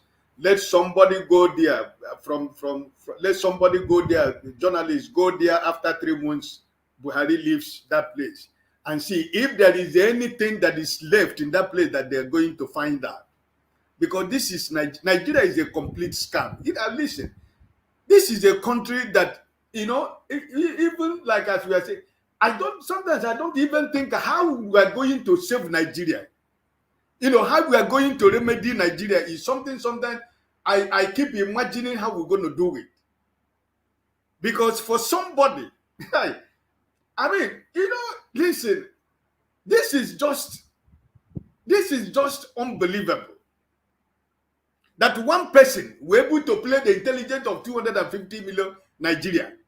They brought the plane. The same day they brought that plane in Abuja. After about 5 hours, there was a breaking information that that plane had gone back to Ethiopia. There were a lot of argument, but it ended up that flight at the same time was sent back to Ethiopia, because all these things is just scam. And this thing is just, I mean, this is Nigeria for you, you know. And now we're talking about painting. Listen, Nigeria. Sometimes you get angry in Nigeria, and sometimes you just wake up in the morning. Sometimes I'm telling you, when I share some sudden news, when I will be laughing at my wife will be asking me, my husband, what is the why are you laughing to yourself? Because there are kind of stories that come out of my country, you know, that sometimes you want to get angry, sometimes you burst into laughing because there is even a zoo country, even where chimpanzee is the president of a country. What is happening in Nigeria is never going to happen in such a country. And the man is trying to tell us, people in the National Assembly collected bribe and is walking about. I have an information before we started on this platform that the governor of Central Bank was accused of terrorism. I was laughing. I saw it in Genje Station, breaking news that Emefile was accused of terrorism. Then after I came back from church, I laughed for more than 15 minutes. And my wife was asking me, I told my wife, I said, somebody is the governor of a central bank in Nigeria. And a few days ago, he was removed. But right now, they charge him of terrorism. My wife was asking me, what has central bank got to do with terrorism? I said, that is Nigeria for you. Because I don't know what has Emefile got to do with terrorism. Instead of banking fraud or money from fraud, it is terrorism. So all these things you see that it is just, they are just playing on our intelligence. Let me tell you, my brother, there is nobody that is going to jail Emefile because he has their secret in his palm. That man is too big for anybody to jail. They cannot do it. All these things they are doing is to distract me and you from the real thing. From the real deal. What is the real deal? The case that is going on in the tribunal. There is no law. There is Bola Tinubu has no power to jail Emefile. Nobody. Because he knows everyone. He knows these are cartel. They did everything together. So there is all these things they are trying to do just to distract, Nigerians to say, yeah, because that time there was no money. Everybody say punishing. They're going to kill him. Nobody listen. This is Nigeria for you. Is he going to be the first person? No. It's not going to be the last. So all these things is scam. Consider it, my brothers and sisters. Emefile, the governor of a central bank, being accused of terrorism. You can imagine the country. You can imagine the country you call Nigeria. This is the kind of story we hear. So, my brother, I'm not surprised that what the man did. Buhari said most of the time he doesn't know what was going on, but he was president for 8 years. But history will judge all of us. Thank you for today. God bless you. Hey, brother Jude, happy to see you here. I don't know you were the person that was happy. How are you? Yes. God bless you, my brother.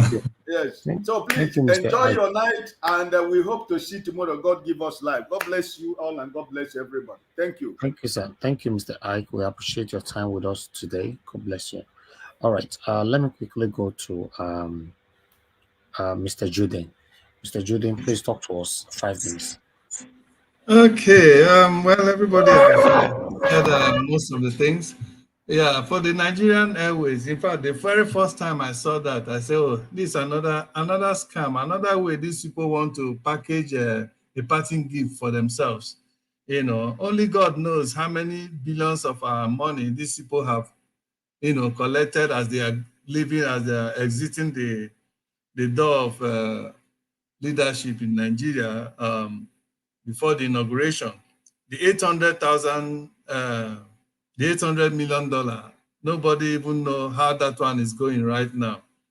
And then this one, they use I think it's 131 billion naira. They said they use in repainting an aircraft.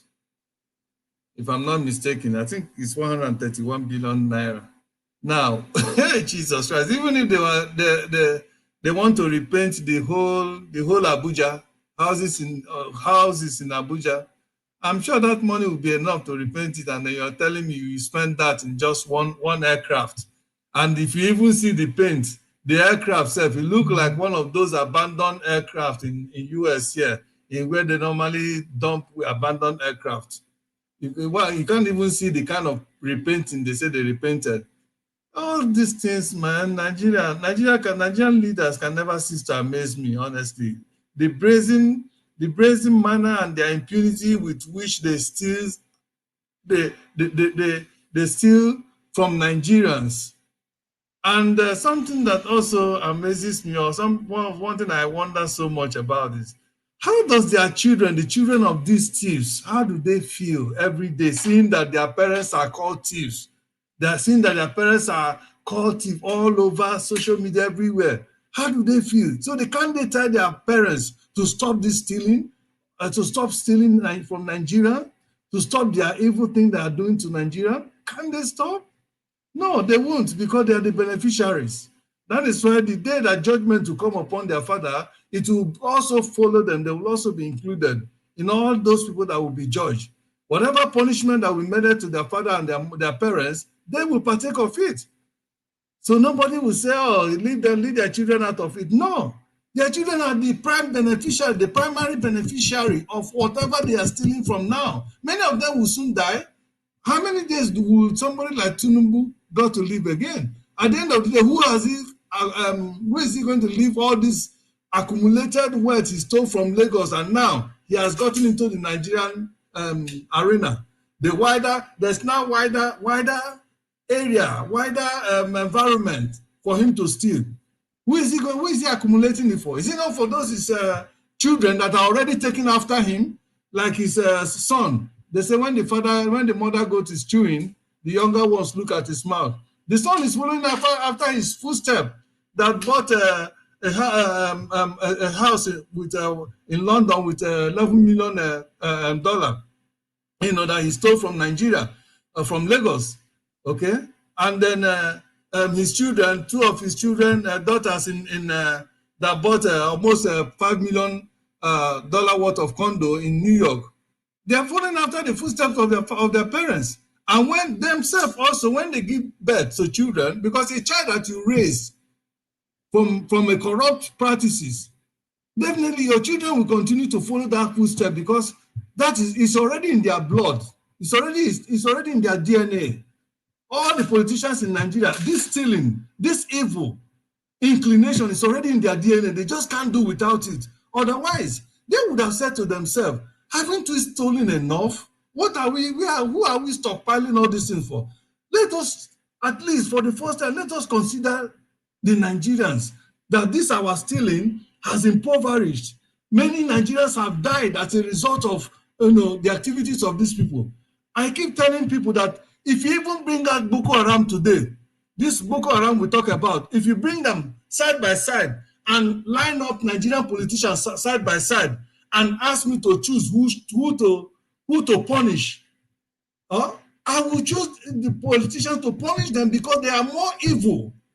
Their activities is more wicked. In fact, their activities is completely devoid of anything that has to do with any normal human being than even the Boko Haram. Because sometimes the Boko Haram, many of the people that are there are victims of these politicians. So if you ask me, the politicians are worse than Boko Haram and what is it called? Hausa herdsmen, or Fulani herdsmen, Buhari's terrorist group. They are more evil than them. They are worse than them, because this is what their activities. The terrorists, their activities does not.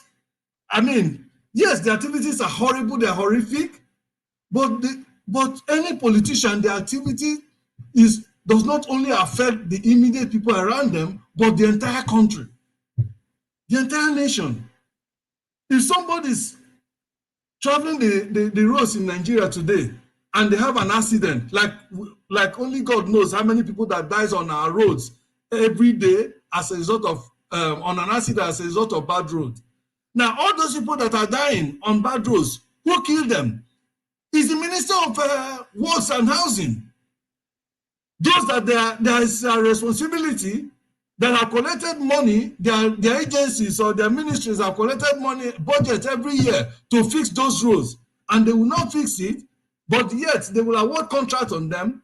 They will collect the money and put in their pocket, and and they will just leave a little for the contractor. The contractor will now go and pour concrete on the road and cover it with quarter, and then they will now say they have tarred the road. After one rainfall, the road is giving way. People will continue to drive and get accidents every day and die. Who are the ones killing them? Is this politicians that are in charge? They are all murderers. The blood of Nigeria will be required of them and their families one day. They will never escape it. If they lie, let them send their children to the moon. The blood of Nigerians, innocent Nigerians that are dying as a result of their activities, will continue to haunt them and their family and their generation to come. Enough is enough. Now, for the first time, Nigerians have had good candidates that have come out with their genuine hearts to do the right thing, not to steal from Nigeria, but to redirect Nigeria from that corrupt practices. They are doing everything to scuttle. They are doing everything to block him. It's not going to work. We will all arise and make sure that this evil does not prosper. Righteousness exalts a nation, but sin is a reproach on any country.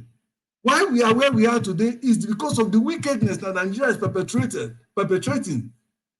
And then the issue of the Nigerian leader continue to hide the truth, placate the truth from their citizens. They remove history from the curriculum so that the Nigerian children will not know where Nigeria is coming from. So that they will not know the evil their forefathers and their rulers or ruiners are perpetrating. Which country does that? But anyway, like they always say, there's always expiring dates on anything. One day, the expiring time will come, and I believe it's now. Let no obedience give up. Like I said earlier, we should not give up. We'll continue to press on. That position that Agbado is occupying is a placeholder. Obi is coming to take over his rightful position. And all those people that are already clamoring now, imagine James Ibori and all those crew, ex-convict and everything, they are all gathering like vultures looking for one position or the other or contract already. These people can never cease to amaze me. Conglomeration, what we have now in Nigeria is conglomeration of past criminals, both past and present criminals. Those are the people leading Nigeria now. With a drug peddler, a drug addict and a drug peddler. And somebody who has no traceable origin of his traceable family origin in Nigeria. He just came and called himself in Lagos. Sometimes I want to think that Tinubu is not even a Nigerian. Probably he came from what is that country where he has passports? Maybe that was where he came, because Nigeria is so porous. Anybody can come and claim a nationality. Is it not all this Boko Haram that Buhari and Buhari with his Oshibanjo terrorist administration have been inviting for the past 8 years, including El Rufai, have been invited to come from all corners of Africa to come to Nigeria?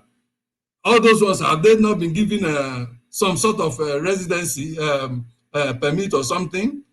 Very soon now, that they have told them that they can aspire to become president. Then, all right, we live in.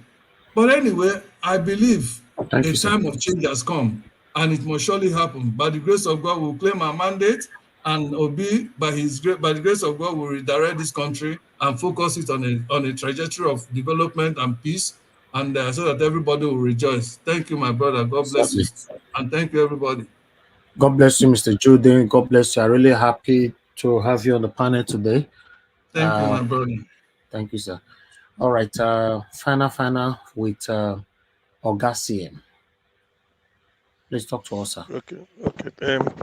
Thank you, Niger Watch. Actually, this issue of aviation, I mean, Nigeria Air, that is fraud at the highest level. A minister, a member of cabinet of a current government, we go and bring airplane owned by another country, Ethiopia, painted it and put Nigeria Air, brought it back and told us that they've launched Nigeria Air. You see, sometimes you may not believe some of these things, but if you listen to the managing director, is it one Yoruba chap, Kayode, what he said at the House, and then the chairman of the aviation committee in the House of Reps, that will tell you the extent that this past government, the extent they've gone to dupe Nigeria. In fact, based on this, if only because of this aviation, when Obi comes in, for him to retain that, go and verify that his sanity, the name that he painstakingly built, I will advise, first thing, within the first 1 week, you have to audit every account of the last regime. Audit every penny, what was borrowed, what it was used for, who are involved. And when you are doing it, addressed Nigerians and told them, I'm doing this because I expect others to probe me when I leave. I may not be accurate, but somebody who knows will tell me. I think it's Mark Antony in the famous literature book, Julius Caesar. He said that I kill my best friend. Oh, sorry. Anyway, I'm quoting that I buy my best friend for the good of Rome. I still have that dagger to myself when it shall please my country people to have my death. In other words, Obi must do this. It's quite unbecoming. This is the height of fraud. Individuals do it. They catch them, call them Yahoo Yahoo. How can a minister do this? How can? Is it not enough to say we can't afford to have an airline? We are broke. We can't do it. We have so many people, poor people to feed. That's okay. Than for you to deliberately, on the eve of your departure, you go and bring an aircraft owned by another country, painted it, and telling us that that belongs to Nigeria. And people were hailing you, only to discover that this is a fraud, artfully, put together. There is no way it could be forgiven. There is no way. Somebody must pay for it, and it is him. So that goes on to say that all along, a lot of things has been going on. I feel so ashamed. Look at the billions, trillions they wasted. They will borrow money, you don't know what they're using it for. Okay, they may say they build a rail track for how much? What Jonathan started and paid at least 80 or 90, like I had 75 to 80% of the contract. Yet all this money they borrowed, you can't see sign. Minimum wage is still 30,000. Upon that, some states are still struggling to pay. Workers are still being owed. For God's sake, some people ought to be tied to the stake, and then justice should be done to them. The former Minister for Aviation is a classic example. He just a specimen of imbecility, a specimen of that is up to no good. How could you defraud your own country? You are a minister and you are serving. You brought it and you know. Within 5 hours of all those nonsense, Nigeria, they will bring all those nonsense. The aircraft disappeared and went back to their true owner. So you told the Ethiopian airline, let me borrow this. Just write Nigeria in it, Nigeria Air. You brought it in. After that, you take it out. You take it out again. Well, actually, this is pointing to something. I could have said, will Nigerians ever learn? Probably. But I know Peter B is taking note of all these things happening. His victory will spell the nail end of all this. He has to audit. I don't want to use the word probe because Nigerians are too semantic with languages. Just audit to know what are you inheriting, what really took place. Can it be avoided? Of course, yes. Can those people be pardoned? Definitely no. It cannot happen. The fraud that went on, now look at Emefiele, they are hounding. They are all partners in crime. All of them. All of them. In fact, I wouldn't be so. If Peter Obi could, when he comes in, within a institute auditing of oil sales, even the so-called oil subsidy, there are a lot of things happening. These men are heartless. Sometimes some things you can never imagine that it cannot happen. Or if at all it will happen, let it be fiction. Make believe, like what you see in movies. They are happy. They are real. They are pure real. There's nothing. They are not fabricated. Nigeria is borrowing money, and the aviation minister is defrauding Nigeria, collecting billions of naira for that nonsense. Yet he's still walking the street. We had the one they call Abdul Rashid Maina for pension. Pension is the money you earn on statutorily. They will remove some percentage and be keeping for you. It's like saving your money for your rainy day, such that when you are due for pension, government may top up a little, but by and large, you will contribute. Now, when you finish after putting 35 years, now we make away with your money, and this is where we are. Oh God! Sometimes, if you see things like this, you say you won't say anything. But if you do not say anything, we are not helping the situation. Where really do we start? I've never seen a fraud like this in my life. This is brazen, very audacious. It could have been a case of he wasn't there, but he did it, talked about it, and look at where we are. Yet Enugu Airport was closed down. Aminukan International Airport, Enugu, was shut down for long. Bring it up to standard? No way. No money. Now look at the mess they are doing.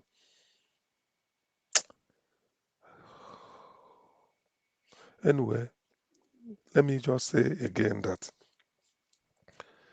I think all these things happening on the eve or before P2B comes in, it's like they're setting an agenda for the man where to start. Probably what he had in mind, he has to alter his plan.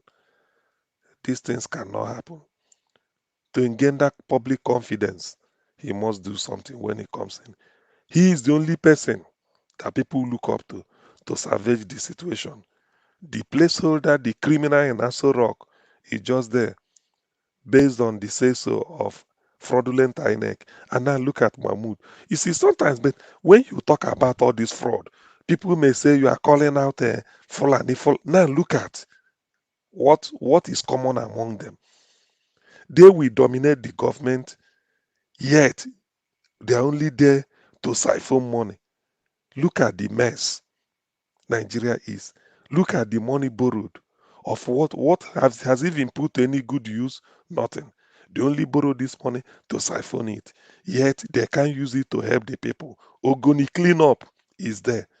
Since 2015, the people Ogoni is still not done.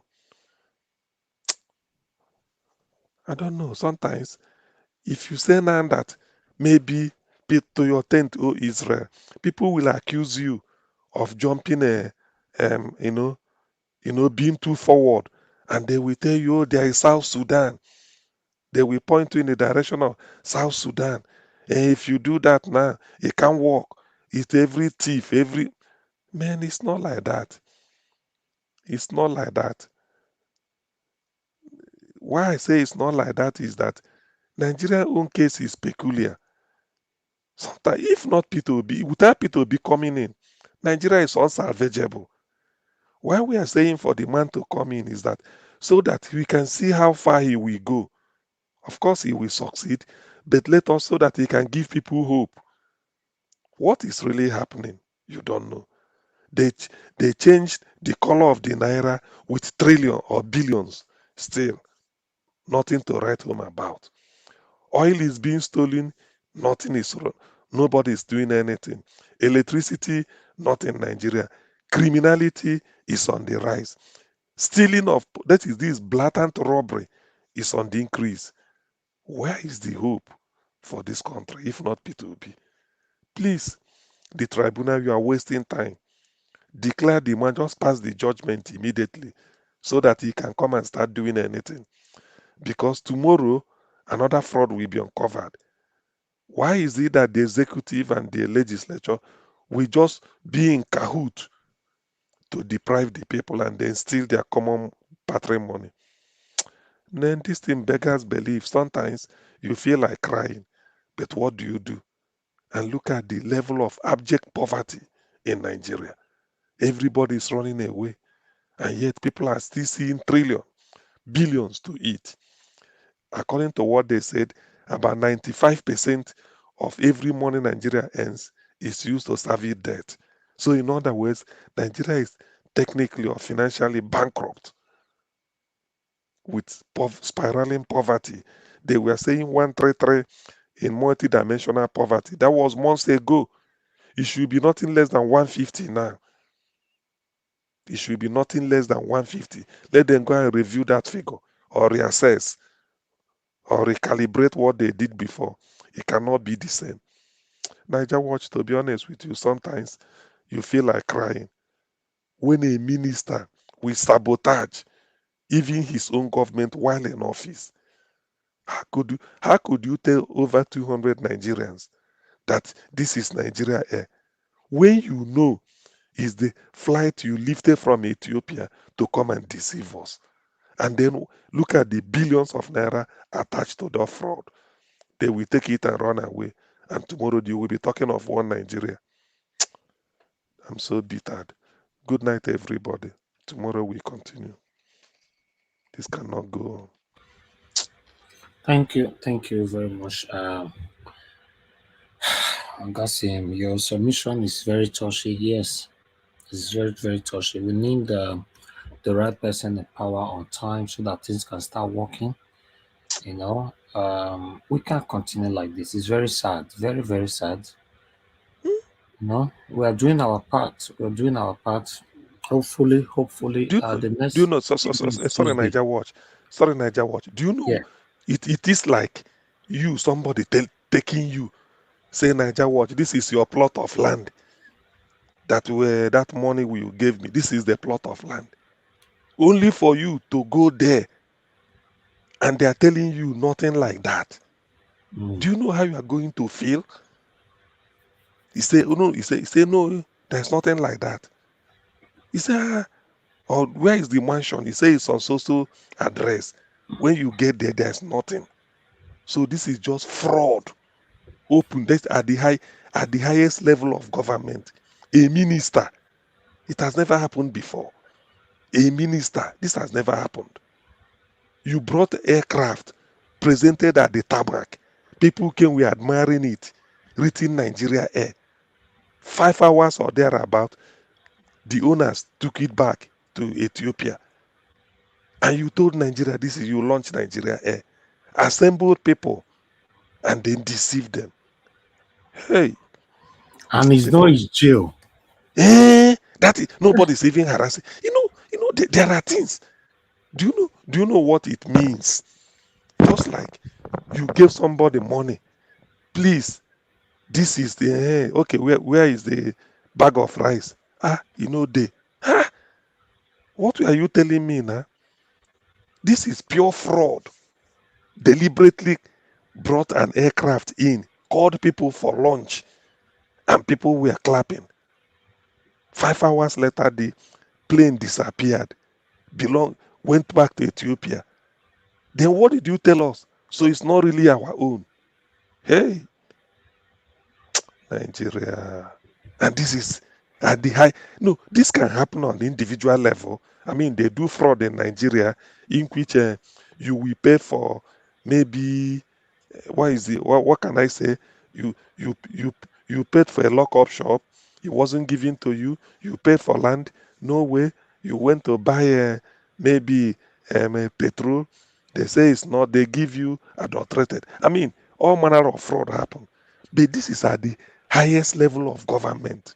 A minister, a member of cabinet, told Nigerians, Nigeria Air, launch it, and people clapped, only to realize that that plane belongs to Ethiopia.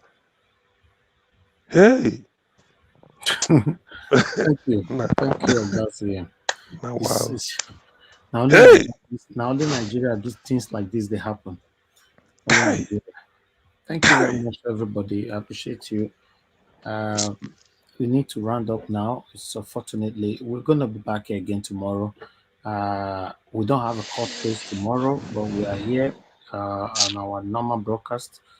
So a court case starts on Tuesday. So yeah, continue to follow us, subscribe with us, hit the notification bell to be notified whenever we are here. We do come out randomly, like you came out randomly this morning. Some of you were not sure, oh, okay, if we were live or not. So if you hit the notification bell, you can know whatever that is going on this channel. Thank you very much, everybody, right there. Those of you that supported us today, I appreciate every one of you. I'd like to call on you again now, Sam Mede, Falashade. Thank you very much, everybody. Michael and Emaro, Adelaja Ogumbi, Peggy Modi, and Maka of Fojabi. Thank you very much. And Tony Ola. Thank you, my good people. Appreciate every one of you. All those of you that came to the panel. Thank you very much, Mr. Ike. You're still there with us. Thank you, Augustine. Thank you, every one of you that came in today. Mother Patricia, Mr. Shooks Obiboze, Mr. Alex, give us a mandate. AJ, Mr. Edwin, and many, many more. Thank you very much, my good people. Appreciate it all. On the comment section, I can see Chris Dublin right there with us. Tony Africa, Michael Oganemaro. Thank you very much, Mother Naomi Bella. Thank you. Mother of all, Mommy Diaspora. Thank you very much, Mommy. And Portia Gina, I can see you right there as well. Thank you, my good people. God will bless you now. Bishop, I can see you. Peggy Muddy, Mother Patricia once again. Thank you. Now go draw the curtain. I appreciate every one of you. It's been a long day. I've been on air since morning. I appreciate you all. Continue to encourage us to do what we're doing. We don't have anything to gain by turning our back on this journey. We've been on the journey already, so we must wait to the finish line. That's what it's supposed to be. And God bless you, my people. Good night, my people. Now, enjoy the curtain. Bye, everyone. I know they do competition with anybody. If I offend you, forgive me. Show me love, go there, biza. Kama bara wa lo ninu ife kan akanbi. I know they do competition with anybody. If I offend you, forgive me. Show me love, I go show you love. Kama bara wa lo ninu ife kan. But I know they do competition with anybody.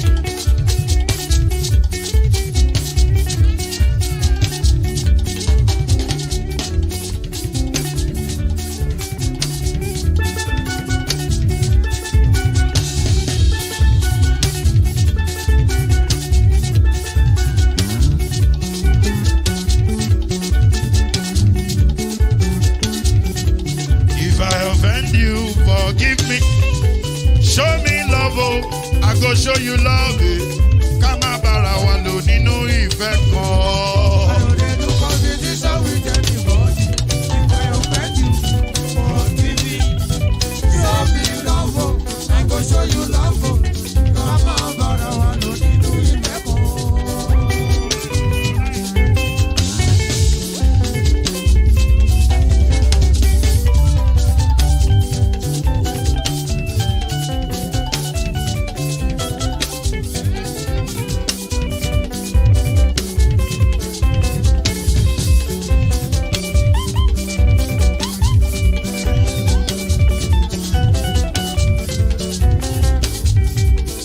No, they do competition with anybody.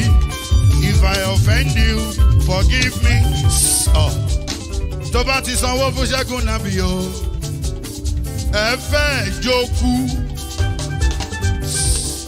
Alákọ̀bí Ṣẹ́gun Nàbí. Alákọ̀bí Sábà Mẹ́la. Anybody?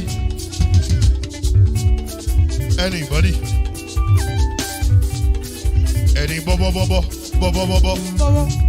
Anybody? Mo ló ń folú, ó gbà mí bó ṣe rí mi láti finishi. Délé mo ló ń folú, ẹ jẹ́ ń sọ̀rọ̀. Délé o.